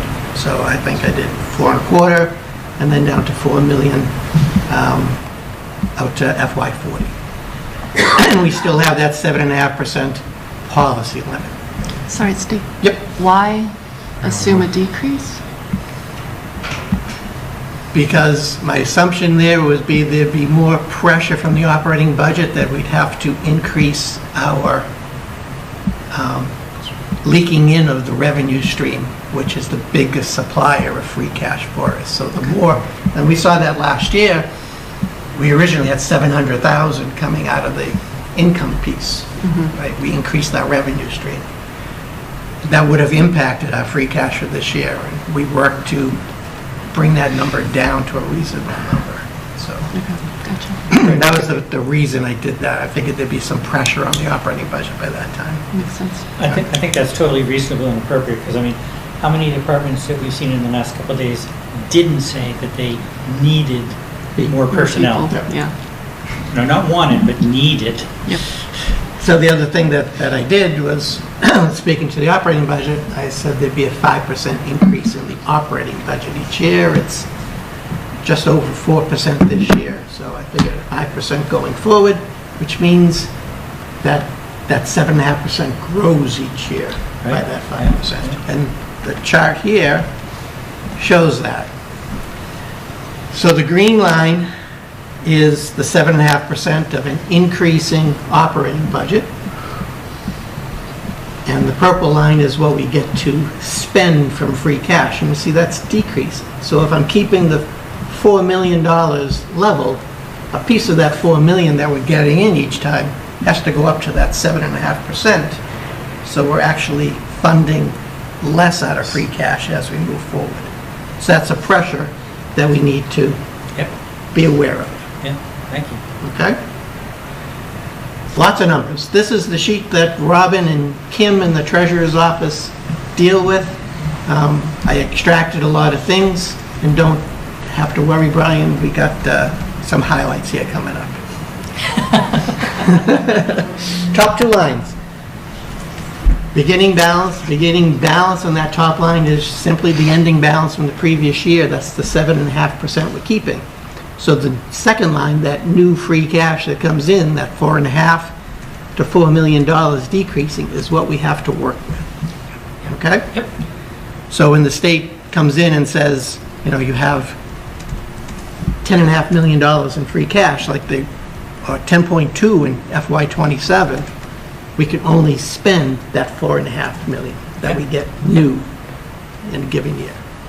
And you can see in that bottom, the total uses is always less than what is coming in that new free cash by the amount that we're putting aside in that 7.5%. Yep. Okay? Yep. How do we spend that $4 million or $4.5 million? Policy says we put $100,000 away in general stabilization each year. Policy, well, not policy, but our practice, on the next slide, Ryan, is that we're funding our existing debt exclusion stabilization plan. So this covers the old items, police station, Russell Street, middle school. That's the only things that are left. So these deposits over the next 4 years satisfy that plan that we had in place. So we're not changing that plan. And after those 4 years, are they paid off? Gone. This is accelerating payment on these.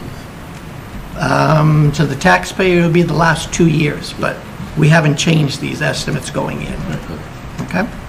And Steve, just one question. The 100,000 for stabilization, that's policy, but it's also, it has to be a certain percentage of the total budget as well, doesn't it? So one of the changes that we did in the policy, so we had that 5% limit, and we're over the 5%. And members of the committee wanted a contribution, whether it was a token contribution or not, to boost that number up. And that's what that 100,000, we are over the 5% limit right now. Yeah, okay, cool. Okay.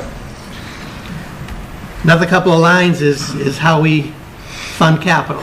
That first capital line that's noticed there, that starting with the 907,588, that's the number that Brian showed for this year's capital plan. We would decrease the cemetery truck by that and probably increase capital stabilization. And you see when we get to capital stabilization why I'm saying put it to CapStave. CapStave is just our savings account that we have for future purchases. The next one, school building stabilization. You jumped ahead one, right? Which one? There we go. Oh, sorry, okay. School building stabilization. This is what we said, or at least what I said, moving forward, was a minimum of $1 million a year. So you can see our $1 million turned into $2 million this year, just by the school contribution was a big piece of this, and some extra funds that we had from things that we had anticipated being on the capital plan that we moved out of the capital plan. So you can see that it's $2 million this year, $1.4 million and $1,065,000. That's anything over that million is directly because of the school department. Yep. Okay. Next piece is what I talked about before, is we fund we fund the school building stabilization until construction, put that money toward the construction costs, and then stop putting money aside in the debt exclusion stabilization account for Shaker Lane, and now I added for the DPW building. Because from our point of view, we really shouldn't be treating those two projects any differently. And we'll see when we talk about those two projects, we're treating them exactly the same as we move forward. Okay? Anything, again, over that $1 million on the Shaker Lane line is because of the school department. And then in the out years, actually anything over $500,000 on the Shaker Lane line at that point in time is because of the school department. So you can see $1,360,000 in that first year there. We're only putting in 500. They're doing the rest. Yep, absolutely. Okay? Yep. So it's what their contribution is critical to this project. Taking all those deposits, the deposits and all the uses, we still maintain our 7.5% policy limit. So we're able to fund a lot of things. So what are we funding here? We go into CapStave. And again, the first line is the balances. Next slide, there we go, the balances. Then we have the deposits coming in, which came in from free cash. And this last is the uses. First two numbers are the fire engines that Steele talked about today. Paying cash for the two fire engines. The next three are the school roofs and the boiler at the 60%. Now, granted, we don't know what the cost of those are. They could go up, they could go down. Steve says he had people look at and price it out with an escalation in there. So this is what we have to go by for right now. But he's still, so this is the 400 plus 800, 4 million plus the 800,000. Yeah. That's what you've got in there, okay. Yep. And just one other point too, but for the MSBA program, we were saying a 60-40 split. This is separate from the school building authority, so it would be, there's a separate program that they have for roof replacements, boiler replacements, building tightening. So there may be a potential for us in terms of when we put this application together, there may be a benefit to bring it all together into one application and see what that brings us. Charlie yesterday at the breakfast was talking about an accelerated plan that comes in every 2 years. Yeah, that's what this is. That's what this would be? Yeah. Okay, great. So if you had asked me, if you go back one around, if you asked me 4 months ago, 3 months ago, would we be able to handle all those things with cash, I would have said you were crazy. But we can, as long as it's with these numbers. To the extent that those roofs go over, then we'd have to start talking about some piece of that as being debt. Or if they don't if they don't give us the matches, because that's not. Well, that's a given, yes. Yeah. It would be that. So, go down one, Ryan? Okay.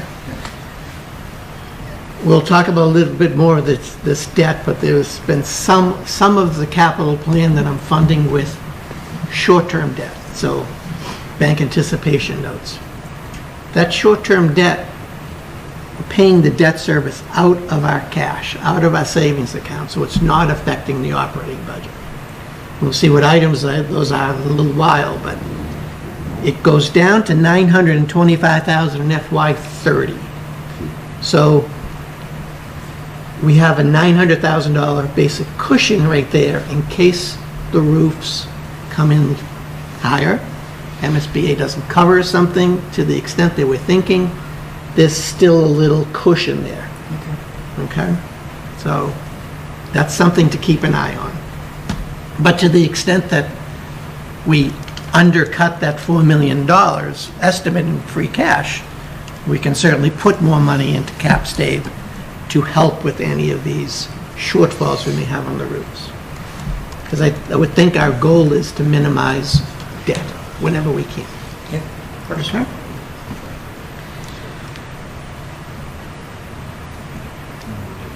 And we stay positive, yep. Okay. Next is the school building stabilization. We start with the balances. We started the account last year at that 1.1 million. We're talking about putting money in. Next couple of slides, Ryan.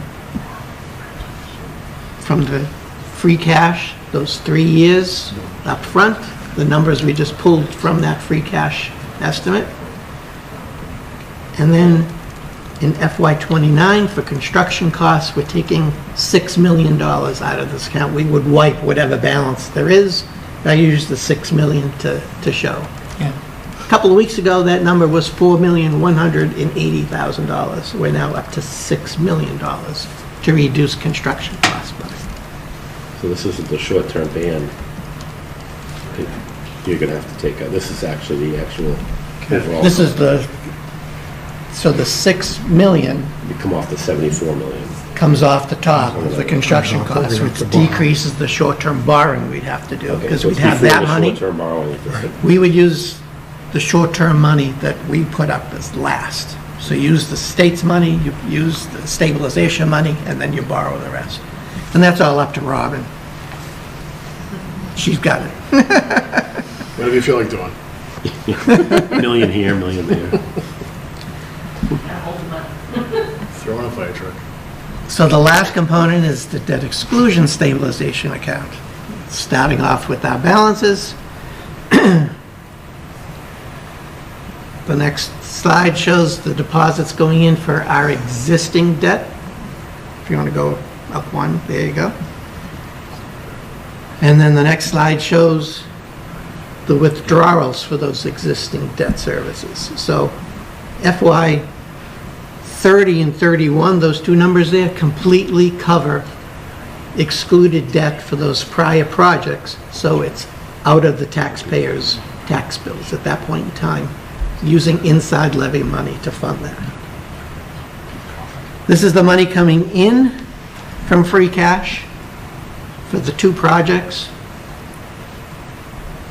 And this is the money that we be sending out of this account to help with the debt service and decrease the taxpayers' impact at that point in time.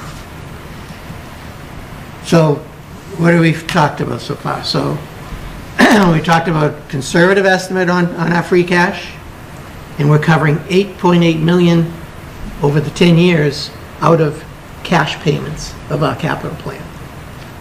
CapStave is we're funding both fire engines and 60% of the roofs and the boiler in cash, and we're covering $12.6 million in items from that capital plan on those things.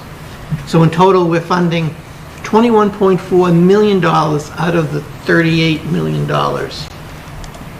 in cash without borrowing a dime, which is huge.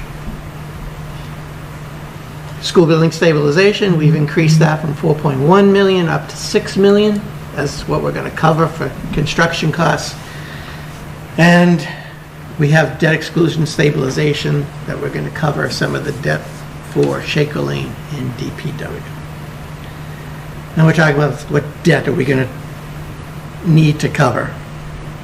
And again, the only thing we don't have the cemetery facility in here, because we didn't have a number for it. But as you can see later on, I did add something that isn't in the capital plan too. So for bands, on the next slide, Ryan, for bands that we're going to issue, Engine 4, which is what Steele talked about going out into FY 30 it was, 2-year lead time. You place the debt in a place where you don't have to cover it right away. We wouldn't have to place the debt and pay something until FY 33. And I figure a 5-year ban for that, and we can pay that off. The second, the second piece would be the dog park that's sitting there for Park and Rec. 3-year ban at that point in time. And the reason we're issuing a ban for that is because if you remember, the cap stave number was down to 900,000 in that year.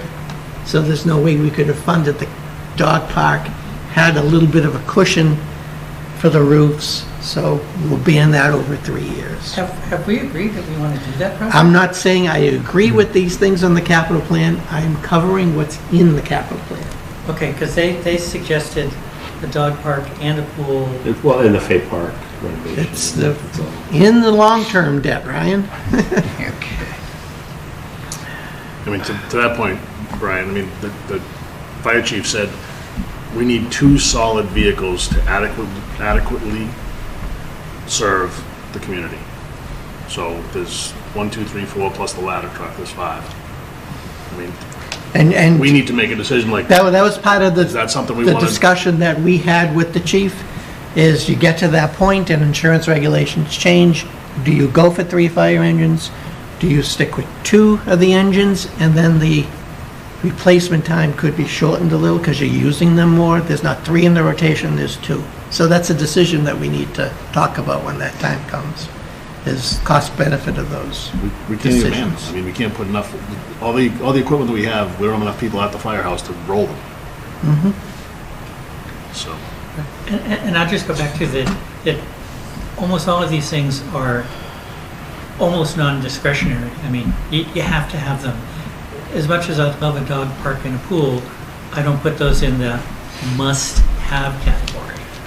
You can say that about a lot of the equipment that's on the list. But again, I'm just doing what the departments have requested. Can we fund those things, which was basically your initial question. Right, yep, okay. So that's what we're doing. Okay. Long-term debt.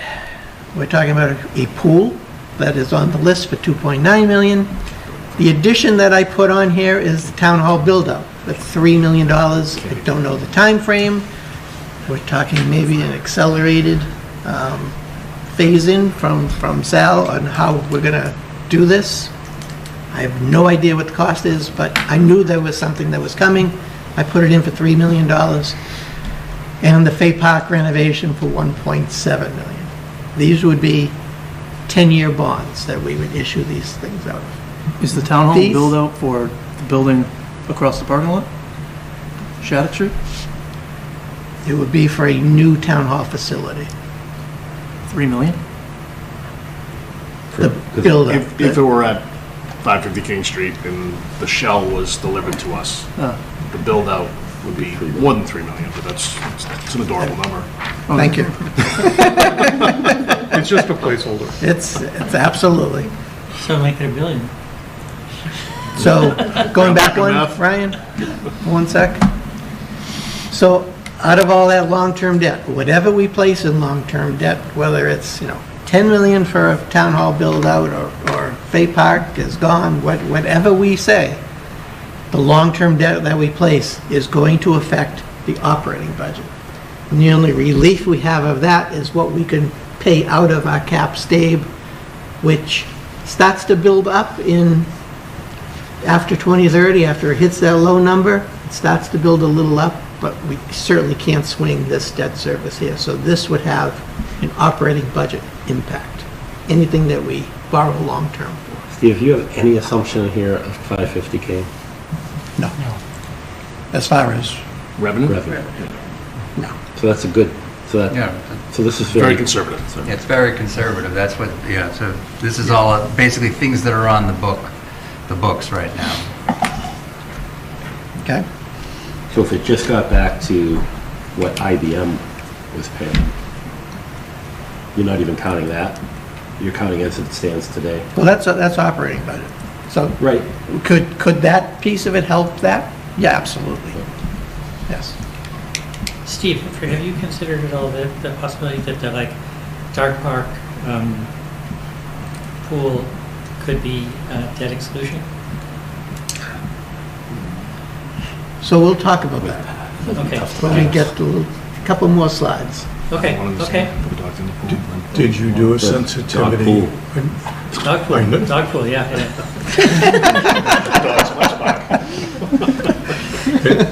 Well, that's the shallow end. I'd say, man, just since we're doing shaker, just put a pool in the new shaker. Oh my God, stop it. We're already dirty? Let's get this back. No, that's the thing. I mean, I'm sort of kidding, but you know, what's 10 million, 110 million, 120 million, it's no big deal. It was 2.9 or 3.9? 2.9, wasn't it? Yeah. 2.9, that's what a little Park and Rec put in there. It was above 2.9. Oval. Get it from Namco. So, finishing up on capital, we used the 10-year plan that the department heads gave us. We funded 21.4 million in free cash and stabilization money in cash, 7.3 in debt. And we have two projects that we added, the DPW facility and the town hall build-out. 3 million for the town hall build-out that's there is going to be long-term debt, so that's operating budget impact. DPW of 45 million is going to have to be a debt exclusion. So right now, the only, out of that 33 million in the capital plan, the only thing we're impacting the operating budget part is, at the most, what it looks like right now is $1 million in the heaviest years, which is out into the early 30s. And we're paying $1.8 million now this year for the sewer. True. Which we hopefully won't be still paying in 3 or 4 years. So that's in the operating budget. So just, sort of keep that in the back of your mind as well. So to go along with that, if that number starts to come down and we start spending it somewhere else, that's not going to help us with this. Right. So we need to be Cognizant smart of and that. cognizant of what happens when that debt service starts to come down. Do we push it aside somewhere else in cap state maybe to help pay for that stuff? I mean, And that's all- that would be the smart thing. That's only the debt service, the operating budget for the sewer system. We're on the hook for continuing to be on the hook for the major portion of that until they get to up around 100,000 gallons a day. So I asked Nick to put together his guesstimation as to what buildings are likely to come on when, and when he thinks he'll get close to the 100,000 gallons. So we can begin to hopefully cut back on what we're paying, the town is paying for the operating budget for the sewer system. So everybody here, stop by Northern Bank and Trust, use the bathroom. Leave the water running. But Fred, to your point, eventually it's going to come Solutions. down. But the last bunch of years, it's just gone up and up and up very steeply. And don't we expect that to continue for at least the next couple of years? The sewer costs? Oh, yeah. Yes. This year would be the highest. You It think? starts to come Really? down. Okay, all right. Just from the debt schedules, that's all. So we're still 100% responsible for it, but the number comes down slowly. Wait, which part are you talking about? The debt part Sewer. or the operational part of the sewer system? Debt.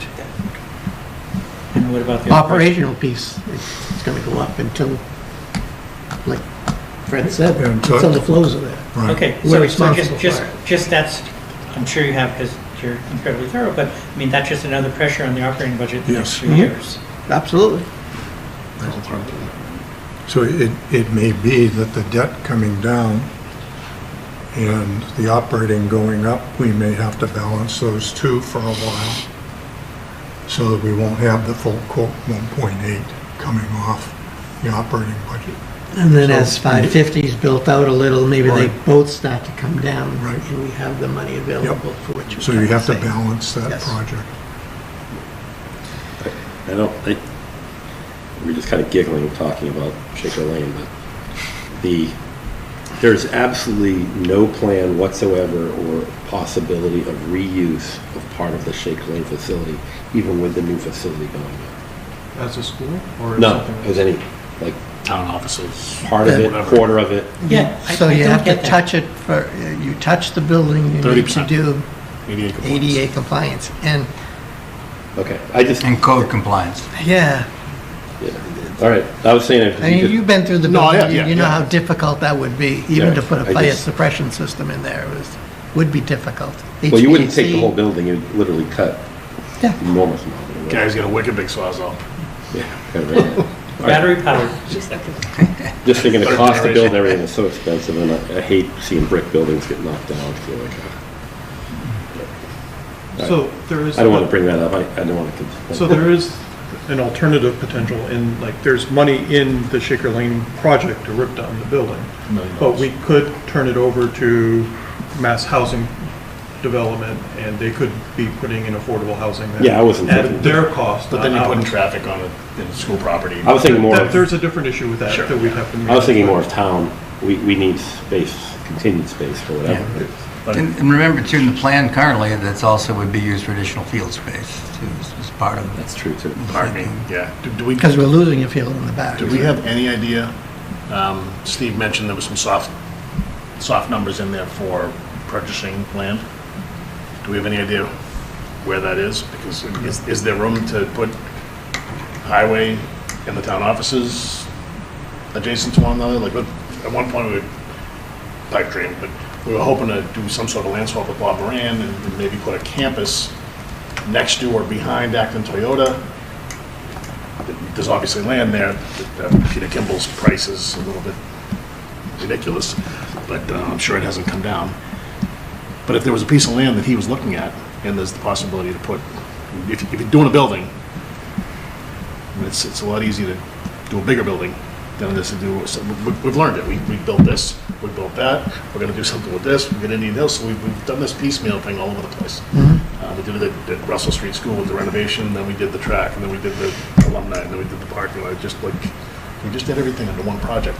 We'd save a ton of money. I think to something that Mark was bringing up all along through this process is having a plan. So these things are at least on paper now.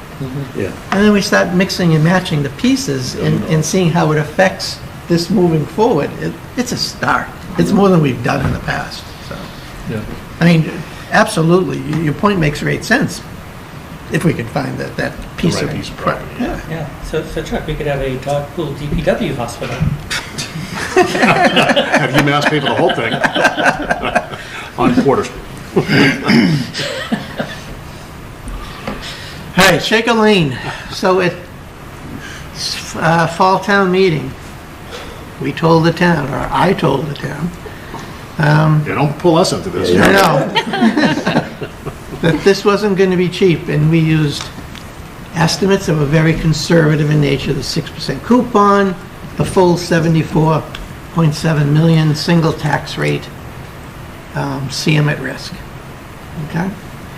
Then we came out at, told the town 1850, the exact number 1842.62, decreasing as we went along. Then we came back, I came back, later on, another month or so later, a couple of months. So let's be a little bit more realistic with the assumptions. Still conservative, but better. 5% coupon, We're going to receive some premium, $5 million. We brought down the net bond to 69.7. We said, oh, by the way, we have a split tax rate and not a single tax rate. What's the impact to the resident at that point?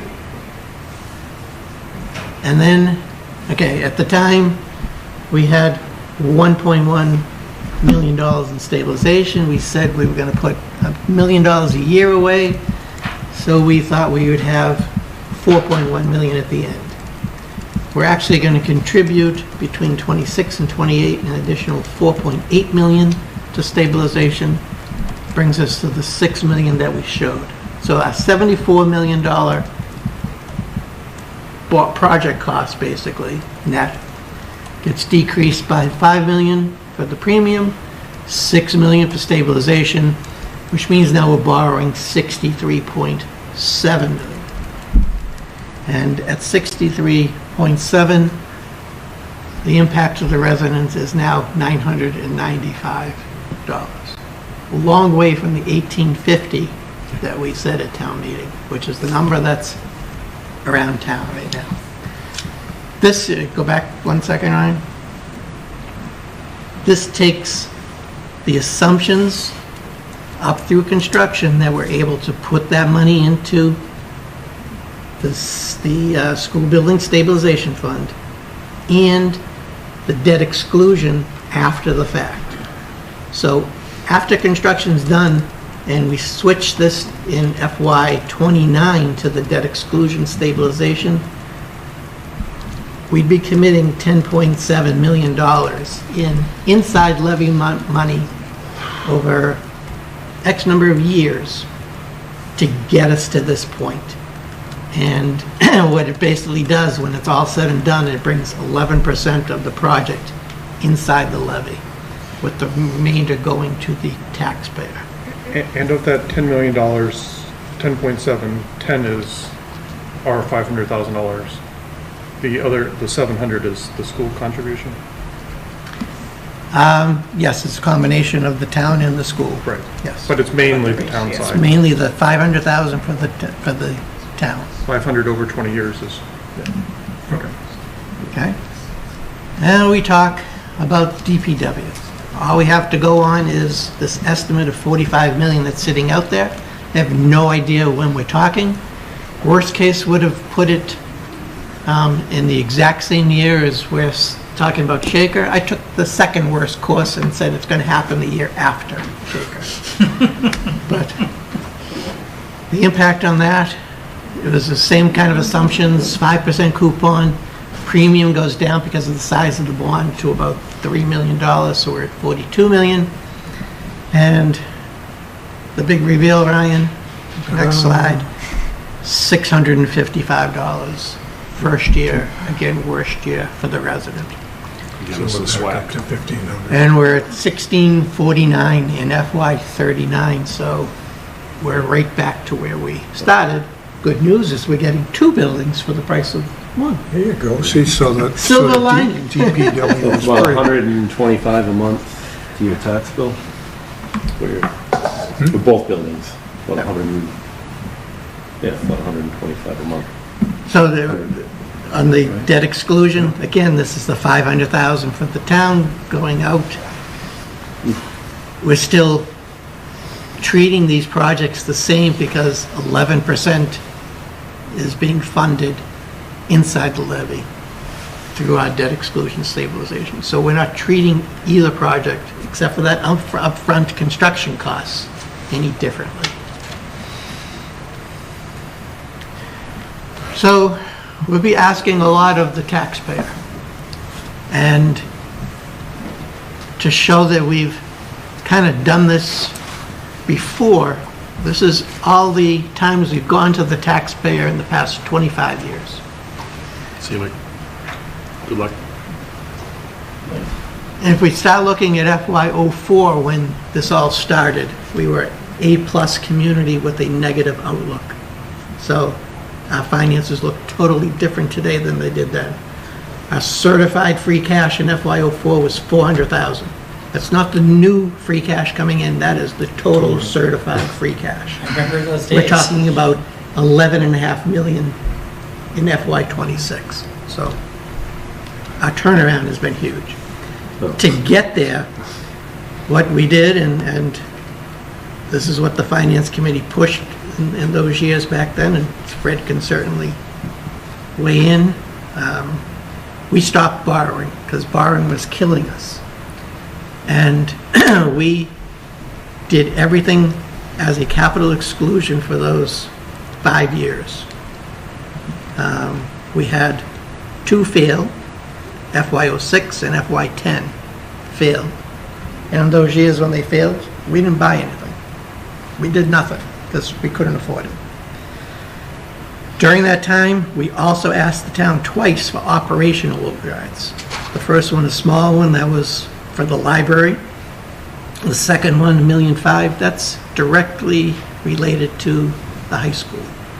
High school debt service came on. It was inside the levy project.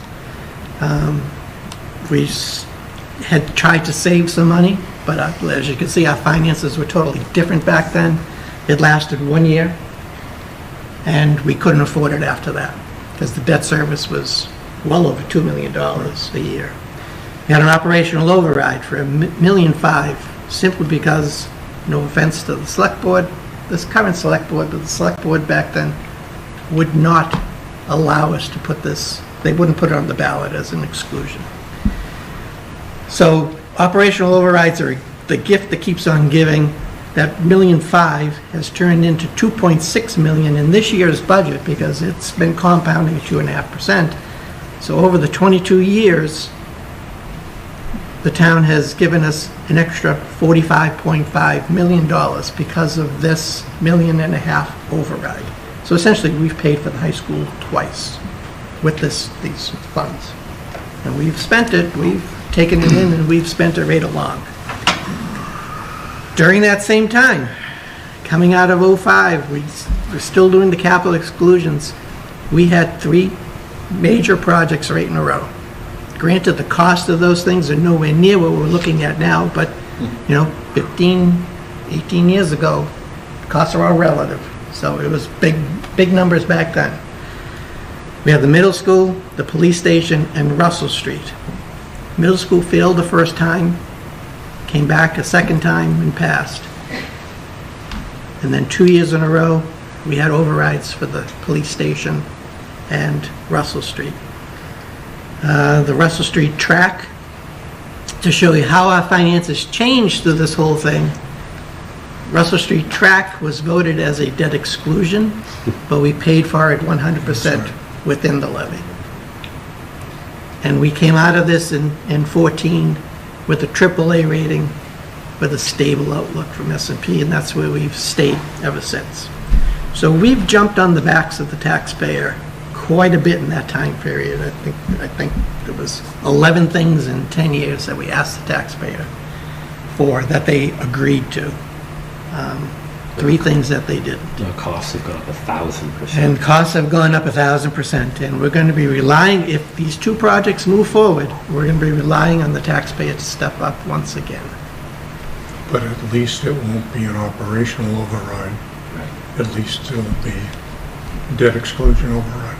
And that's why you hear Fred and I keep, and Brian too, because he lived through this, was we want to control that operating budget because you can see the impact of having to go through an operational override. It's huge on the community. And you forget about it after that first year. That's $45 million that we raised. Not saying we can't use it. Things would look a lot different if we didn't have that right now, but it's a big impact. Whereas the debt exclusion comes in and goes away once the debt is done, like we're going to be seeing with the middle school, police station, Russell Street. That debt will be gone in FY30. Right, and Steve, I'd say this is a great analysis, and we did go to the taxpayers a bunch, but we also replaced, it feels like most of the buildings in town. I mean, most of the schools got either massive renovations or brand new. Police, fire, library. So we've gone to the town a bunch, but we've done a lot of things that had to happen. I think, just talking about all this, I know you brought up a pool or the park or the dog park. Those are things that they do have a direct effect on the mentality. People see what do we have in our community, what things, because a lot of people aren't going to get to use Shaken Lake. So I think having those things on our calendar as things that we're actually planning for are huge for a community. They're like cultural things that I think we don't want to lose sight of that, because, I mean, it's great to have good schools and good, obviously safety and all the emergency management, but to have those things, those things are noticed in the community. And I know where all the dog parks are in the surrounding towns. I know who has public pools, which is basically nobody anymore, but those things. Oh, absolutely. I mean, I still get pissed off that I have to pay to go use Long Lake that's 5 minutes from my house when I'm just walking there. That's just... So back to Steve's point on the 45 million that we raised on this operational, that paid for the high school. It also effectively paid for the fire station, the library, and the senior center, right? That one operational override covered is why we could do all of those things without debt exclusion overrides. True. But that's not a reason to do it again. No, I'm not suggesting we do another operational override. You saw the effect that neighboring towns had last year when they went for overrides. Very few passed. I watched those meetings, I know. Yeah. It's not pretty to be at the front room for those. So I'm certainly not saying that the fact that we haven't asked the taxpayer in 10, 11 years for something that justifies asking twice again for this amount of money, but it shows that we have leaned on the taxpayer, and the taxpayers stood up at that point in time. So, Steve, did you, way back at the beginning, you said the average free cash was in the $6 million range, and you used 4. Did you do a sensitivity on, say, plugging 5 million instead of 4 million, and what that would, and adding another 4 or 5 million to the debt stabilization or the school stabilization would do? It would obviously, drive the numbers in the correct direction, but I think that in the short term, if say next year instead of 4 million, we did get 6 million, say it came in. It's figuring it out. I think at that point in time, some combination of the two, either cap stave, if we feel comfortable with these roof numbers, it depends on that. Basically, that's the big driver. If you have the extra, you put it to cap stave, you lessen the impact of the debt that you're going to have to do, which frees up, the operating budget. It's figuring out as we get closer what the right amount is. Probably in the short term, it's cap stave until we're certain of those things. Just because it goes down to that 900,000 in FY30, that's cutting it pretty close. I think. No, I agree. This is a good slide. I That don't know. slide. You might. Is this one you show at town meeting? Is it worth it? Yeah. But This is an amazing. This is our excluded debt if we don't do the 2 big projects. Absolutely. So if we, as it stands right now, this is what the impact of excluded debt is to our neighboring towns. And these are the towns we use to compare taxes with. So we'd be 0 come FY30. However, with Shaker Lane, with the DPW building, we're probably going up to around $5 million at that point in time between the 2 buildings. So we'd be towards the top of this list. So it's a huge jump, and it's $1,600 for the 2 buildings. And we go back to when first of all, amazing job, Steve. Yeah. Good Lord. But back when it was, 1,800, we thought, oh my God, that's going to be an unbelievably hard sell, and you did all this amazing work to get it down, and then DPW brought it back up. I don't know. I mean, from our point of view, as I was talking with Karen just before, we can't encourage the town in any way. We can't publicly come out and say, go for it, town. It's against the law for us to do that. We present the facts, and then we discuss the facts, and it's up to the taxpayer to basically say what they're going to do when they vote. Right, but it's our job to try to make it as palatable as possible. As palatable as possible, and it's just $9.95 and $6.65. This is the payments per year, is what you're proposing, not the total debt, right? The payment per year. That's what hits the tax levy from excluded debt. Okay. Yes.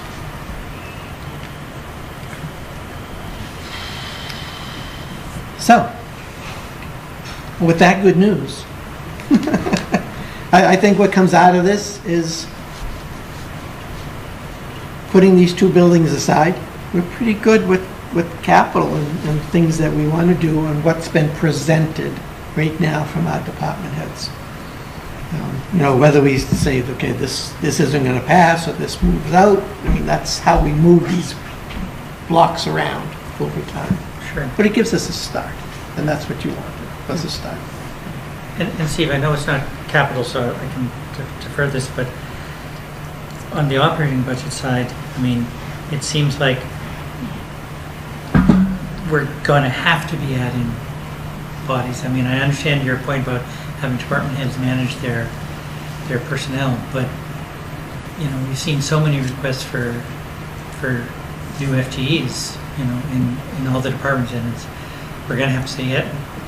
Probably going to have to say yes to some of them, and it's just the pressure that puts on. There was a lot. But for now, let's finish with capital and get into the operating budget, because there's a lot of moving parts with that. So. Sure. I guess for capital purposes, is there anything on the capital plan that was presented by Ryan that 900,000 less the 82 for? We go back.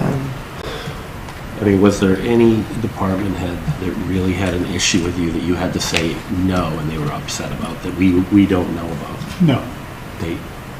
They were all very respectful, understood the challenges, and didn't like the answer, but no, everyone was, they were cooperative, very much so. So currently, it sounds like the critical needs of the town are being met. That's important. I mean, I think hiring 3 fire, getting 3 on the core, which has never happened. Core services on that case. Yeah. Yeah, I should say.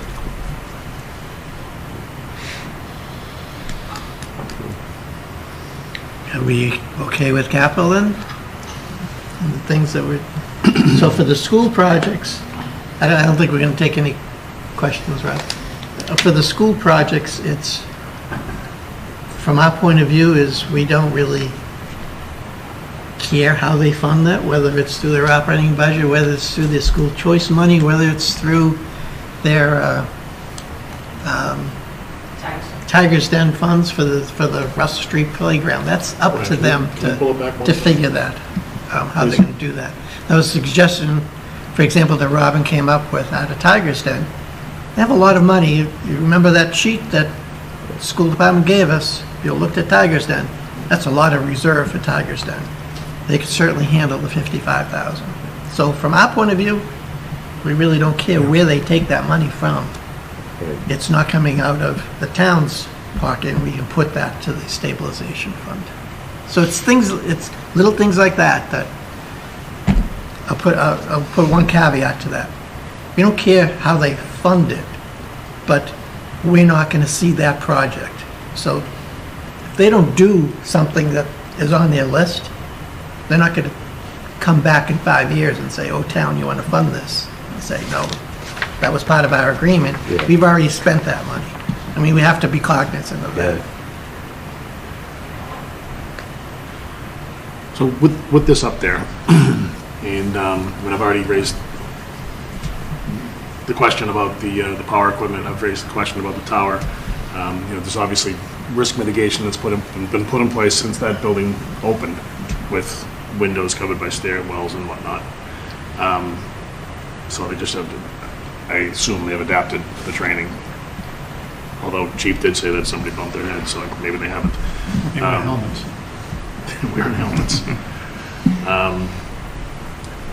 But I mean, with that asset list that I was talking about, if we knew that, you know, Chief, 2 solid vehicles to meet the needs of our community, if we've got engine 1, engine 2, engine 3, engine 4, and ladder 1, we've got the brush truck, and we've got a lot of pieces of equipment. Is taking engine 1 offline for a year, if it needs to, run it for as long as we can, get whatever life we can out of it, and just have to lean on it. I get your point about, well, if we're running the other 3 trucks more, then they're going to depreciate more quickly. But I mean, $1.3 million is a big nut. And that's a pretty quick impact to our capital budget this year. So just think for a second. I mean, we're authorizing the payment of 1.3. We're not spending that for another 2 years until we take delivery. It's semantics kind of, Steve. It is, but at least we're getting the use of that money, and we're earning the income on that money that's invested. So yeah, but I mean, if we're going to make cuts, we're going to make cuts. Oh, absolutely. You know, I could make an argument for the training tower improvement, just keep putting risk mitigation in place. The power equipment, I think Chief and the deputy gave a reasonable explanation for needing that equipment to be replaced. Maybe half of that could be, you know, maybe we only need $25,000 worth of power equipment. The seal coating of the line striping of the police department. If that's something that Chief can work out with Steve Yonley, you know, kind of keep crack sealing it and keeping it going.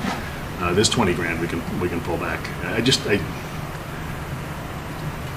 I realize that people have sharpened their pencils and taken stuff out and tried to meet us with the leanest budget that they could, but I mean, if we need to make cuts, we need to make cuts, and I think that technically we don't, because this is balanced, but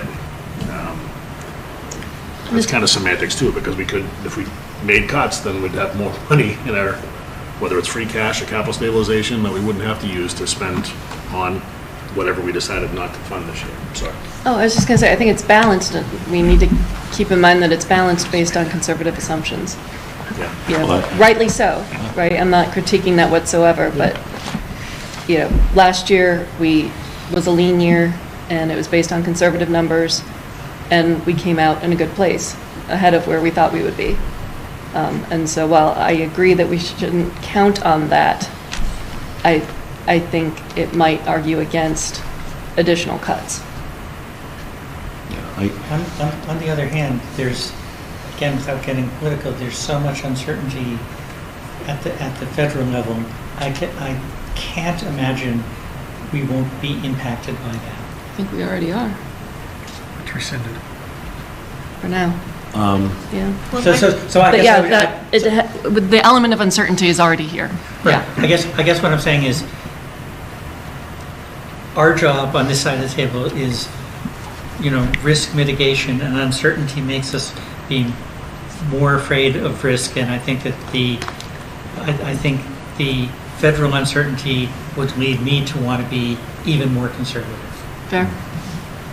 I guess it's just talk. I would like to see what that actually means. I mean, you know what I mean? When we're just saying that the uncertainty, well, what is it? Give us a number.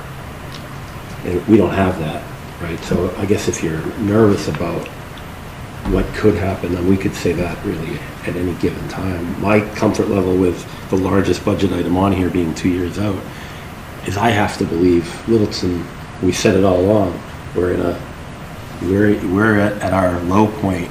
In 2 years, we're going to have a much clearer picture of what our town common is going to look like, what the revenue from that's going to look like. So I think it buys us 2 years' time. If you said that engine's going to be done now, yeah. Or if I'm kind of glad that they're taking a little longer to build in this regard. Don't let that play to the fire station. They won't like any of those guys. But I'm a little more comfortable knowing that we don't have to deal with that for a couple of years. The larger dead items, and I know you scrutinize these lists every year, and we need that. And I think everybody here did. And I know the frontline full timers had to you know, we're the first through the door to get hit with this, but, And you're not going to have it for 3 years. yeah, and that's the That's scare. the crazy It makes me nervous. You to gotta hold So we're not on. gonna have that engine for 3 years. We still have engine, we're not gonna have that engine for 3 No, years. that's what I say, well, we have to bet that engine one can, I wasn't joking when I said raise his budget on duct tape, because we'll end up, there's gonna be something else. But if we, going on with one of my those other point, engines. Fred, is that we've got engine 2 that they're looking at for next year for 1.4. Engine 3 is, where is engine 3? And 30. 30? Yes. That was engine 4. That's engine 4. Engine 3. Yeah, and the danger of doing engines back to back Service. is they're gonna Looking at here. fall apart at the same time. But we're in a mess right now, and I think we just need to do that. So I'm with you, Fred.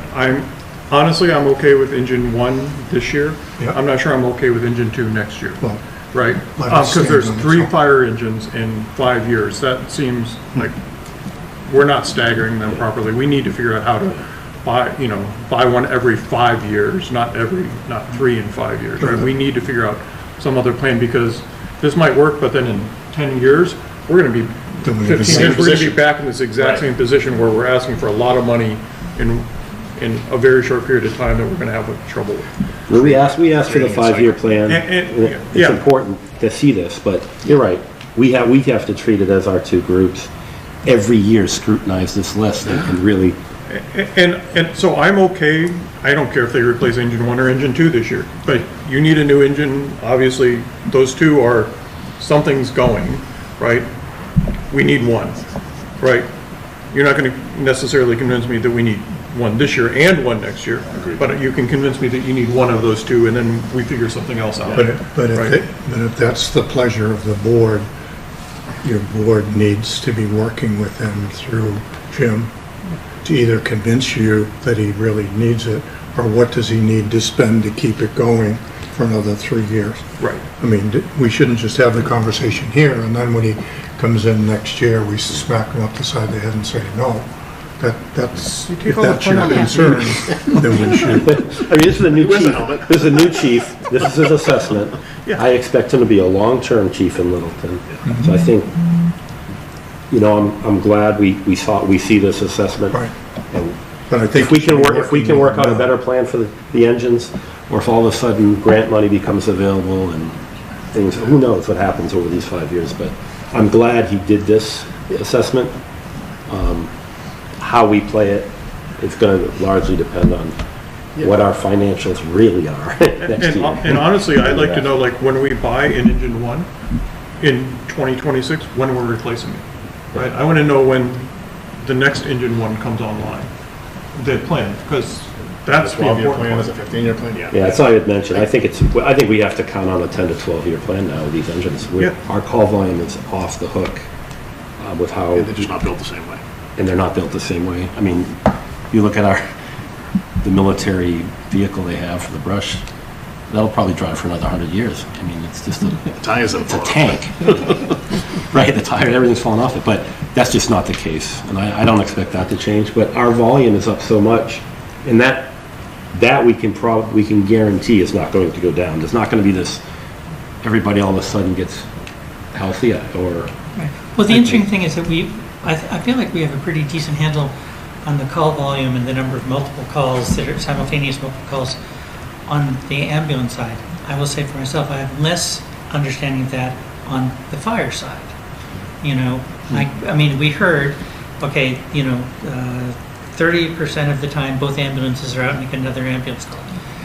I know nothing about fire, but, you know, I assume that you don't necessarily need 2 or 3 engines for every fire, but again, what do I know about that? And so, like, what percentage of the calls happen when one engine is out and you need the other engine? I think I would like to get more educated on that. I've been educated. I think we've gone down and we've talked that you know, the fire engine follows the ambulance. You know, every call. I mean, that's a lot of that has to do with having bodies on scene, especially. But I know chiefs looked at this and looked at other ways to have a chase vehicle so that it, puts a little less, wear and tear on the fire engines. But also, let's be honest, our roads haven't helped these fire engines. I mean, these are huge vehicles. Oh, yeah. So, But just to play devil's advocate on that a bit, I was at a seminar where they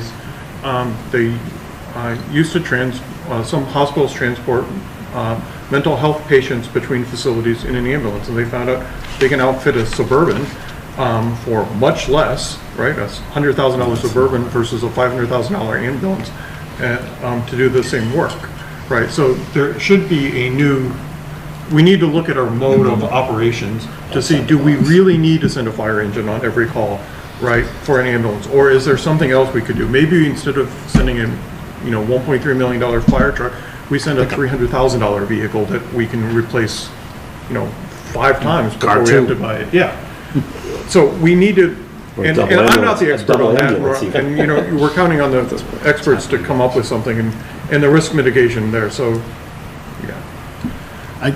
I very much appreciate this list. I love having this. This is a great slide because we have a great line of sight. But I liken it to you go in, you buy a home, and it's you have the home inspection, and Steele's come in as the new chief. He's done an assessment. This is what he feels needs to be done, which I respect his professional opinion. There's a reason we hired him. I just think that as a new homeowner, anytime I've moved into a new home, I had all these grand plans for I'm going to replace this, I'm going to replace this, I'm going to replace this, and eventually I get to most of it. But this is, I won't call it a wish list because I think it's a little more vetted than a wish list, but I don't know that, Mark, I like your assessment of, I could swallow engine 1 this year, but would have a tough time not to hear a pretty compelling argument for engine 2 next year. And maybe it means we put money, we talked about the ambulance stabilization fund or vehicle stabilization fund, and maybe we commit a little bit more to that, or because these things aren't getting any cheaper. Let's reel it back into this year, because I know we could talk looking at this list, I'm like, So is the consensus engine 1 for this year is good, and ask Jim and Ryan to go back and start discussions about engine 2 for next year and alternatives to that? Is that basically what you're talking about? We've gotten quotes on engine 1? Yeah.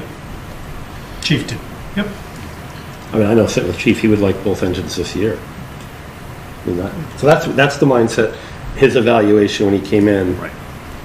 2 fire engines this year. Because I asked him the straight question, what do you feel after assessing everything? And that was his answer. I mean, so staggering them, I think in the Chief's mind is tough. And now, we've just got to be careful. Every year we kick that down. What are we doing? And, what are we doing? Service costs and downtime and things like that. But let's, think outside the box. I think he'll continue to do that too. So Ryan, can we go back to the capital list for this year?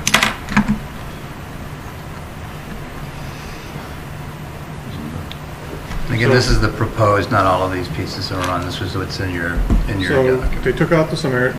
So does anyone have, on this slide, does anyone have any issues with anything that's been requested that they think should be kicked to a future year? The cemetery truck was already kicked, so. I think we're good there. I love the fact that the compactor is going to be cost savings. Yeah. By implementing that, we're going to save money. I would have thought that was a lot more money. Just keep in mind that something is going to come back for the cemetery building. Right. And whether that's in next year's budget or. Right, well, that's the reason there. Now we're weighing a new building there against the fire engine. Are we kicking the fire engine out the next year, or is there some other big item we're kicking out? Maybe that fills the void. Who knows? I don't know, but just keep in mind that that's no, I'm sorry. Yeah, I don't We're know. hoping it's. I haven't heard. The way he was talking, it seemed like a new building. From what Eric is saying, Was this I is mishearing? something that's just fixable for us. I think so. I'm sorry, Gary? That what's Cemetery. the cemetery's fixable. Yeah. Yeah. It sounded more, when I talked to TC, it was some renovations to a point where they want it to be a comfortable space for a family to come in and have right now, it's starting to get to a place where it's not really It's But not they've done, received. a lot of the cosmetics, they've done the conference room, his office, the whole lobby area is much better than it was. Yeah. Oh, no, they've done Year a ago. nice job in fairness to Lipstick on the pig. the light department. They've stepped up with Ivan Correct. on the board. So they've paid for a lot of maintenance that wasn't being done, so. Right. So I guess the sooner we get that number out there, the So better. this is page 2 of the plan? So we already Went to deeply page debated 1. Yeah. the engine one, the chief's vehicles was Yep. kicked. Is there a list of the power equipment? That was the. It's just that was kind of the ish, there's gonna be some saws, Saws maybe and- some. Jaws of Life. Jaws of life and Life. things. He had the donut the other side. I mean, it's 46 grand, and I'll go with the consensus, but I would like to see quotes. I'd like to see, what are we buying for 45 grand? I mean, does a Jaws of Life, does that cost 8 grand? Does it cost 3 grand? And, where are we buying them from? Do you have history with them? Have they? You'd like an itemized. So I guess I would like that on my maybe list. to jump on what Chuck's saying, the $250 that they get in from the state for this year that they spend by December 31st, is that all committed right now? Is that something that they're buying equipment that maybe they really don't need to replace and they could replace this power equipment instead? But Is- some of is- the big ticket items, like the stretchers, they said those are items, when we talked the other day, the three of us talked with them the other day, all the items that they wanted to spend that $250 on seemed like items that were expiring or that they really needed. And also ambulance space. I think that's an important distinction as well, that it's based upon Medical. transporting, that it's medical related as opposed to these items which are. Right. Well, you might be able to stretch some of them because Jaws of Life, get somebody out of a car, they're going into an No, ambulance. that- There's gotta be a definition So to somewhere rephrase the about what question, if we didn't have the constitutes- money from the state, we'd be replacing that equipment or some other equipment. Yeah. That's a fair Previous question. approvals or denials. Right, I just want to go back to the cemetery building for a minute. They talked about it's not infiltrating water as much as before. Can absolutely imagine someone going in and inspecting and saying, oh my God, the previous infiltration Undermined or whatever. ruined the building. So don't be surprised if it comes in big. Yeah. Yep. Mark, you typically will look for, whether it's an itemized, what is professional services? Yeah, yeah. So that it kind of had the same feeling. I think that's fair on the power capital equipment. stuff. We can get that for you, Jeff. You mentioned the parking lot. The police. I'm ambivalent. I can see it both ways. I mean, both the tower improvements and the parking lot, I think, could be pushed out. And the tower improvements too, I think he said rip the windows and relocate them. Could they just leave those windows and not use them and just That's what they're install current- another window? Just don't use those for the training.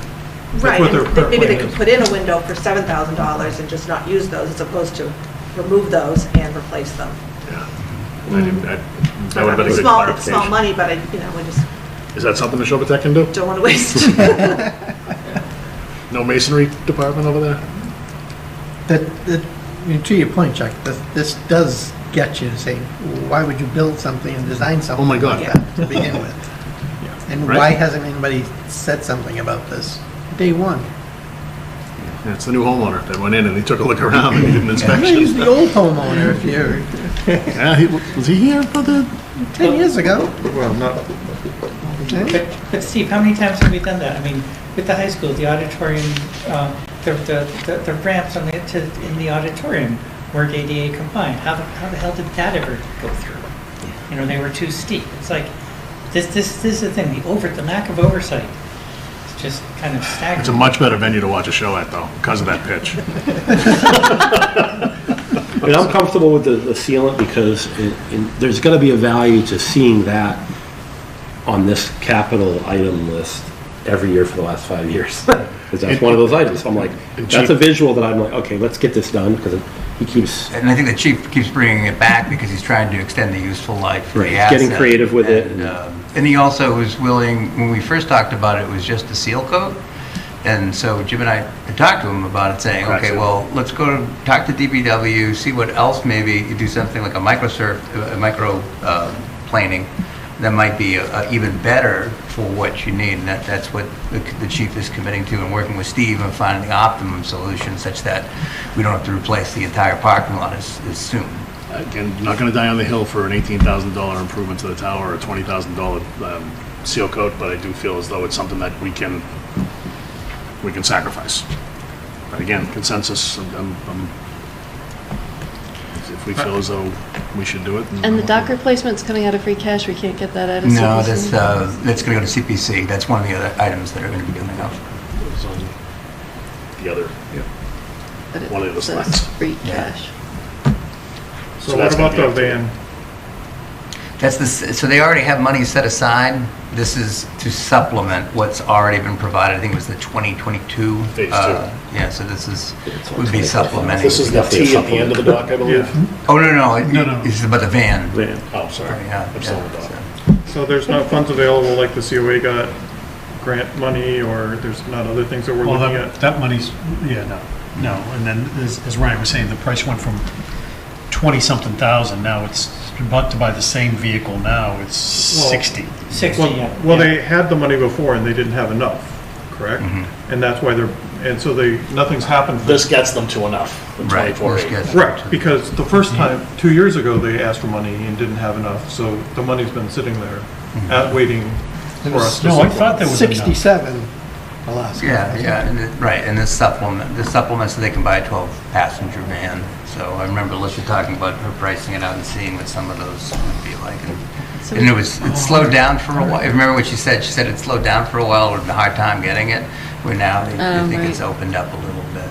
So we've got a van, we've got a cruiser, what other vehicles? Like Just the passenger DPW. vehicles, anything else? But the PRC's van is going to be shared with the building department? Yeah, okay, yeah, right? Go back Yeah, I'll get to where I'm going, but so, in terms of passenger vehicles, we've got, the chief's vehicle's gone, right? Correct. So we've got the cruiser and the replacement van or school bus, is there anything else? There's some trucks. DPW stuff. Right? DPW's got a truck. Yeah, DPW. Cemetery. And the cemetery's got it. But the cemetery Oh, was but the gone. cemetery said no, Or right? delayed Cemetery one said year. they would Yeah. take it off. Yeah. That's right, that's what he was referring to, okay. So how feasible is it to bundle that procurement? They're all off the state bid list. Yeah, but So- like, is there any way for us to not, like, I assume that we're saying who would like to sell us a van? Is there any way to say who would like to sell us a van, a cruiser, and a But even, to Jim's DPW point, truck? we typically buy all of that on the state contract, so they're pre-negotiated prices that are already discounted that are reflected there. So, and then the ones you'd go to for the van might not necessarily be the ones that you would go to for the DPW. So it's not just one uniform thing. So it's a good thought. It's just that practically it's kind of all over the Private place. sector would absolutely be doing that. Yeah, I mean, I feel like we have Throw them all multiple together. vehicles every year, and we're doing them piecemeal, but if that's the way it's got to be done, that's the way it's got to be done.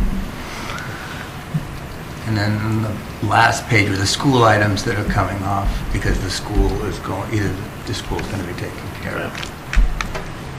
So the thank you note. Fruit basket.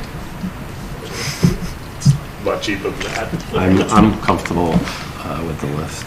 So, I mean, this is, and we'll get back at it next year and we'll look at the next list and see if we can scrutinize it again. I think we have a plan. The plan is put together. So comfortable with this year, and the marching orders is to look at the engine next year and over the next few months come up with a alternative or a justification. How's that? The 1.3, we just spent 1.6 on a tower, and engine's 1.3.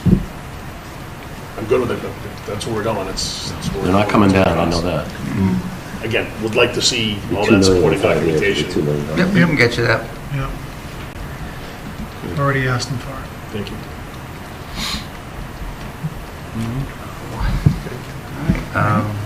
So we. Give a capital? Yeah, I'm going to repeat up operational. Operating budget? Cut them all. Anybody keep a list of things that, No more kids. things they heard that they would like to discuss about cutting, or things that they heard that they'd like to discuss about adding? Well, once again, I'll remind everybody, we have a balanced budget. So any additions, we need cuts or suggestions for cuts. I mean, everything that I've heard, that my biggest concern right now is the Board of Health, a situation where we know what happens when that department becomes ultra-critical. Things ramp up really quickly, and if we don't have a resource because somebody's out sick or on a long injury or something, I definitely want that track. And I think the Board of Health should have thought of that. Yeah. True. And so as Jim said too, I think like there's things that we need to get back to. That one. So Working with the Board of Health. Yeah, we were talking about Board of Health, and then we were talking about maybe putting money back, but you were saying like we're gonna come up with an update Right. to the board at the next. Exactly. So what we'll have for the February 10th, we'll have, we will have a direction of how we're going to do with, come July 1st with the event. He is out, but we'll also look at, also confirming, looping back and confirming the speculation of the Jim/Neshoba relationship as that goes. But we'll also be able to expand internally and have the conversation on how we could potentially close that gap for right now with, in particular areas that we want to make sure it's, we can do it and it's legal. Yeah, right. So we Before could, I say it. yeah, so we could just hold off on anything. Are they offering us a 2-week a la carte person? I mean, what is that? Yeah. But the other thing is that was reiterated, I forget the gentleman's name that said it, but he said that they had instituted the new fee structure. Right. And has Neshoba been collecting on that new fee structure? If they have, Most certainly. then the last 4 to 6 months' history ought to give you a run rate versus this nirvana that they presented. I would almost, I can't imagine that they have been collecting anything beyond what they've been, the levels that they've been collecting before. But that would be a data point to go back to the Board of Health with. I think he's mistaken, 'cause I don't think we set the fees for Neshoba. I think Neshoba sets the fees for Neshoba. So that just gives us another data point that the Board of Health doesn't know what they're doing. Again, another data point that what? I'm sorry, Fred? That the Board of Health doesn't know what they're doing. I won't say where I heard the number, but I have heard that Neshoba collected $94,000 for Littleton accounts last year. Total. And Board of Health is estimating, in the thing that I saw, $220,000 in revenue. We heard half of that. Did you? You heard 45,000? 52. 52. Is now the time when I throw a brick in the mix? Absolutely. It would be fun.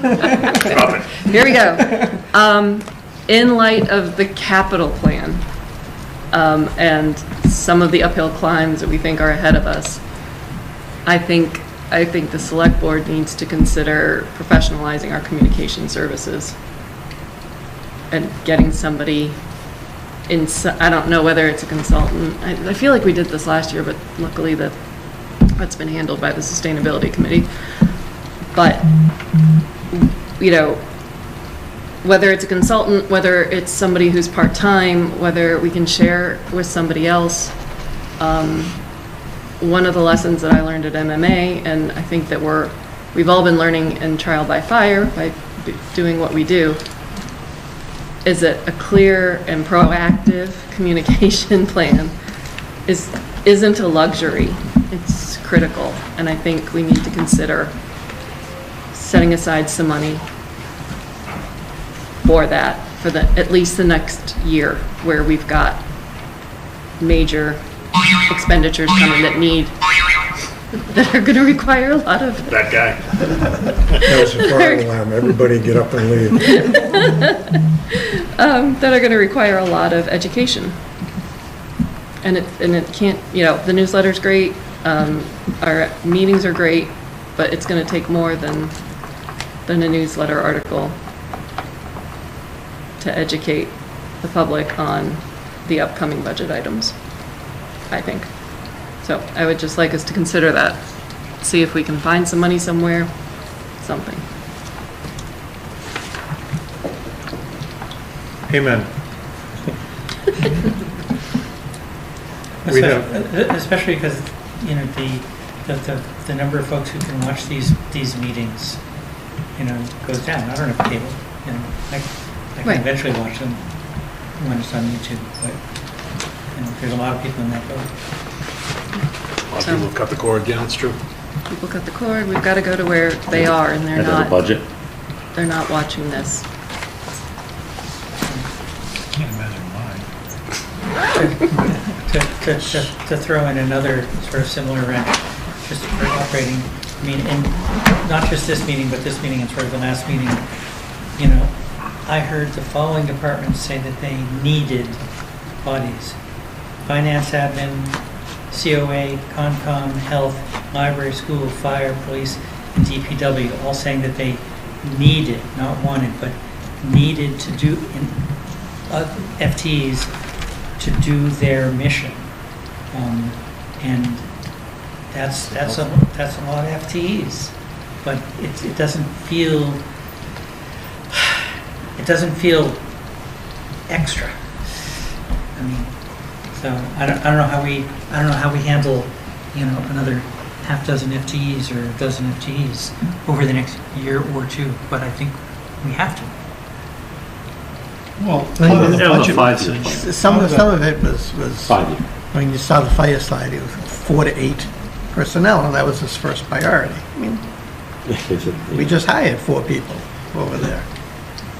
And we were told that was going to be adequate. Absolutely. To cut down on the overtime, and that was the staffing that we needed in order to serve the community. Police is just playing this in.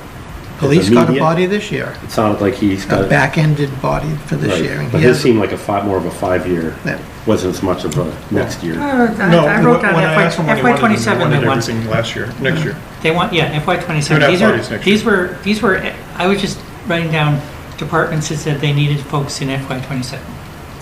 You know, not in this year's budget, although some of them do. I mean, are you looking at 10 bodies between now and FY30? It's a Well, I mean, it's $1 million, yeah. This year, we're Yeah. adding More one than library and HR. The school had 4. Inclusive of the SRO. And the SRO, so. Yeah, the 4 was inclusive of the SRO. Okay, yes. Right, and the schools they offset some, and kudos to them for all that, but I'm just saying, you know, Steve, I absolutely hear you on, you know, the cost of personnel, but we are a growing town, and I mean, I remember, Jim, I pushed back on one of the items, you know, 2 nights ago, and you said, well, we got to do it. And I hear that, but on some of these things, it's like, you know, go back to the, you know, elder services. I feel like got to do it, so it's just. Yeah, but we don't know what elder services need. Sure. But we know what HR needs. Okay, but we will know, and we've. Right. Yeah, so I'm not saying allocate the money, I'm not saying, hey, let's allocate 6 more FTEs today. I'm just saying, as we're projecting, we could easily need another 6 next year. Yep. So you want to build it into our assumptions?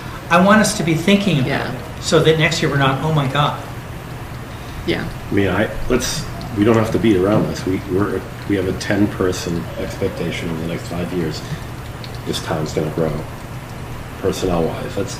Is that conservative? I think it's very conservative, yeah. Okay, so let's say it doesn't. What number isn't? 10 over the next 3 years. We're conservative. I'd say 10 over the Okay. next 3. Fire asked for between 5 and 9. Yeah, plus the deputy. So Well, 4 to 8 plus the deputy. Yeah. So you're, with benefits, you know, you're $1 million, you're over $1 million.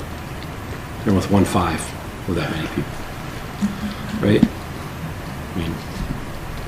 So we and know that's- those things may be coming. What have you heard for this year? That of an absolute need? that's not in the budget that you heard a compelling topic about? Go ahead, Brian. The thing I'm really trying to get to is, we've talked about, and Steve, I'm sort of in awe of the plan you've come up with to save us, like, oh, I'm Steve, I've saved us $5 million here, I've saved us $20 million here. I'm just in awe that you're able to pull that off. And you're talking about that we're putting this money, out of operating so we can put it in caps in the various stabilization. All I'm saying is that I suspect we're going to have, with these 10 more bodies or so, that pressure on the operating budget will make it far more difficult to contribute to our stabilization funds. Yeah. I think, Well, so rule number one, Finance Committee 101, free cash, one-time revenue, doesn't leak into the operating budget. So we may feel a little bit more comfortable about the capital plan for the next 10 years. The operating budget is still going to face pressure. And as much as I'd like the way this process has changed, and I don't think I would change it, but we kind of lose fact of the sight that Ryan and Jim started with a $4 million deficit. And they did the heavy lifting. And we're coming back and saying, oh, this is, a balanced budget, and we don't see the things that they really cut and had their meetings out. So we kind of lose that impact. But there's a huge impact. So it's maybe $4 million this year. Next year is no better. What is it? $3 to $4 million next year too. And you start adding bodies, that $4 million turns into $5 million. And the only relief would be if there's something coming with 550. But then you have to discount that on whatever this TIF is going to be.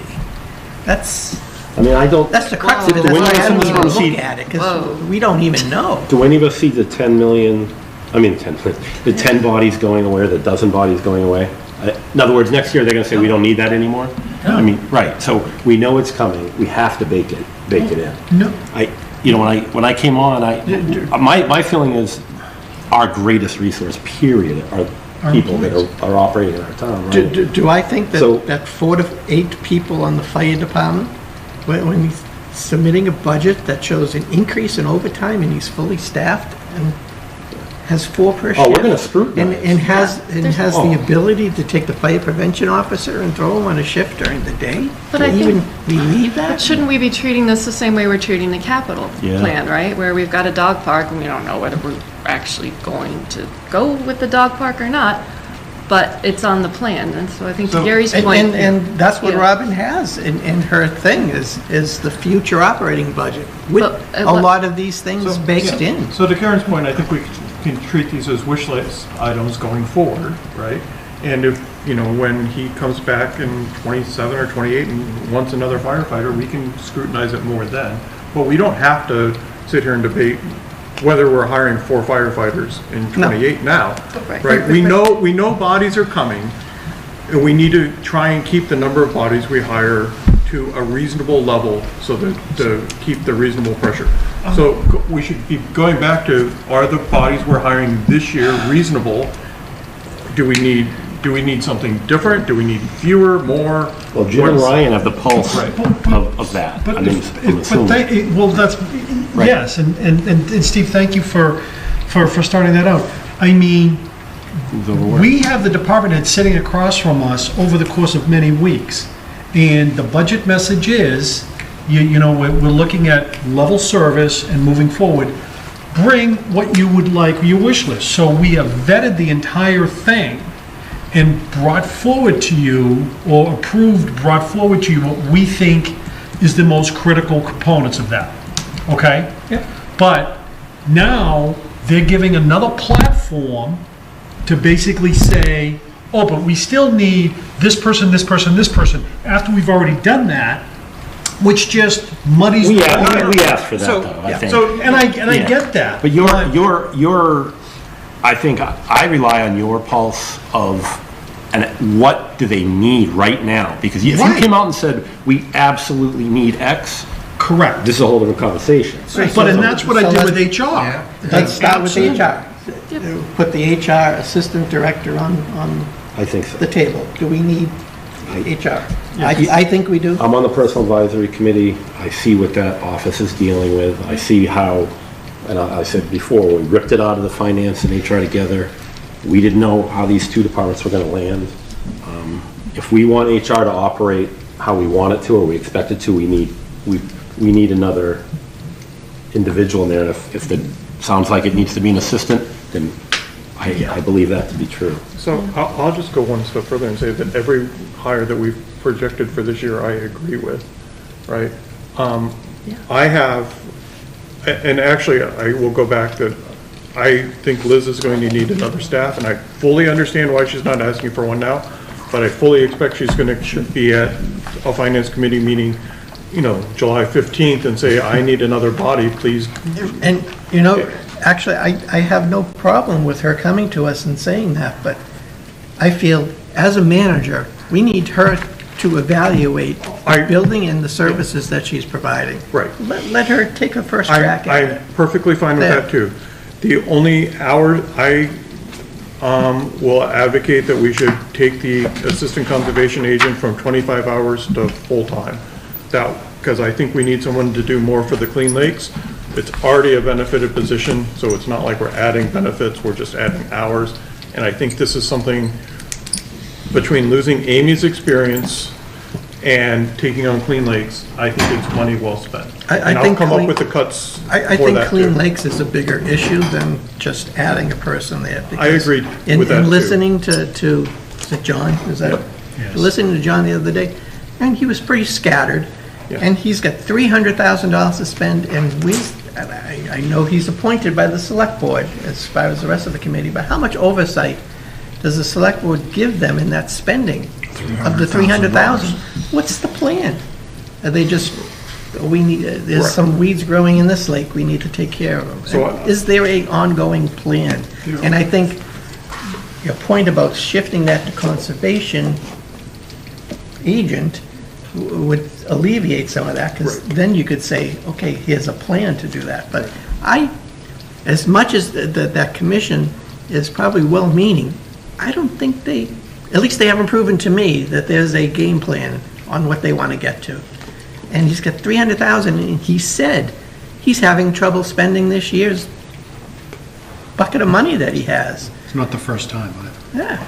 So I think there needs to be some guidance there. Right. So I'd like to more professionalize that by moving it under conservation, get them to agree that this is something that the assistant conservation agent would take on, add the hours, makes the job more likely to be filled, more attractive, and we can move the budget under them and get something out of it, and more oversight and accountability. I agree that may be the long-term plan, but there needs to be some planning mechanism to get there, because you're dealing with an independent board right now, or semi-independent. Well, we don't have a job, I'd like to see the job description that currently exists, and how that's going to be expanded upon, because none of that, I'm sure, is on there.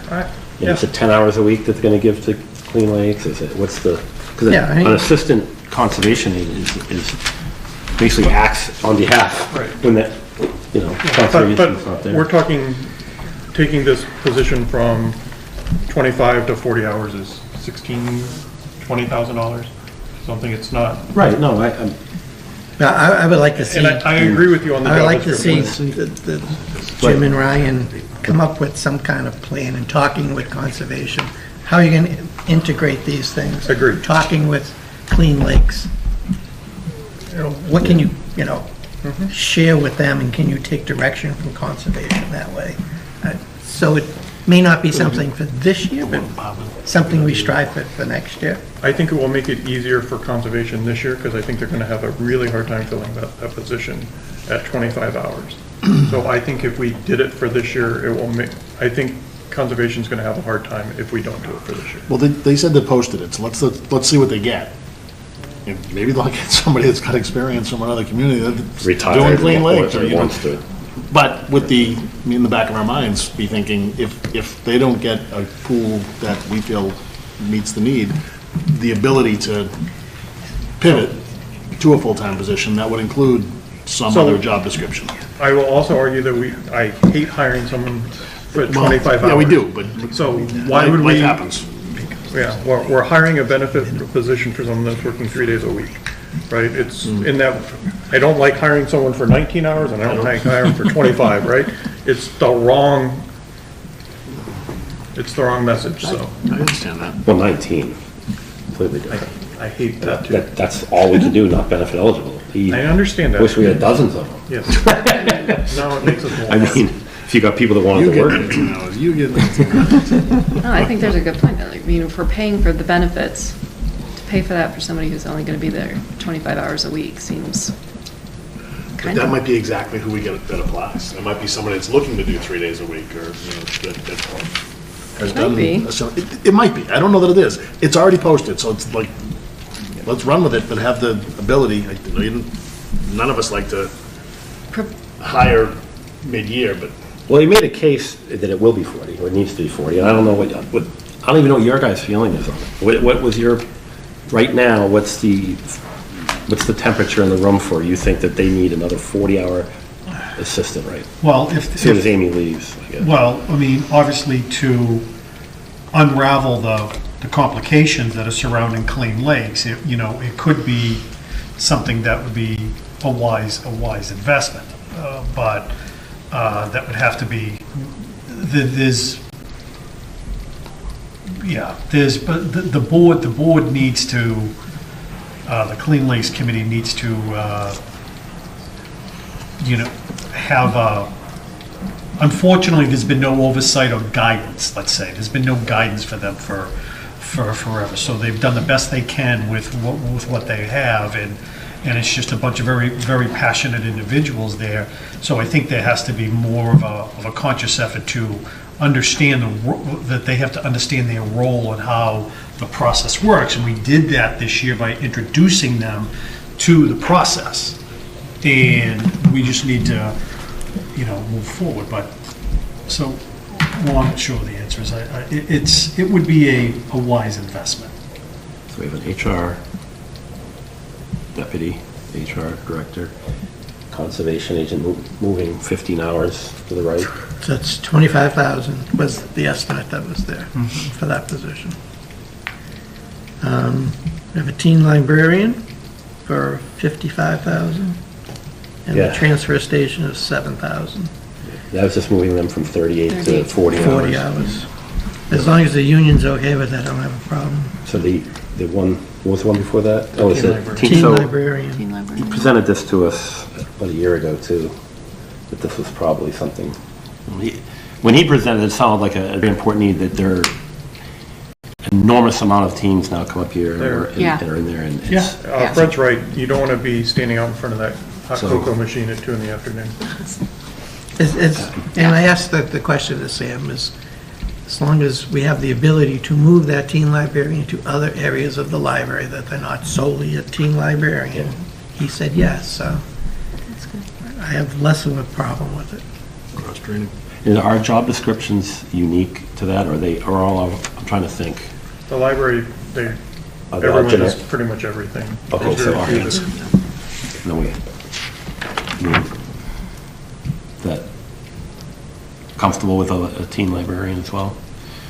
We don't know enough of the operations here, and we rely on Sam's input, and they're on an island by themselves for a lot of different. I think the thinking with Steve too is if what Sam talked about was that between the hours of say 3 and 5, they've got a huge influx of kids, and we understand that, and that, but what we would hope is that, as Steve pointed out, that individual could work those other hours such that the other position, which is the adult librarian, that maybe he wouldn't need to come back next year, kind of evaluate what the mix of uses with the teen librarian for that window and some other uses would hopefully mitigate what his needs are overall. Now, he mentioned that he's pulling somebody off of the desk to do reference work, and this teen librarian could be the person that fills that gap.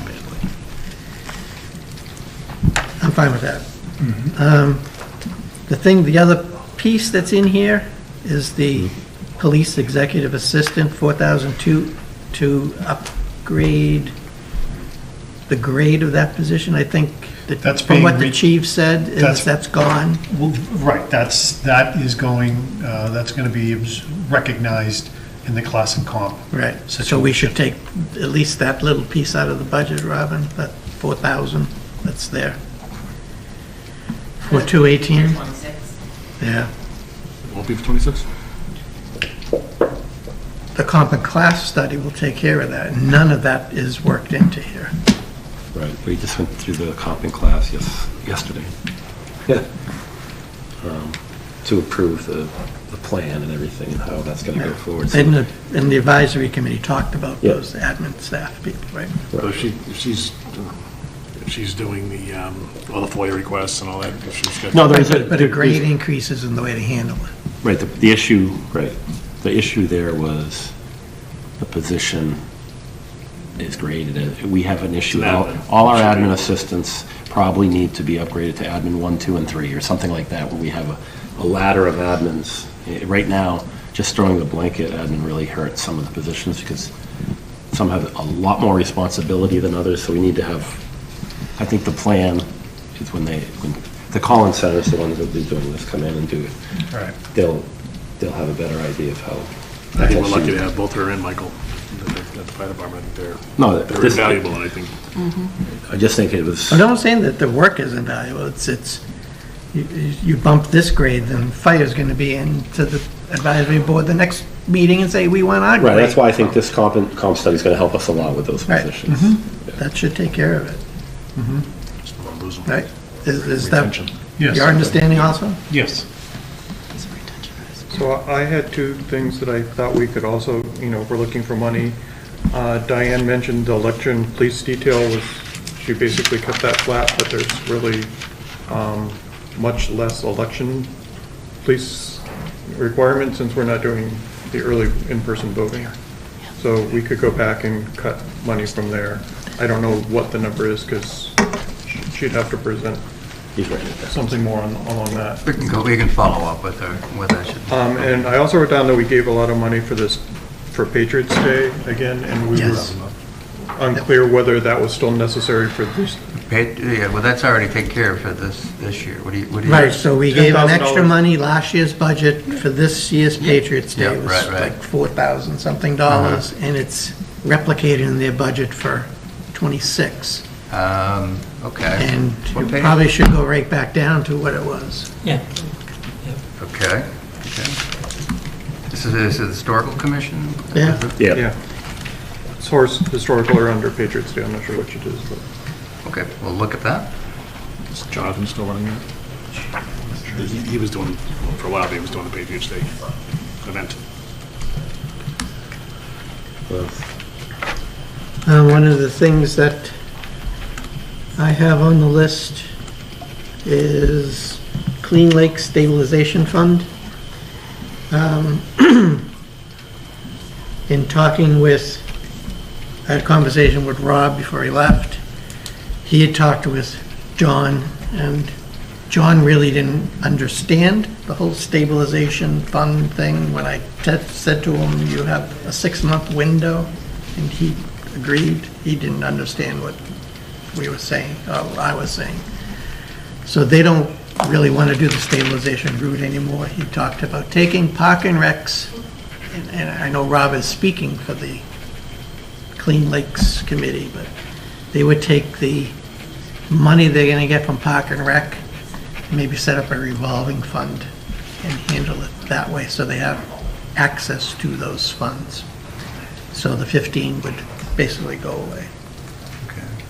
But the 10,000 we put in the budget. But the 10,000 there. is in the budget Is still. in the budget that And they they can would use as they see fit. come to some agreement with the Park and Rec commissioners what that revenue source is, so. Again, this is through Rob, so if you could follow up with John. You wanna- Yeah, Sure. sorry, I was talking. Okay. If we could move the money to whatever department we'd say, wherever Clean Lakes is going to live, whether it's conservation, to keep it in the one spot so it doesn't. Well, the 15 wasn't in the budget, so. No, there's 10 in the water department, or no, DPW budget right now. Yeah, so that still stays. Yeah, but if it's decided before the book is published that we're going to hire the conservation agent, and they're going to start managing Sounds Clean like, yeah, Lakes, that's where then the- let's move that line item into their budget so that it's not, I hate when things move around, because then it makes it very hard to track the history of it. Now, this is year one, so nothing really to track. So let's talk about that for a second. So that operating budget was Water. for, what John said, it was 2 projects that they had at 5,000 each, if I remember correctly. If we're going to move this under conservation, should that 10,000 instead be used for paying the salary of that part-time person to full-time and let them decide what projects they're going to work on? I'm okay with that. I'm okay with that. I don't know what Clean Lakes. Well, kind of putting on the card. You don't have the assistant that's going to be in charge of this yet. Yeah. Right? So I don't know. I think we're a year. You're right. You're right. Away from. You're right. How does, pardon my ignorance here, but how does the funding for Clean Lakes work? If water department gives $100,000 to Clean Lakes, They indirectly give it, they pay all the bills, so it's, the money stays with the water department. It Okay. doesn't go to Clean Lakes. Because there's certain things that they can't pay for. so it doesn't, They don't have a go budget. into an account that then dumps to free cash. It sits in the water, but it's just a commitment by water to pay the bill up to that level. For certain things. 'cause Okay, there's so certain where's things the they can't. other 200,000 that they're planning on? CPC. Okay, so CPC is an article, so it's in an article, and that can sit in the article in perpetuity. It doesn't dump into free cash at the end of the year.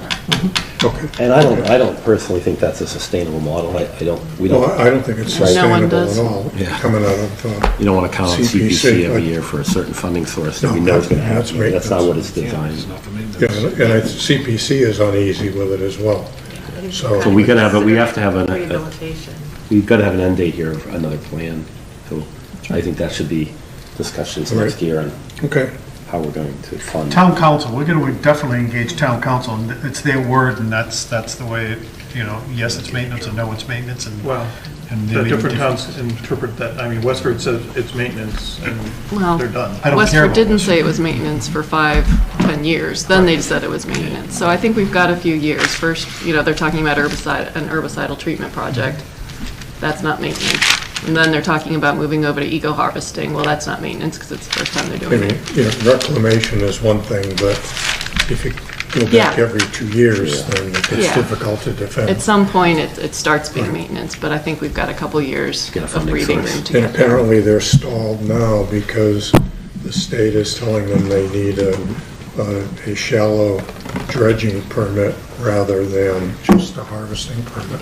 Yeah. Steve, to clarify, so what we're saying is that we got to check with Clean Lakes, but we're thinking the Clean Lakes are no longer going to be asking for a stabilization fund at town meeting, but would instead be asking for a revolving fund, of which the funds or the additional fee at Long Lake would, from Parks and Rec, would go into that fund for their use thereafter. Again, indirectly through Rob, that's what That's okay, but we need to check on that. you need to Okay. verify with Clean Lakes.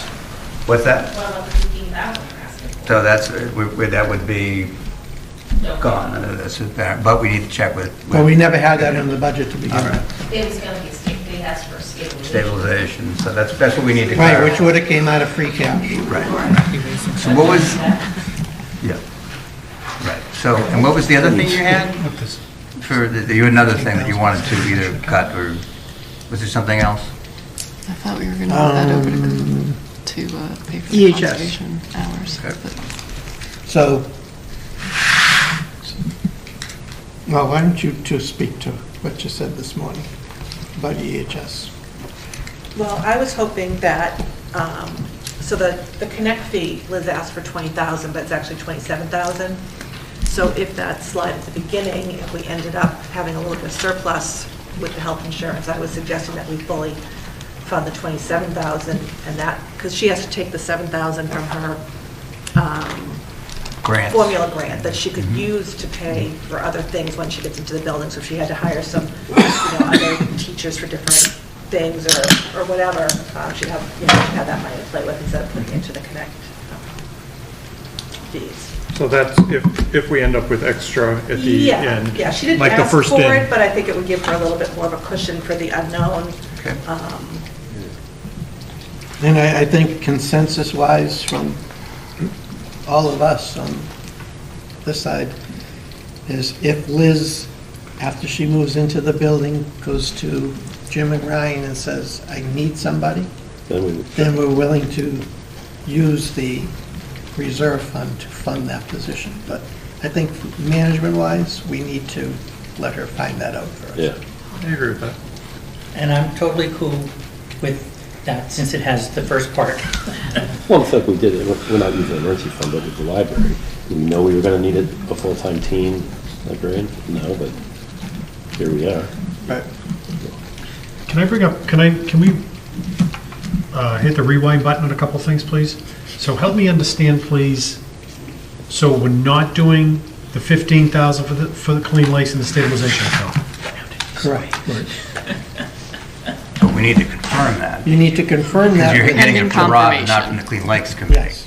So, No, no, because John Folsom, stabilization account 15,000 and then the 10,000. From what, and this, again, this is coming through Rob, John really didn't understand the workings of a stabilization account and that he had to go back to town meeting to spend the money. Okay. He thought if we put 15,000 in, he could just spend it. He could just spend it. So Okay. that's why they're switching to a revolving fund and putting park and rec revenue into the revolving fund, so they can have some Access. money that they could access easily. And doesn't go away at the end. And doesn't go away. Okay, so my conversations with John, Just to confirm what Rob has said. and I have confirmed with John, the night after the presentation, when you asked him, Steve, you've got to go to town meeting in order to be able to get this. And my conversation with John that evening was, okay, the stabilization account is, that you put money in there to build up. Okay, so that's a good area because it's a lot harder to use it, and you can't do that off the cuff. Yep, no, I understand, and there was another gentleman on the Clean Lakes Committee standing right there. I said, so you should look at that as kind of like your savings account, and then look at your other funding sources to actually, do that. Completely understood that. I think it's my fault because I didn't understand. I knew they didn't want it in a expense line item, and I told them they needed a stabilization, and I should have told them they It is needed a your revolving. They don't blame me. Yes. All right. He'll never give you another chance, Jim. Go for it. I saw the opening, Fred. But again, confirm with John, again, this is coming through Rob, that I have confirmed with John. Rob had a conversation with them after the fact.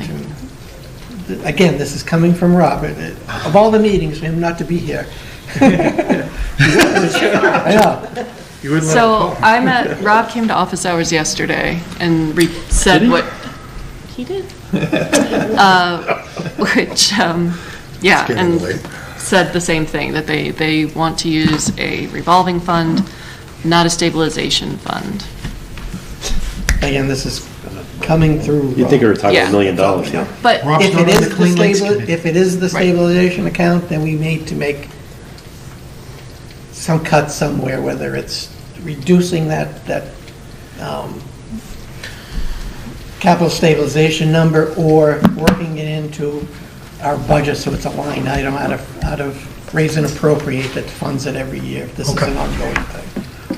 In which case, we don't have the money to do that in the operating budget right now, because we have a balanced budget.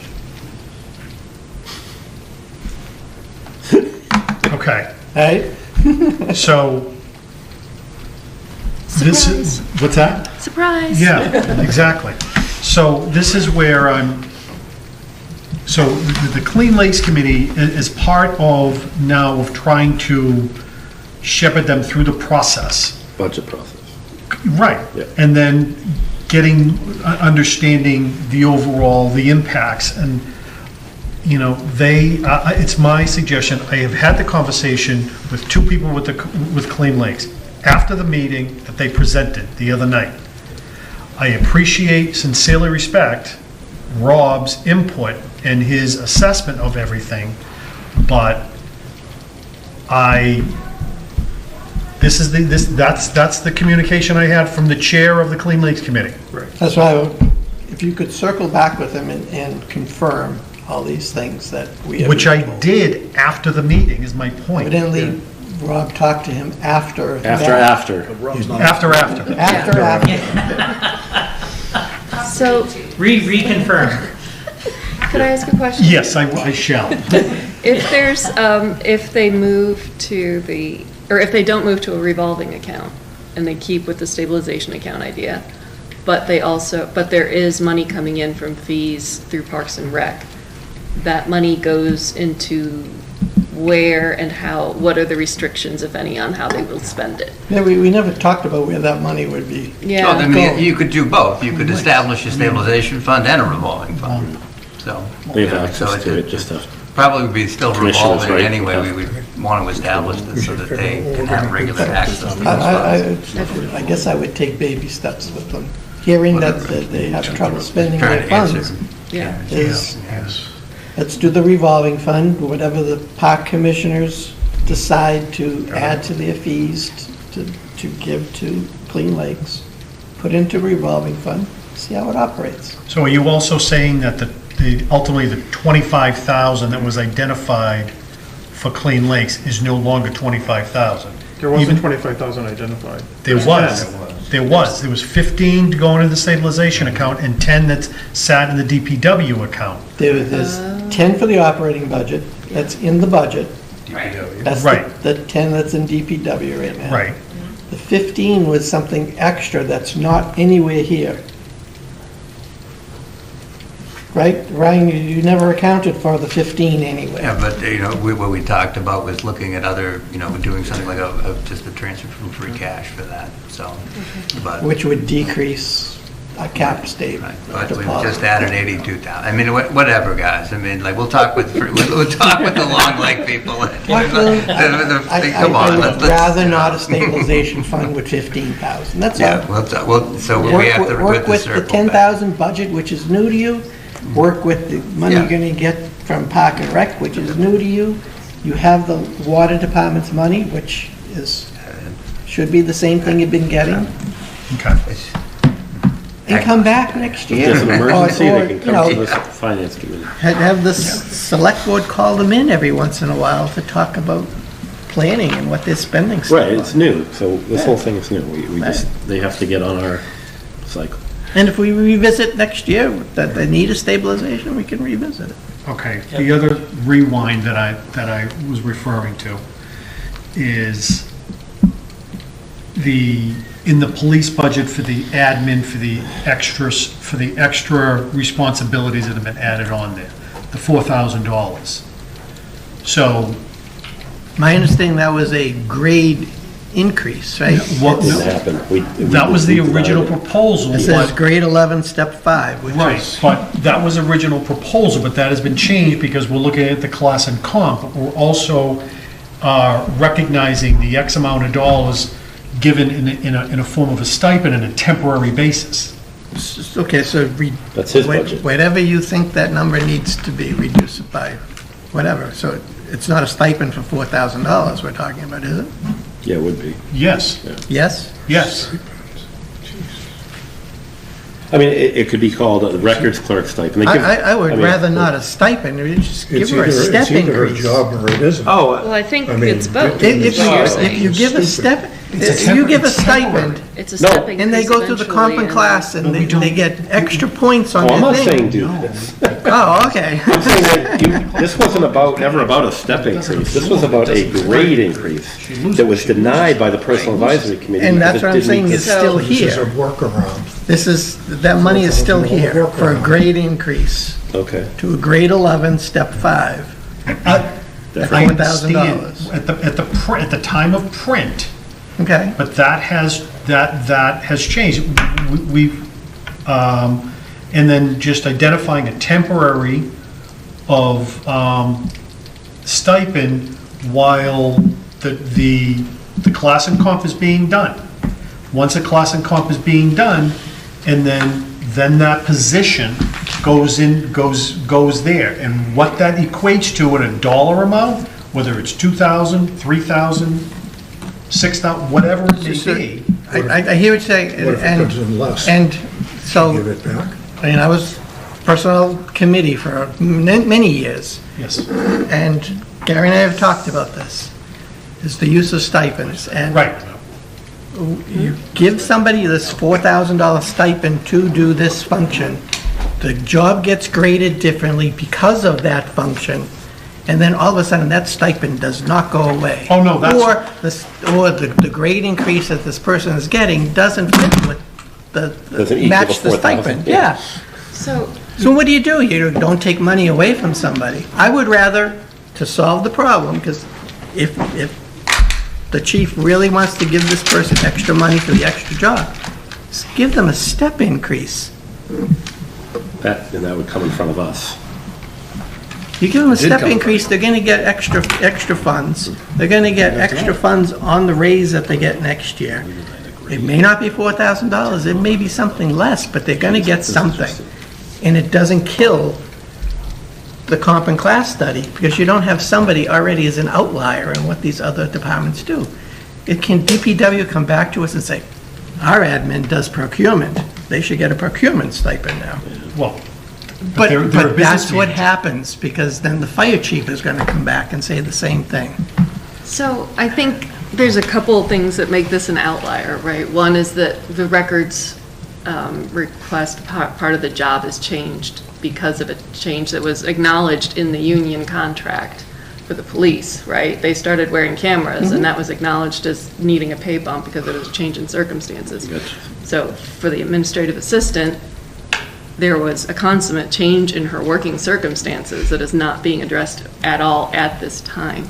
And to say that you need to wait until the class and comp study is done, which is a maybe for her, right? And contingent, and we'll see where it comes in first. In the meantime, they're performing at that level. So the stipend I hear exactly what you're saying, Karen, but they're performing at a level that is in their job description right now.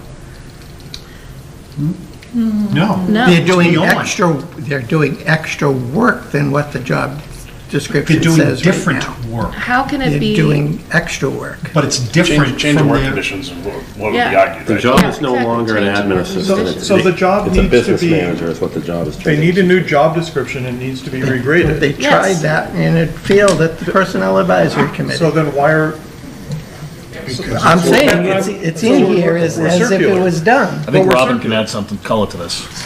Just keep in mind, in his slide, he's also asked for a part-time position. In the future. Specifically for records requests. So Right. is it gonna live with her, or is he gonna get And her? this is, she's also their I'm procurement. gonna pay She somebody does a all the procurement, too. stipend to hire a part-timer to do the work. If it's already gone to the personnel committee, why are we even talking about it? Right. That's Because what- it's in here right now. Okay, No, since it's already gone to but to personnel, Brian's point, why is why it even there then? It came for a grade upgrade. And Personnel Advisory Committee did not approve the grade upgrade. Then why Because is that would have made end it a of? skew for the rest of the. Right, so we have, Don't we defer to them for this? Isn't that their whole function, this kind of thing? I think the chief thought that was the easiest way, or the best way to do it. He's doing this for retention purposes. Did the in my job eyes. description that you guys reviewed Give them a include this step work? increase. Okay, sorry. the job description did not get upgraded. The scoring did not represent. When it was scored out, the majority of, we do an average of all, everyone who graded it, it did not equate to the next grade up. So what would a step increase amount to?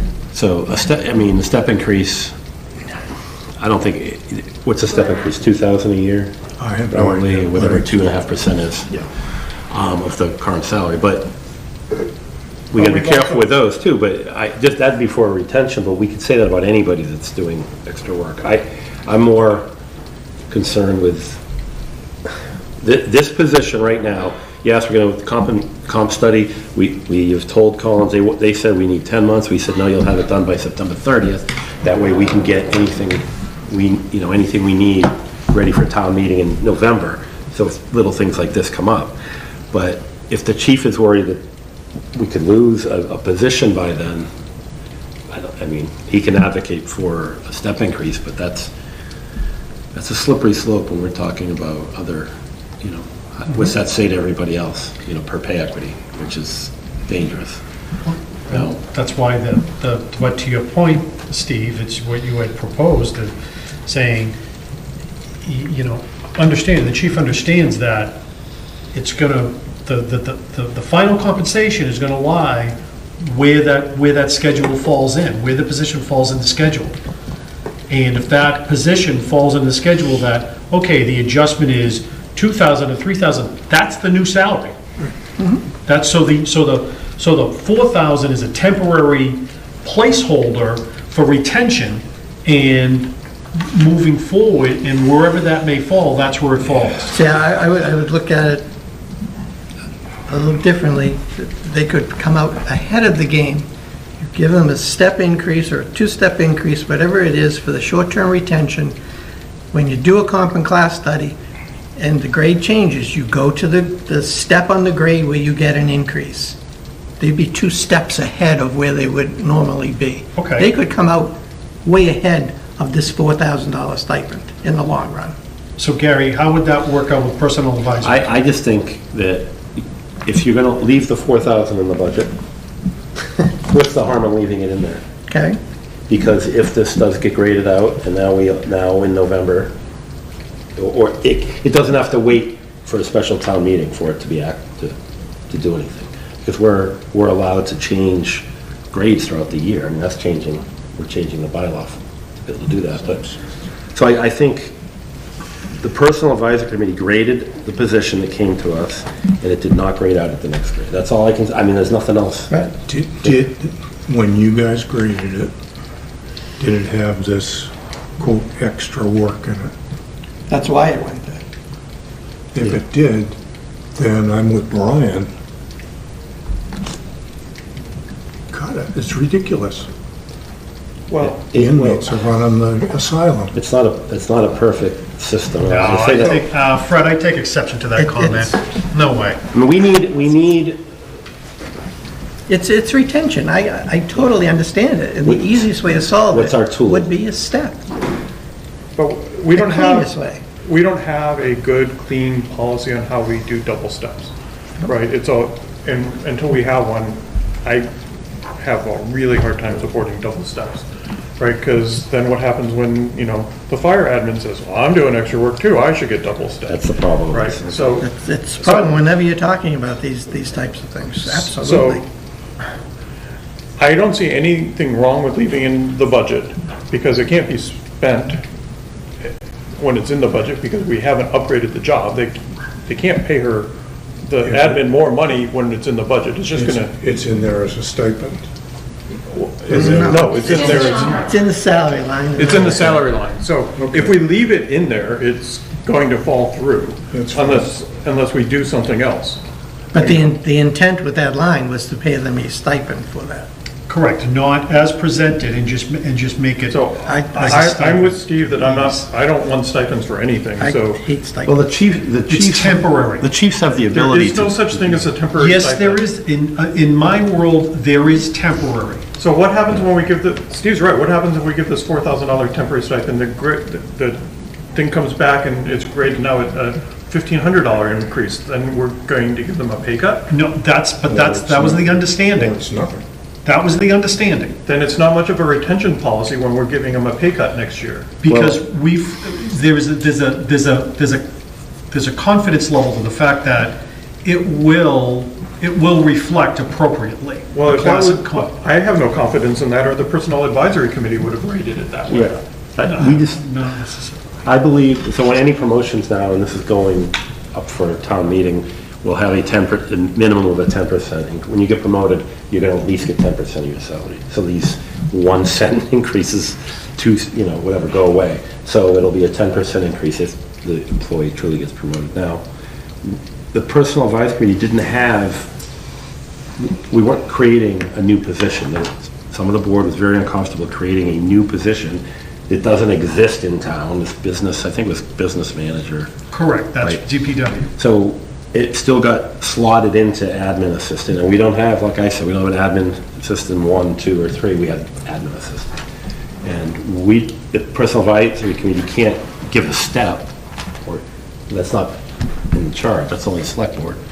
So we're right back at square one. The stipend, now, my understanding is the chief gives stipends for accreditation manager. You get the stipend, you're the accreditation manager this year, you get a stipend. It can be pulled back next year if, Jeff Patterson no longer is now. That's in Jeff's contract. Lieutenant Landry is the accreditation manager. I'm saying, it doesn't have to be. I'm just saying But it is. the stipends can be utilized in a way that the chief feels necessary. You're the custodian's clerk, it doesn't change your grade, but we're going to give you a $500 stipend because we recognize there's a lot to that. You're doing something beyond your job description. And the chief is allowed to create whatever stipends he wants? No. So, No, but I think this job will be graded higher. I can't speak for the rest of the committee, I just know some graded it as a higher position, some graded lower, but the average score, put it on, you know how that works. Put it at the same grade. Very high end of the current grade, just it didn't bump over, so. But Gary, isn't the idea that this extra work is going to be moved over to the new part-time position? So it really is doing... No. Okay. Well, some of the... Because that was future. A future request. Okay. So if this is, if the future request responsibilities is added on to the EA, that goes away. It doesn't. What's that? Nothing ever goes away. We'll regrade it, but they won't get graded low. Yeah. If you're taking responsibility... No. That ask for a part-time records person will go away. No, it won't, because he said he needs the hours. Yeah, well, I think I think we're going down a road of two separate things. This probably doesn't belong in this form. I think this is a recognition issue for this year, right? Yes.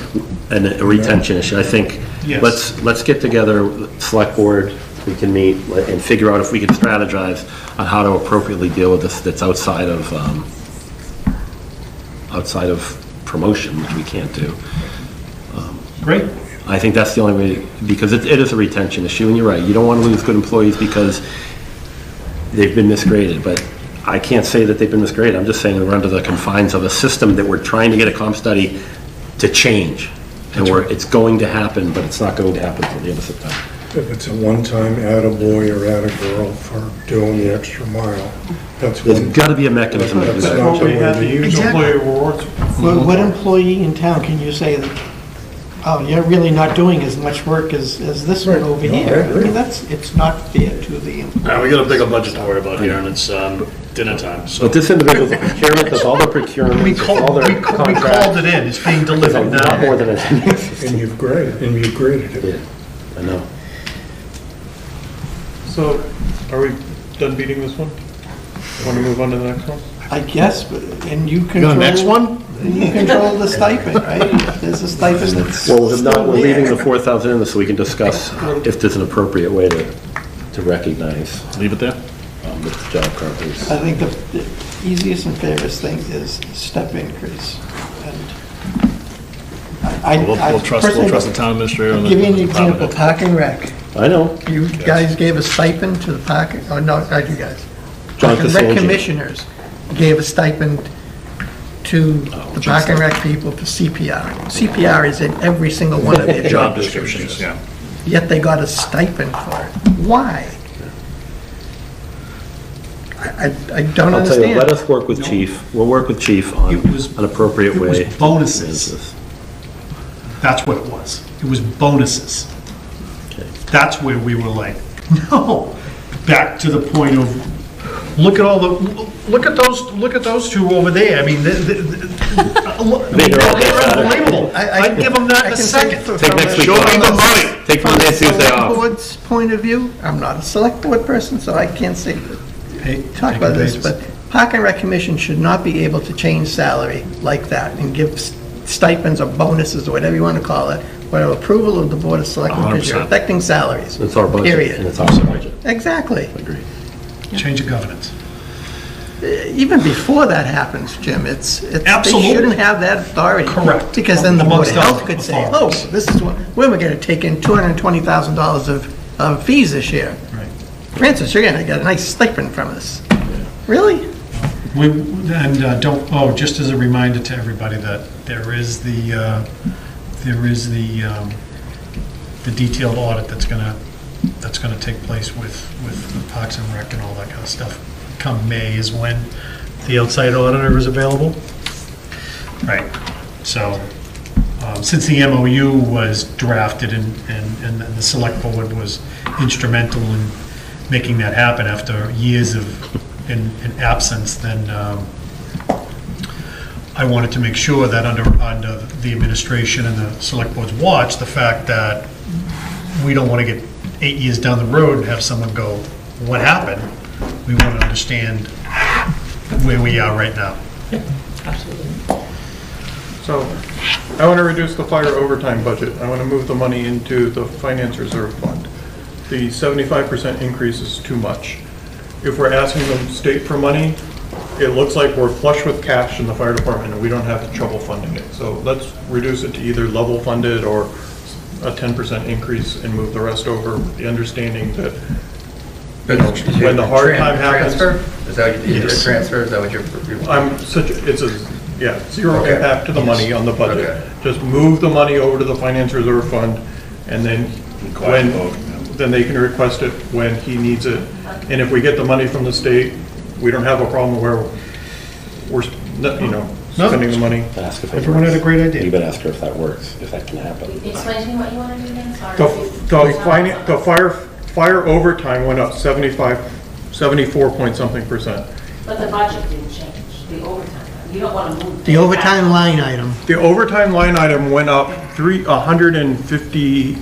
Oh, you're talking about what you requested. Yes. Okay, yeah. Take that number, take that 153 or some Okay. percentage of it and put it into the reserve fund.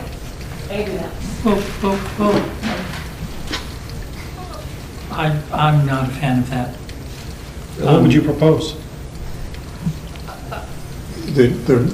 My thought process It's an emergency. there was sparked by Jim's comment. If there are strings attached to the 350,000 that But come in. that's an if. No, wait a minute. That you can only spend it once you've already spent your budget, then let's level fund or close to level fund that piece of the budget so we can spend state money First. more quickly. If the money doesn't come in, If the money doesn't come in. Money comes in, you transfer it. It's not moving. Then set the item to zero. I mean, No, I disagree. I think, Fred, you're anticipating a very, very specific outcome from the state. What's Okay. the harm? So what's the danger of doing Yeah. it? Even if you get state money, it's coming out of a separate fund anyways, it's never going to hit the general. If it doesn't Yeah, but come the in, state we money- fund the Budget overtime. back to the finance reserve. It just means he could still overspend that line, and at the end, we're doing a transfer at the end of the year. Right, would- So It's it like snow and ice. It's, the expense is still going to be the same in the end. And it's most likely on a reimbursement. Right. We're not getting a check for It won't even hit the $350 and have fun. It's probably a reimbursement. But we don't know that yet. Well, That's the only thing. And I agree with you, Jim. I'll bet on that one. No, I agree with you, but let's, Need the money. But like Robert I'm said, just you hedging can your still bet, that's all. overspend that line item. I'm sorry? You can still overspend the line item, which true up before the end of the year out of the reserve fund, Correct. or the state money, one or the other. Yeah. yeah, That's why all. you can't deficit spend overtime, just snow and ice. Well, we do He's a lot- already said he'd overspend it by 17% this year. As long as we true up, snow and ice, you don't have to true up. Right. You have to, snow and ice, you raise it in the next year. You can't overspend any other line item. Oh, Right. the next year. you always want to settle it, you always settle it with your free cash at the end of the year. You make a transfer to settle that up at town meeting. So Right, it doesn't we go already into this. reserve it, so we don't need to Yeah. do that because we reserve the money All already. right, we're getting goofy. That way.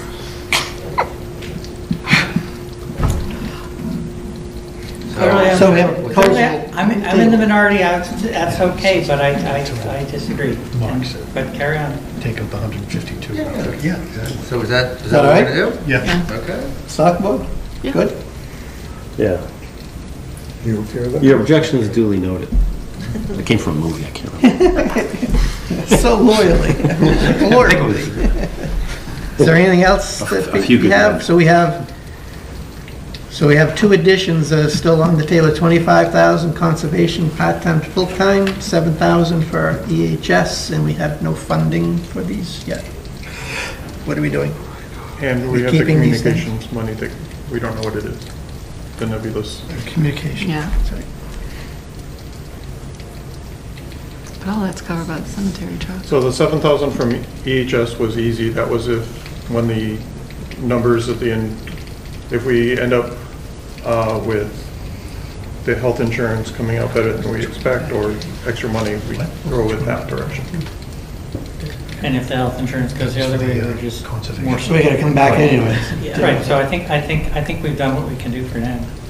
And Same thing, you could say the same thing with the conservation person. well, the conservation, there is money we can cut from Diane's budget and the Patriots Day. We just don't know what those amounts necessarily are. Didn't they say they budgeted more for professional services so that, and maybe Amy would, come back on a part-time basis for, not part-time, but as a Right. consultant for a bit, so. Right. Yes. So they put in a $5,000 budget for Amy. With a part-time person, so, or with a $25 person. But I think we can, I think we could offset the conservation agent with the cuts to the election details and the Patriots Day. I think that will come pretty close to that. I don't know where we're paying for the communications person from then necessarily, but Just as a reminder on the conservation too, I think we were going to check Yes. with them too, because if you remember Chase was like, well, I don't know, Yeah. the job description and everything else, so it just, if you could maybe give us a little time Yep. to work that through. Yeah, I mean, the insurance is plus or minus a couple $100,000. I'm not gonna sweat 7,000 right now until we figure out, until we get that one. Yeah. We know there's, and we know there's going to be other pieces that are, let's say, musical chairs and all that, so. Trying to go for more precision than So- available right now. So I guess the question Anybody- was, no one's against Those things. Okay, so that's most important right now. So is there any other lists that people have that we haven't talked about? I mean, these are the things that will come back once we get better numbers from the cherry sheet. Yeah. Health insurance, we'll meet one more time before we go to print. Yep. Okay, it won't be all day. Does health insurance ever go down? What's everybody doing next Saturday? No. It doesn't? Never. Well, it's just that. That's cute. Yeah. That's cute. Single Good? payer. Okay? Have you marked your orders, guys? Thank you. You're all set? Thank you. Second. All in favor? Aye. Second, we have a motion. Thank you. Yes. Yes. Thank you.